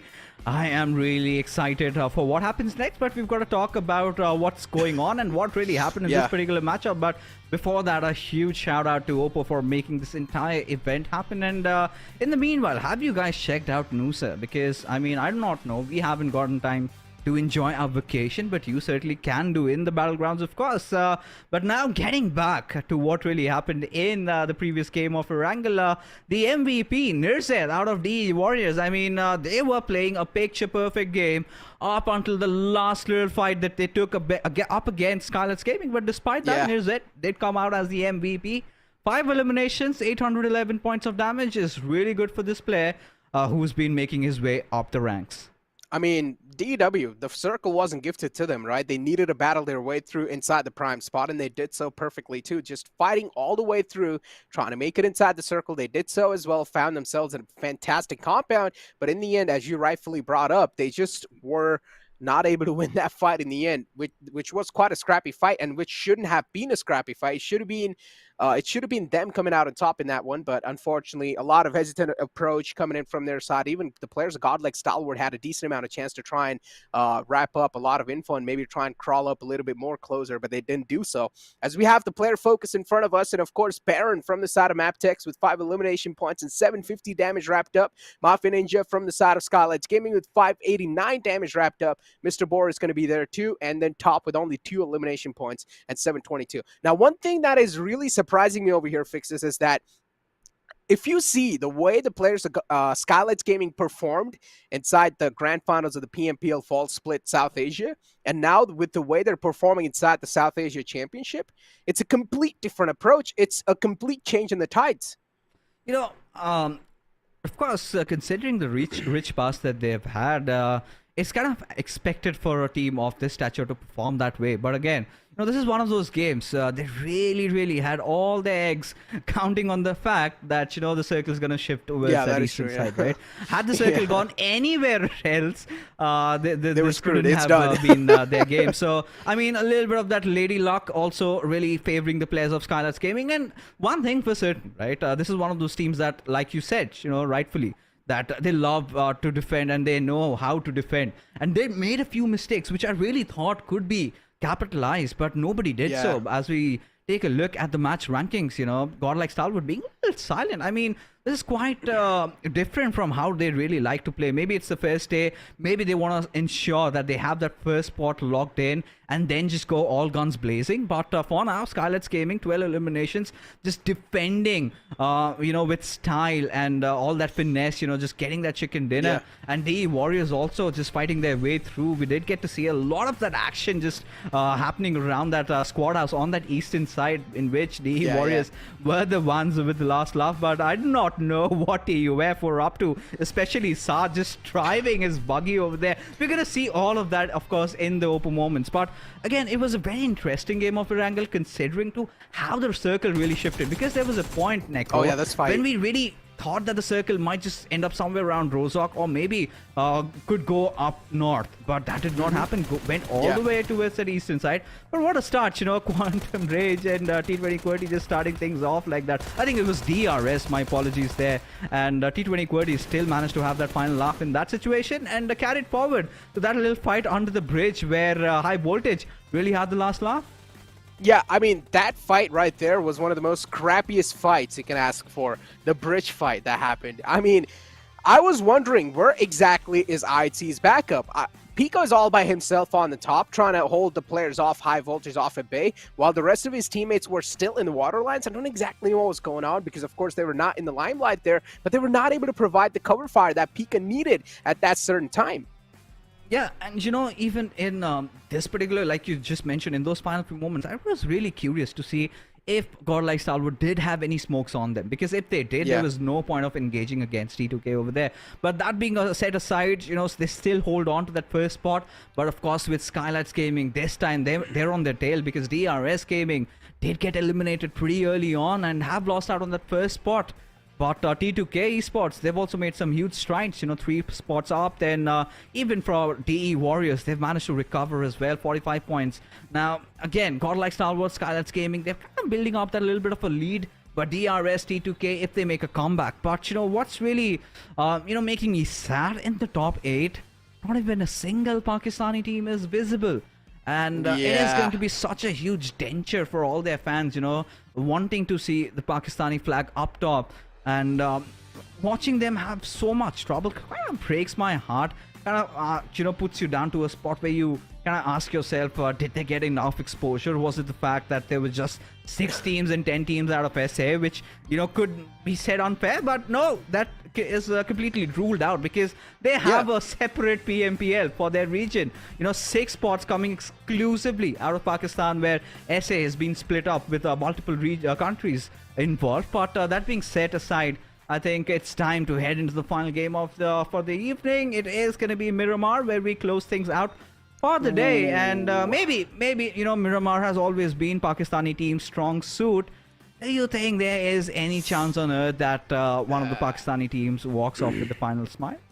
I mean, look, if you speak about chances, there always are chances for any teams, right? But if you honestly ask me, like me as a person, if you ask me which team I think is going to win, look, man, I really hate to say this. I love all the teams in here, but I think Godlike Stalwart and DEW are one of the strongest teams in this map.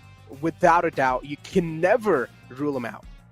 I mean, even we can really put the other Mongolian teams out there. I mean, IHC did go off to a very good game in the previous map of Miramar. Almost could have won it, despite the fact they made a few mistakes out there, which was of course bashed at. But right now, Necro, it's prediction time.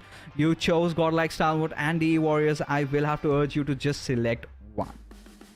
I wish you could make 2 selections, honestly. That would be a good sort of a thingy. I wish.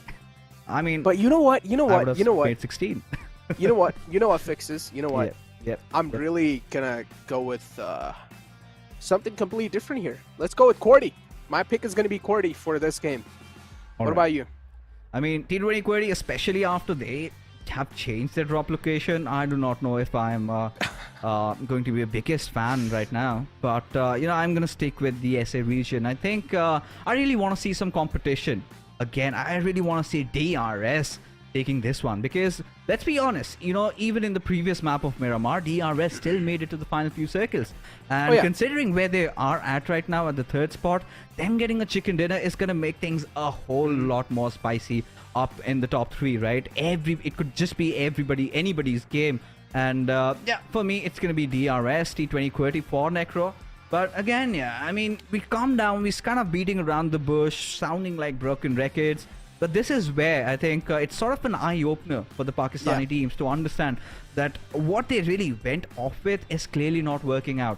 I think you still have 3 more days. You still have those 18 games to go, where you really need to go back to your drawing boards and figure out that, this little change in drop locations that they have took is clearly not working out. I mean, especially for a team like I8, I'd love to see them fight it out against the Warriors. I mean, of course, nothing taken away from DW. They're such a good team. But I8, they're most comfortable at military base. I would love to see them fight it out rather than them just trying out different spots and just messing up their rotation times. Or maybe they should have another secondary drop that is already planned up for them and just never change that no matter what. Just stay there. Don't change it at all.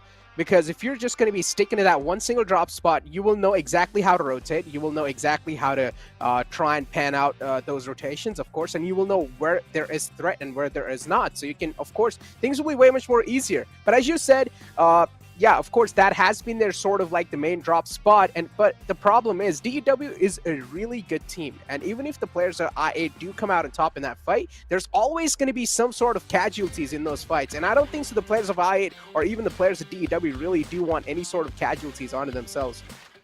I mean, that could just be one way of putting it, right? But again, what are they getting out of surviving for so long? Not a lot of eliminations, not a lot of position points. I mean, that #2, it was all Uzum, the single-handedly, taking on the mantle of the team, and he somehow managed to, put things through, took it to the very end. But you cannot really, just bank upon him every single time to survive. That's not going to happen. but you would want to have your chances stronger. I would love to see them at least try to take Yeah, a fight they in can. one of those games. I mean, you never know. It could really work out for them because, you know, since the inception of R8 playing in the competitive arenas, they've always dropped off at the certain side.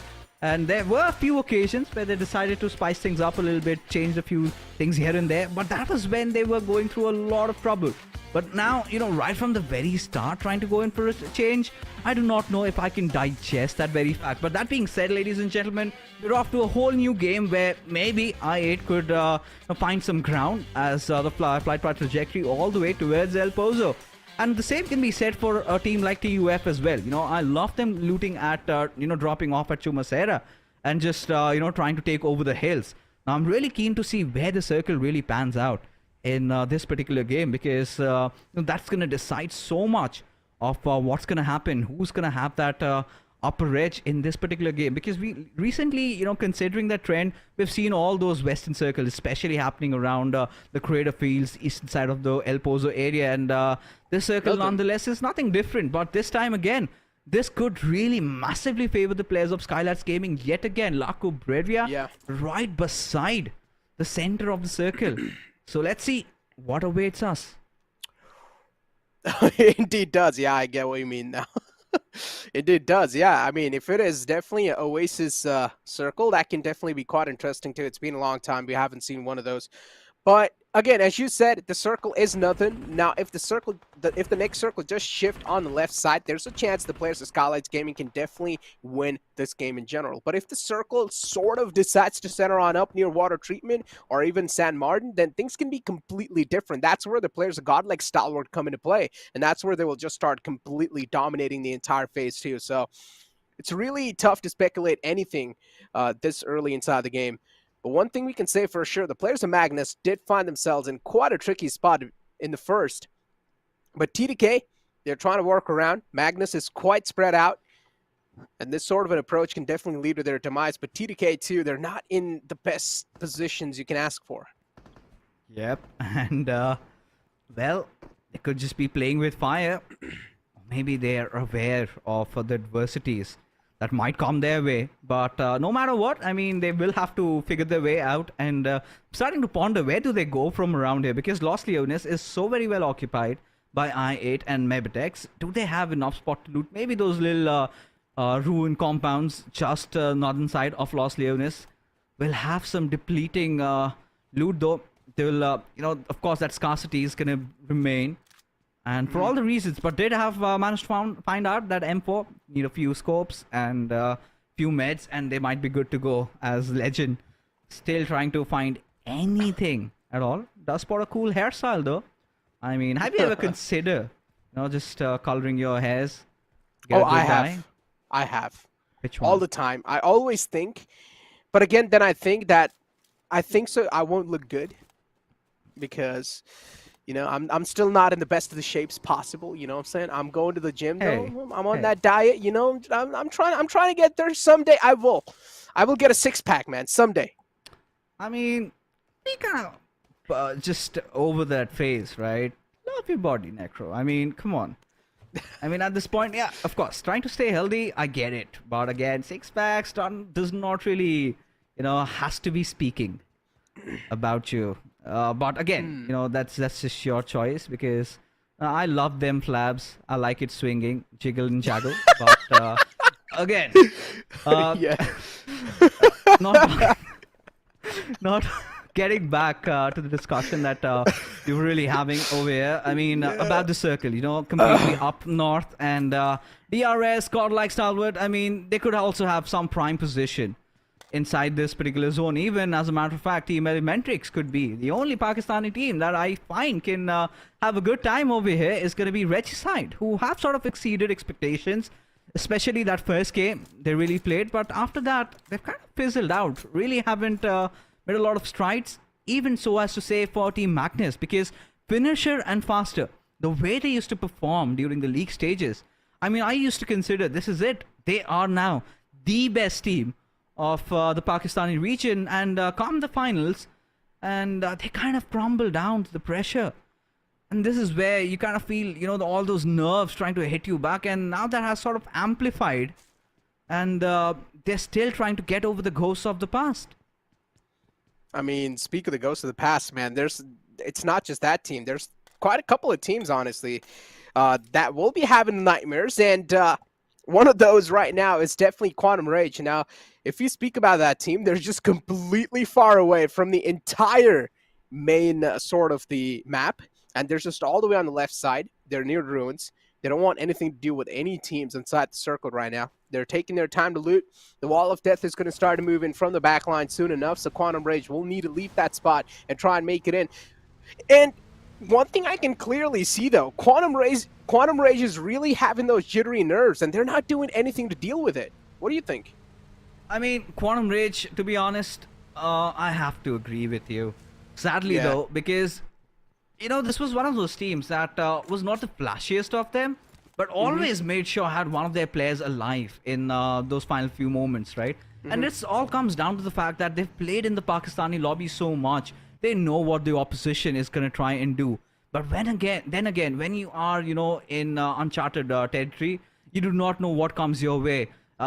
Maybe, you know, a little bit of a copium over there, a little bit of an excuse you can really bring up over here is the fact that, you know, they haven't played a lot of scrimmages against all these other teams in the SA region. Could have been one of those reasons that they're facing so much trouble. Maybe a little bit more practice in this particular lobby could get their A game up and rolling, which is to try and survive, to try and get those crucial points up. But nothing said, you know, putting everything aside, there are still a few moments where I really, you know, feel that serious, even Black, they can, you know, just set things rolling. But hasn't really happened. Even Senior, as a matter of fact, they've got so much. And again, you know, you talk about Quantum Rage, we also have to, you know, cut them some slack because they lost out on one of their best players. That is IQ, who recently, you know, made his way into the I8 roster for all the good reasons. Of course, you know, filling up Crypto's shoes was such a tough task, but boy, oh boy, he did indeed give his best, and he's still not there yet, but I'm definitely sure he's on the right path. For sure. I mean, right now, I8 is not exactly on the best spots possible, if I'm not wrong. They're on the 10th spot in the overall rankings, and that is the only team closest to all the other South Asian teams in the overall rankings. So, yeah, I8 is definitely doing okay so far in the overall rankings. I mean, it's just the first day. They still have 3 more days to go if you cut this day out. IT Alex, though, he's caught a little bit of fire onto himself as well, as he is taken down a bit low. But look at IT, what is this? Demo inside the bush, didn't even expect him to be here. And Demo just strikes in like Venomous Snake, and the deserted lands. And damn, he takes him down. Demo, what was that? That was a surprise and a half. Just a rattlesnake, you know, in the American deserts. But, you know, talking about the geographical area of Miramar, I think it's somewhere around, you know, maybe Mexico. But regardless, IHC didn't manage to get one off, and 420 boy was clearly not anticipating that, was just taken aback. But yeah, again, I feel bad. You have to feel bad. This comes out of the fact that T20 QWERTY did not drop down at San Martin, and this is what really bothers me. You know, might as well take a fight against Godlike Stalwart than get picked off like this, is what I want to say at this point. But we do have the circle shifting up a little bit north, and it's been ages since we did last cast. Maybe an Oasis circle. I would love to see that happen, and that is exactly where Red side are headed towards. And Quantum Rage, look at that massive northern rotation that they're trying to pull off over here. And if this works out, I mean, they're going to be really happy. They did well. But Quantum Rage right now, they just don't want anything to do with all the other teams right now. They just are on their own path. It seems like they're on a path of peace. They don't want to fight at all. They just want to keep themselves away from all the actions that's currently happening. But as you do see the replay too, this is exactly how the first knockout was found from the side of T2K, and how lucky is Sandesh to find an M416 right off the bat. That's never me. I never find a gun, especially an M4. I mean, I'm not a huge fan of M4, to be honest. What? Yeah, not gonna lie, I'm more of that Scarl guy. And you know, if we do have any Scarl guys in the chat, just raise your hands. Might say hello. Because, come on, I mean, this has been one of those trends where in Miramar, we've seen a lot of Scarls being used. and not just the Pakistan region, but even in the global stages as well. And for all the right reasons, just received a little bit of a minor buff lately. And M4, no matter how much it gets nerfed, still, it's that bread and butter weapon, Joker of all trades and master of none. But, well, let's see. Team VENOM Legends in real close proximity to MABETEX, who've already taken out a casualty over here. But VENOM Legends are not really showing that battle instincts and seem to back out.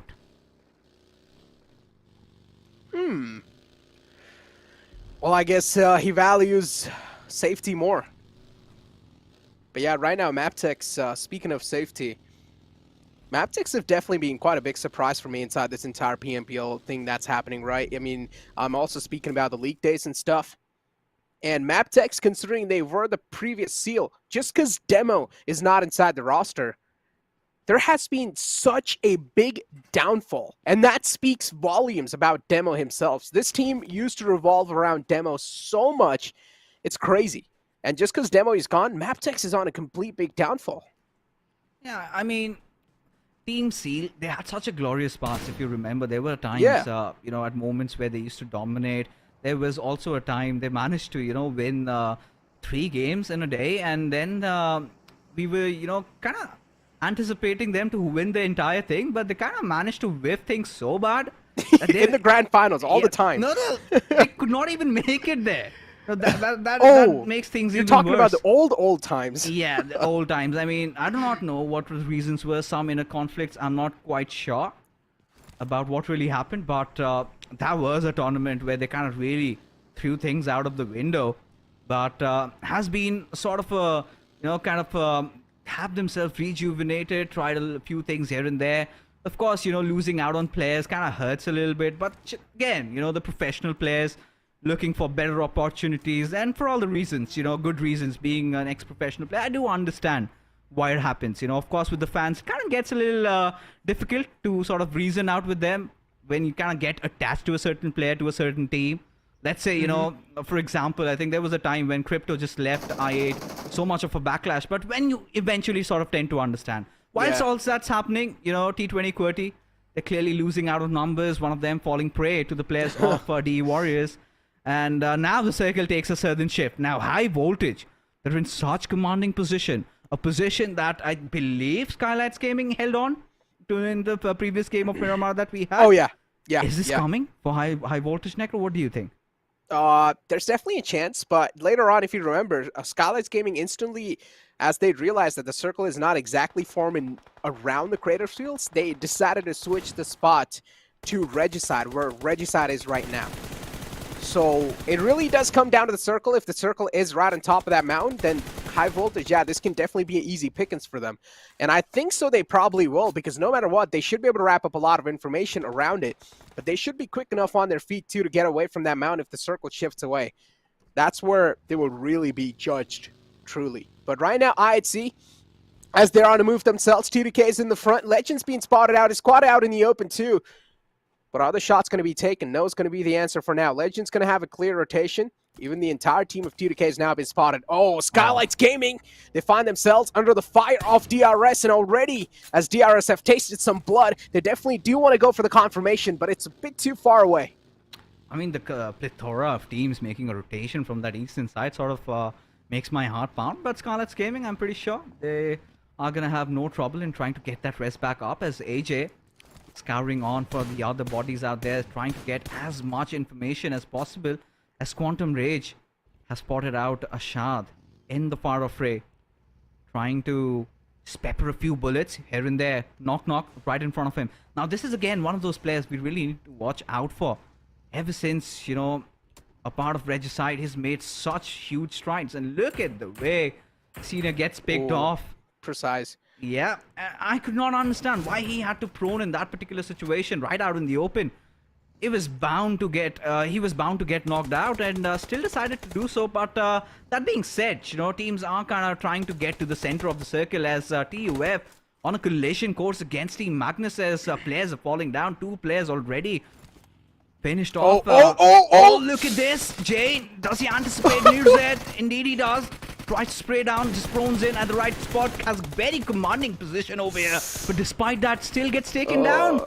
Yeah, they had no clue that the players of T2K were just crawling up with that punch boost, and 2 players in the front. They've managed to find the opening, and now Sandesh all the way in the back with a little bit of high ground right on top of the players of DEW. DEW are just getting dismantled. Nowhere to go. DEW will need to back away from this spot, but a nice retaliation fire. The recovery from the side of DEW to try and claw their way back inside this fight and maybe potentially save the man who was fallen down too, but that's not going to be the case.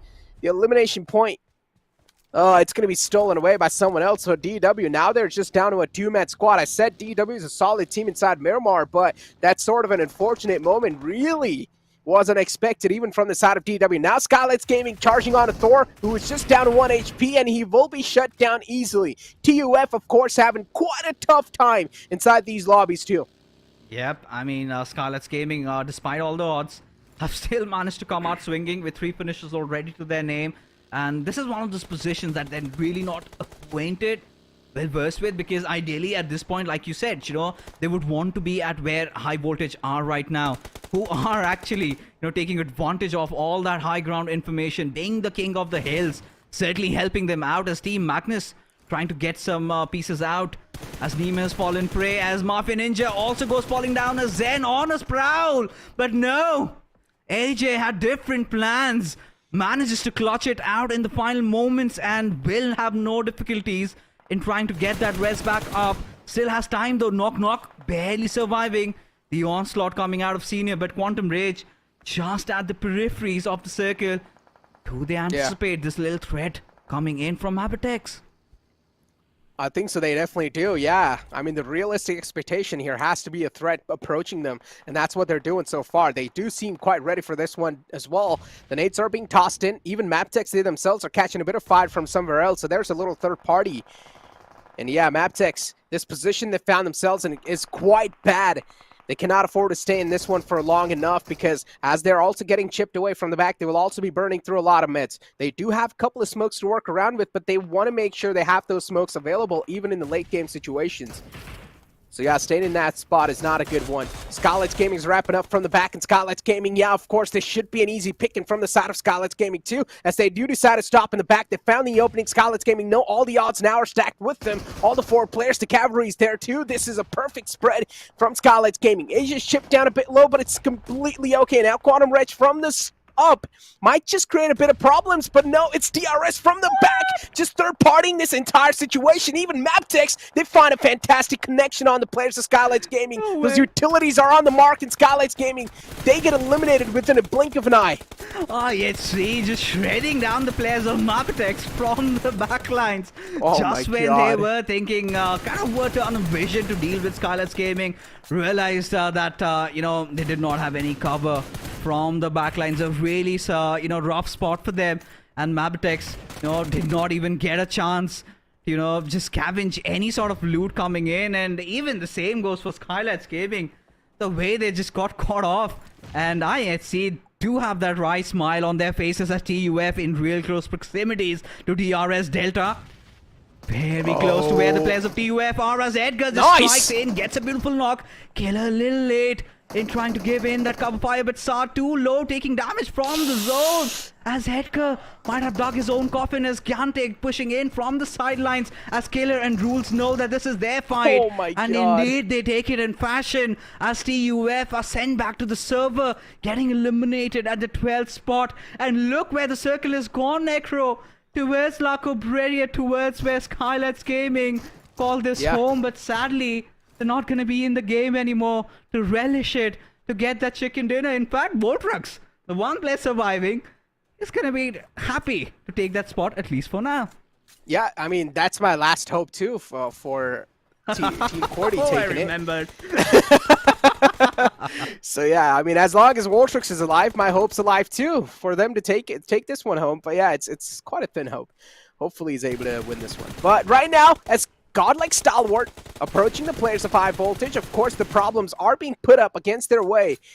Top is being taken down way too low. Top has managed to find a little bit of trade on himself, as both of them are now way too low. Godlike Stalwart cannot continue on this path anymore. They will need to try and stop and patch himself up and maybe rethink how they really do want to execute this fight in general.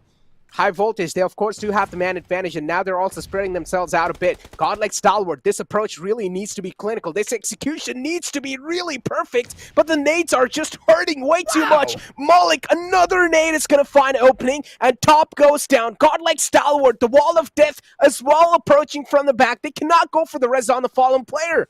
Oh my goodness. I mean, what are High Voltage on right now? I do not know what they had for launch, but they're definitely be in business. As Kyante, spotting out Senior, and will just shift to the back of his vehicle. Gets a beautiful knock. Wow. The cojones on this lad. And Senior just watching him stranded as DRS approach really close to IHC, which could be one of the pivotal fights, but IHC is so well prepared. Alex with that grenade takes down Killer. Kyante all by his lonesome. IHC know that they've got this in the bag as just the nades keep pummeling down as rules. The final member surviving, the smoke giving away his position as he's being pushed in by the god himself, as he will get taken down and perished into the flames as IHC is such a commanding spot. This is their game to lose, Necro. No caps. It indeed does seem like it is their game to lose. But again, with the way IHC have been able to rule that entire area, you can also say that there were so many third parties happening for that entire place. The players are IHC currently is dominating right now.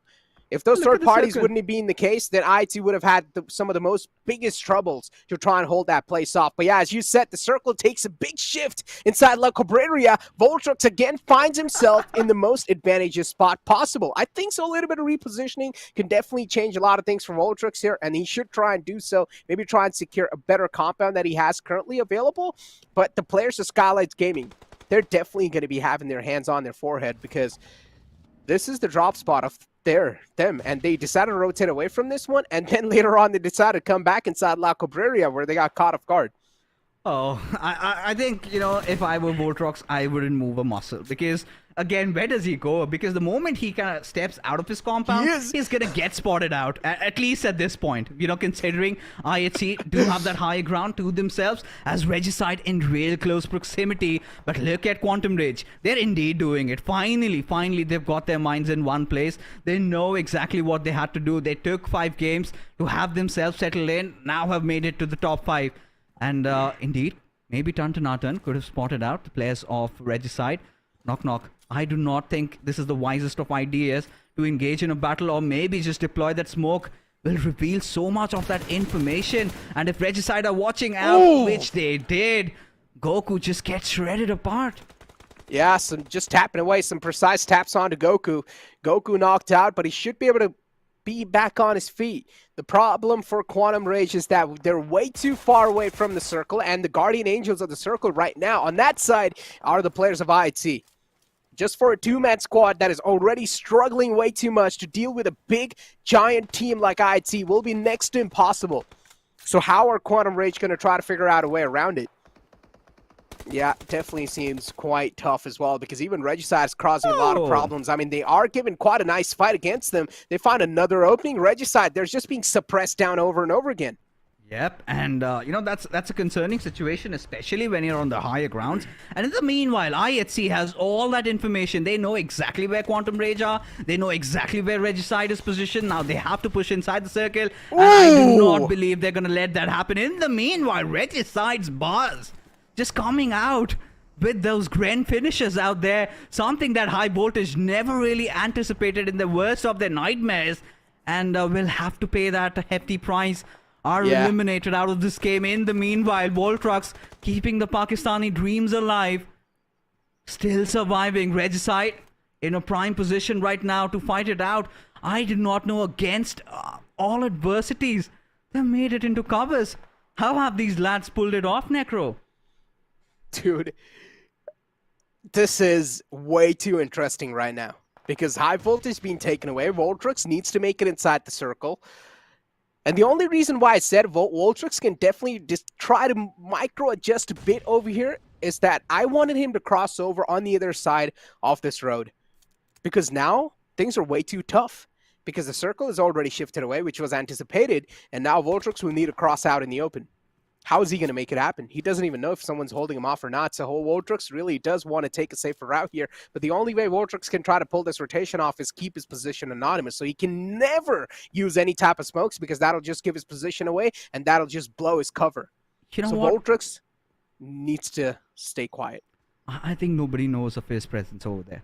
Yeah. I think, Voltrix has to find that perfect, opportunity. Needs to thread the needle, right? Has to let IHC and Regicide just fight it out and then might try to come in. But Alex having this prime position, Voltrix a little too impatient and I have to just eat my words up. And now it comes down to just two. IHC really close into getting the chicken dinner. Already 11 eliminations and just 2 remain. Pass right in front of IC and Alex having this high ground situation. I think really comes down to what the other player of Regicide can pull off. Because look at this flank angle he's created. If somehow, he can sneak in, maybe get a knock or two, maybe just he needs to take down Alex or maybe Demo or maybe 3 of them. Needs to deal with everybody, but that's not going to happen because Ashad, he's been dealt with and IHC know where the final player is. It is all a last hurdle for them and they clear it off as IHC still maintain their steely demeanor even after getting that chicken dinner. No smile on their faces. Finally someone does. Just for a few moments, but again IHC know the path ahead is long and it is going to be hard, but still a second position is not going to bother them as now they are the winners of the final game of Miramar, ladies and gentlemen, for day number 1 of the PMPL South Asia Championship. Dude, I hate the fact that I even thought about IT while making the prediction. I actually thought about IT. I was like, maybe I should go with IT, man. But no, damn it.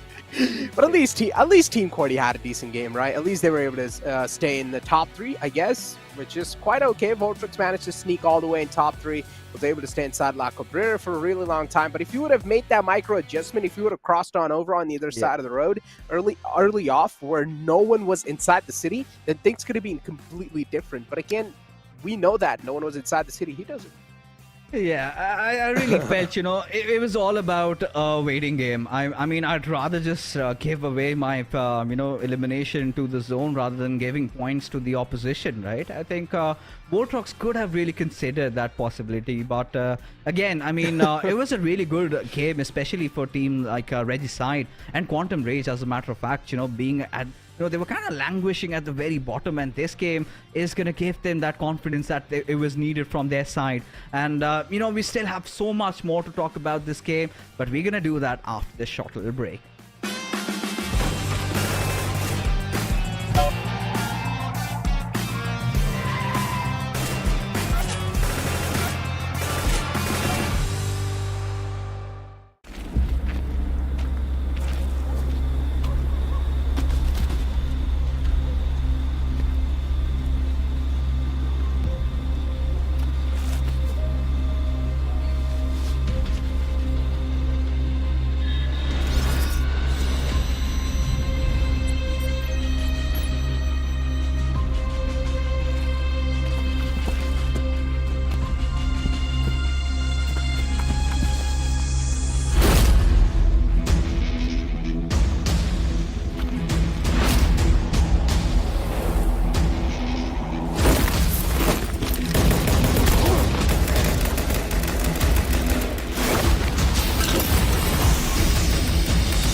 All right, ladies and gentlemen, we are back with all the actions finally have finished off for day number 1. But a huge shout out to Oppo for making this entire event possible. But what a game of Miramar has it been. Finally the Pakistani teams finding some redemption, but the Mongolians come out swinging IHC this time right on top. The way the circle just jiggled and jaggled, just like I love it. But I really liked how IHC made those rotations, right? Especially right from the very beginning. I think one of those important fights was against DRS, which they did not even have to break any sweat out there. Just managed to, just cruise through that fight, not even taking a single casualty. And Demo, this was one of those players that's being talked about a lot. 6 eliminations, 1,067 points of damage is impressive. I mean, Demo always has to be an instrumental player, man, no matter what. I mean, he was an instrumental player inside Seal, and now even inside IHC, Demo has been quite instrumental. As you mentioned, 6 elimination points, 277 healing done, 5 knockouts. One thing can be said for sure, Demo popped off in that game, and the entire team of IHC indeed popped off as well. But you will also need to agree with this when I say that there was a lot of chaos on the right side of the map, and IHC has luckily found themselves in the prime spot. And IHC were pretty much just controlling the entire edge of that circle. They were kind of the guardian angels, and they were not going to let anyone start pass through. There were so many third parties happening. If those third parties weren't the case, then IHC would have definitely been in a lot much more trickier situation. No, considering the fact that they dropped down around Monte Nuevo and pulling off such a rotation, exactly. It's so beautifully played by them. But talking about the players that really popped off, I really loved how Vaz played in those final moments, especially the wipeout on high voltage, courtesy to that one grenade. Really did snuff them out of their cover. In fact, just blew them apart. But talking about the other things, I really liked how the Pakistani teams approached this game, especially Quantum Rage. As a matter of fact, survived for such long times. And that little fight against Regicide that they were taking, even despite being on the lower grounds, that is something impressive. Now, talking about, DRS, they really looked strong up until they faced IHC. Could potentially have a nightmare tonight, the way they just got wiped out. The moment they park their vehicles, boom, boom, boom, they just get wiped out. But talking about the match rankings, Necro, I mean, IHC pretty much 15 position points is what they have accumulated, 13 eliminations. But Regicide, T20 QWERTY, finding some breakthrough success over here will, of course, propel themselves up. Maybe we finally get to see some Pakistani team in the top 8 after the overall standings pop up. I mean, speak of the overall standings, right now, of course, as IHC have got themselves quite a incredible game in general. Regicide 2 having quite a blast of a game for themselves. So at least at the end of the day, we're seeing some sort of momentum being built by some of these teams from the side of Pakistan, and that's a great thing. So this only indicates greatness for day 2, and at least that's what we're expecting, right? Day 2 is usually considered to be the day of comebacks, and maybe we might just see all the teams from the side of Pakistan region just make a comeback in the overall rankings. There's so many expectations, of course, even from the side of fans to live up to those will be quite pressurizing too, and hopefully none of these teams do crack under a lot of pressure. Now, I mean, I really hope. Again. But now, as we do have the zone analysis pop up, and I really, as you mentioned, the rotation that the players of IT made, and this is the perfect time for a zone analysis. Yeah, indeed. I mean, dropping off right at Monte Nuevo, and look at how they just embarked upon the journey, making it sure they went towards that western side. But, it was very important to hold on to that Crater Fields area, which something which, the players of high voltage, I believe, did from the very start. And look at how they chose that northern side for themselves, taking all the way up top. And then once the circle shifted, they went on and held on to that northeastern area. And that is where majority of the fights just came in, because the plethora of teams, the entire splash of colors came in from the eastern side, and they did not have to worry much about all those teams, right? They were just fighting it out amongst themselves, one of which were DRS. They were the survivors, man, but not for long, because after that, we all know really what came their way. I mean, that was a prime example of when you say great minds think alike. A lot of teams thought that rotation will be quite the safer one, but that was not the case, man. All the other teams thought the exact same path. Even Skylightz Gaming thought the same thing, maybe thinking that, oh, okay, that path has to be the most clear, and maybe we should try and take that. But Instead, they found themselves in a big sandwich situation where they also needed to take care of the players of MABETEX, even DRS, and even Skylightz Gaming. And that's where the players of IET found themselves in the biggest advantage possible. And surprisingly, look at how much the pressure has been lifted off Godlike, right? Because, a year down the line where IHC were going through their tough times, they needed somebody to come in and fill the role, right? Release some pressure off IC and Godlike. And Demo has been such an amazing addition to this team. The kind of the role that he is, performing over here, be the flanker, be one of the assaulters. He's just doing it all. I mean, when push comes to shove, we've seen him even get those crucial survival points, right? And it's been such an instrumental player for IHC. I would love to see more out of him, even in the bigger leagues. That is PMGC. If IHC make it out there, top 3 position is what's going to guarantee their slot. But, putting all that aside, it was a beautiful, well-executed, well-orchestrated game by IHC where you just cannot say that, they had that lady luck in their favor. And that is well reflected also in the open moments where they had their fair share of battles. All they had to do is keep their nerves calm in those initial stages of their game. But once things got heated up, they were not the ones to back off from a fight, were they? Oh yeah, indeed. They did that. They played that one so perfectly. They held that entire chaos pretty well too. They realized they of course have the big advantage in that fight. They have the circle edge too. All they need to do is just maybe potentially try and wrap up some elimination points. And the third party from IT was of course the entire just game changing.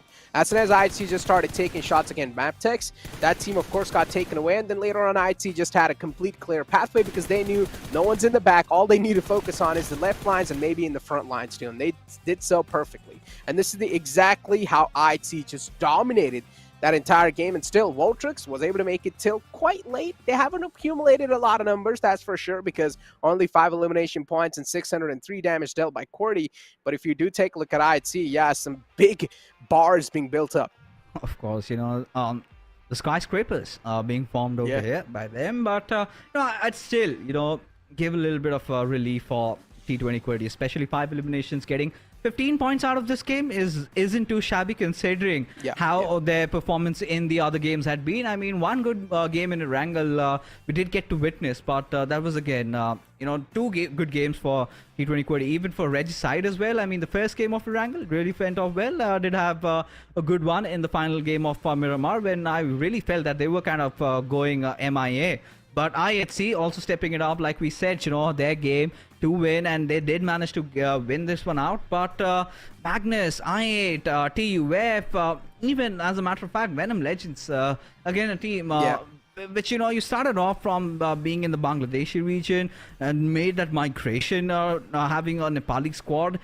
They made their way up until the Asia Championship, but when you're fighting against the heavy hitters, this is somewhere they're kind of getting bashed a little bit, and they have to step it up. But taking a look at the overall rankings, I love this. I love this. Look at the difference between the top 4. Not a lot. Could just be anybody's game. We have a show tomorrow. I mean, as expected, right? It's going to be easy to breach inside the top 5, but it's going to be tough to maintain that. And that's what we'll be able to find out, which team will be actually able to maintain that top 5 spot and which team won't be able to maintain that. But for now, as you said, it is way too close. Look at IIT, 70 points. Godlike Stalwart is 71, and the team on the 3rd spot has 69 points. So really close to each other. As you do take a look at the latter half of the board, though, even things are quite close on the latter half of the board. It's not going to be tough to make it on the first half, but it's going to be quite difficult for teams like Quantum Rage and Magnus to make it on the first. All right. I mean, yeah, of course, especially finally getting some green flags out there. But I8, look at that, at the 11th spot, Elementrix as well at the 13th. I mean, went through a whole renovation, and well, it was all as far as they could have come. But, still day number 2, day number 3, they could stage a comeback. But a Regicide, a much important, second position for them, jumping 3 places up. And Quantum Rage are finally no more at the last spot. Magnus Esports surprisingly are, especially knowing about the heroics in the PMPL Pakistan region. Sort of breaks your heart. MABETEX, I really had a lot of expectations from this squad as well. But like you mentioned, losing out on Demo sort of has been an Achilles heel for this squad. Yeah, it's like traumatic. Yeah, and a trauma that they have to go through. But Skylightz Gaming, an overall view of how they've played today, 2 chicken dinners for this team. They really had their good time out there, but IHC getting their last laugh, and seems like, you know, in the GC, which I believe, you know, a little bit of correction, they've already qualified for. They're gonna have a fun time out there. But, you know, Nima, Mr. Boro, Mafia Ninja, AJ coming in really strong and sweet, especially after Galzin's departure. I really felt, you know, how are they gonna do without him, because Galzin being such an instrumental player for his team, and sort of was really imperative in the success of Skylightz Gaming. But I think they have really come out long and look really stable and sturdy right now. I mean, he was a part of the squad for a really long time, right? And Skylightz Gaming, the best part about them that they always had these experiments, right, with all the players. They had a 5-man roster, and they always used to keep on shuffling things around. So even if Galzin left, that didn't hurt them big time, because they already knew how Mr. Bora thinks. They already knew how the other player thinks, no matter what. They have been with each other for a really long amount of time. So this definitely didn't really affect them quite a lot. But inside the grand finals of the PMPL South Asia, of course, the fall split, they were struggling big time. But now inside the South Asia Championship, where it matters the most, they're doing good, and that's what really matters, right? All right, so taking a look at the Finnish leaders, you know, Demo right up top, Pika not far behind, Voltrox still having himself in the race, and Yante, you know, he's one of those players that, you know, we've been talking volumes about, and 11 eliminations for this lad, and look at the damage inflicted, has the highest amongst the lot. The survival time, though, could have been better. Same can be said for Voltrox, but again, we know Voltrox is one of the OGs from the region, and he's just doing what is expected out of him. And now this is the time, you know, for Gravity to really step up, because initially when Gravity did come up in the spring split in the Pakistani PMPL, he was the talk of the town. Initially, he had those nervy jitters, but now in the fall split, the sort of confidence that was oozing out of him, I really felt, you know, we have so much more to see out of Gravity in this rendition of PMPL South Asia Championship. But taking a look at how the entire day panned out, of course, High Voltage, the winners of the SAPMPL, did come out being the victors in the first game. To be next being, you know, toppled over by Skylightz Gaming, who've managed not just to get 1 but 2 in different maps as well.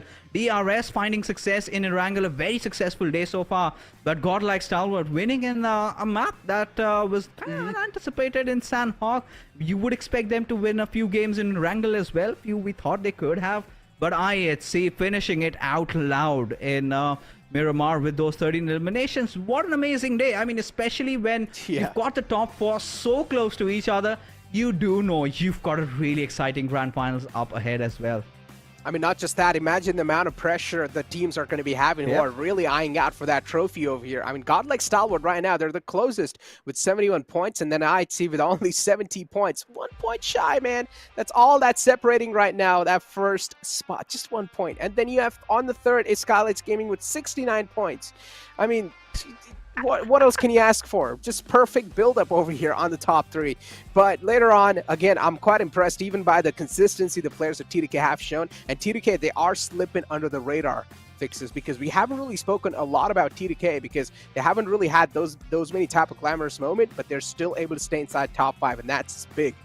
Yeah, I think the only highlight moment I think we got a witness from Rig. I think in the first game of just with that ghillie suit making so much work down for his team, and kind of pushing it to the limits, and that was all he could get it for his team. But yeah, of course, I mean, T2K, they've been one of those rosters that were really highly talked about by the Nepali casters and our lovely friend Ansh himself. But again, you know, it is what it is, right? It all comes down to how you're feeling it, how you're going to perform, because no matter what the statistics say, no matter how good you're playing, once the zone shifts away from you, what are you gonna do? Either you become Zeus, try to just, you know, make a long rotation your way in, or just, you know, wait for the misery to strike. But regardless, it was an amazing day number 1 in the PMPL South Asia Championship, of course, brought to you by Oppo, and day number 2 is gonna get a whole lot more exciting. Of course, the top 4 teams are so close to each other. We would love to see, you know, maybe a 5th or a 6th also joining in the competition. But I have to say, you know, only the top 3 teams qualify for the PMGC. Now, again, this is where, you know, we've got 3 teams already qualified, Stalwart, then you've got I8 and even IHC. So maybe if they make it, then the slot goes to the next, but who knows who's going to win. But that's it, ladies and gentlemen. That's all the games that we've had. We hope you enjoyed the show. But for now, Necro and I are going to be calling it a night. We're going to see you tomorrow, same time. And that... goodbye.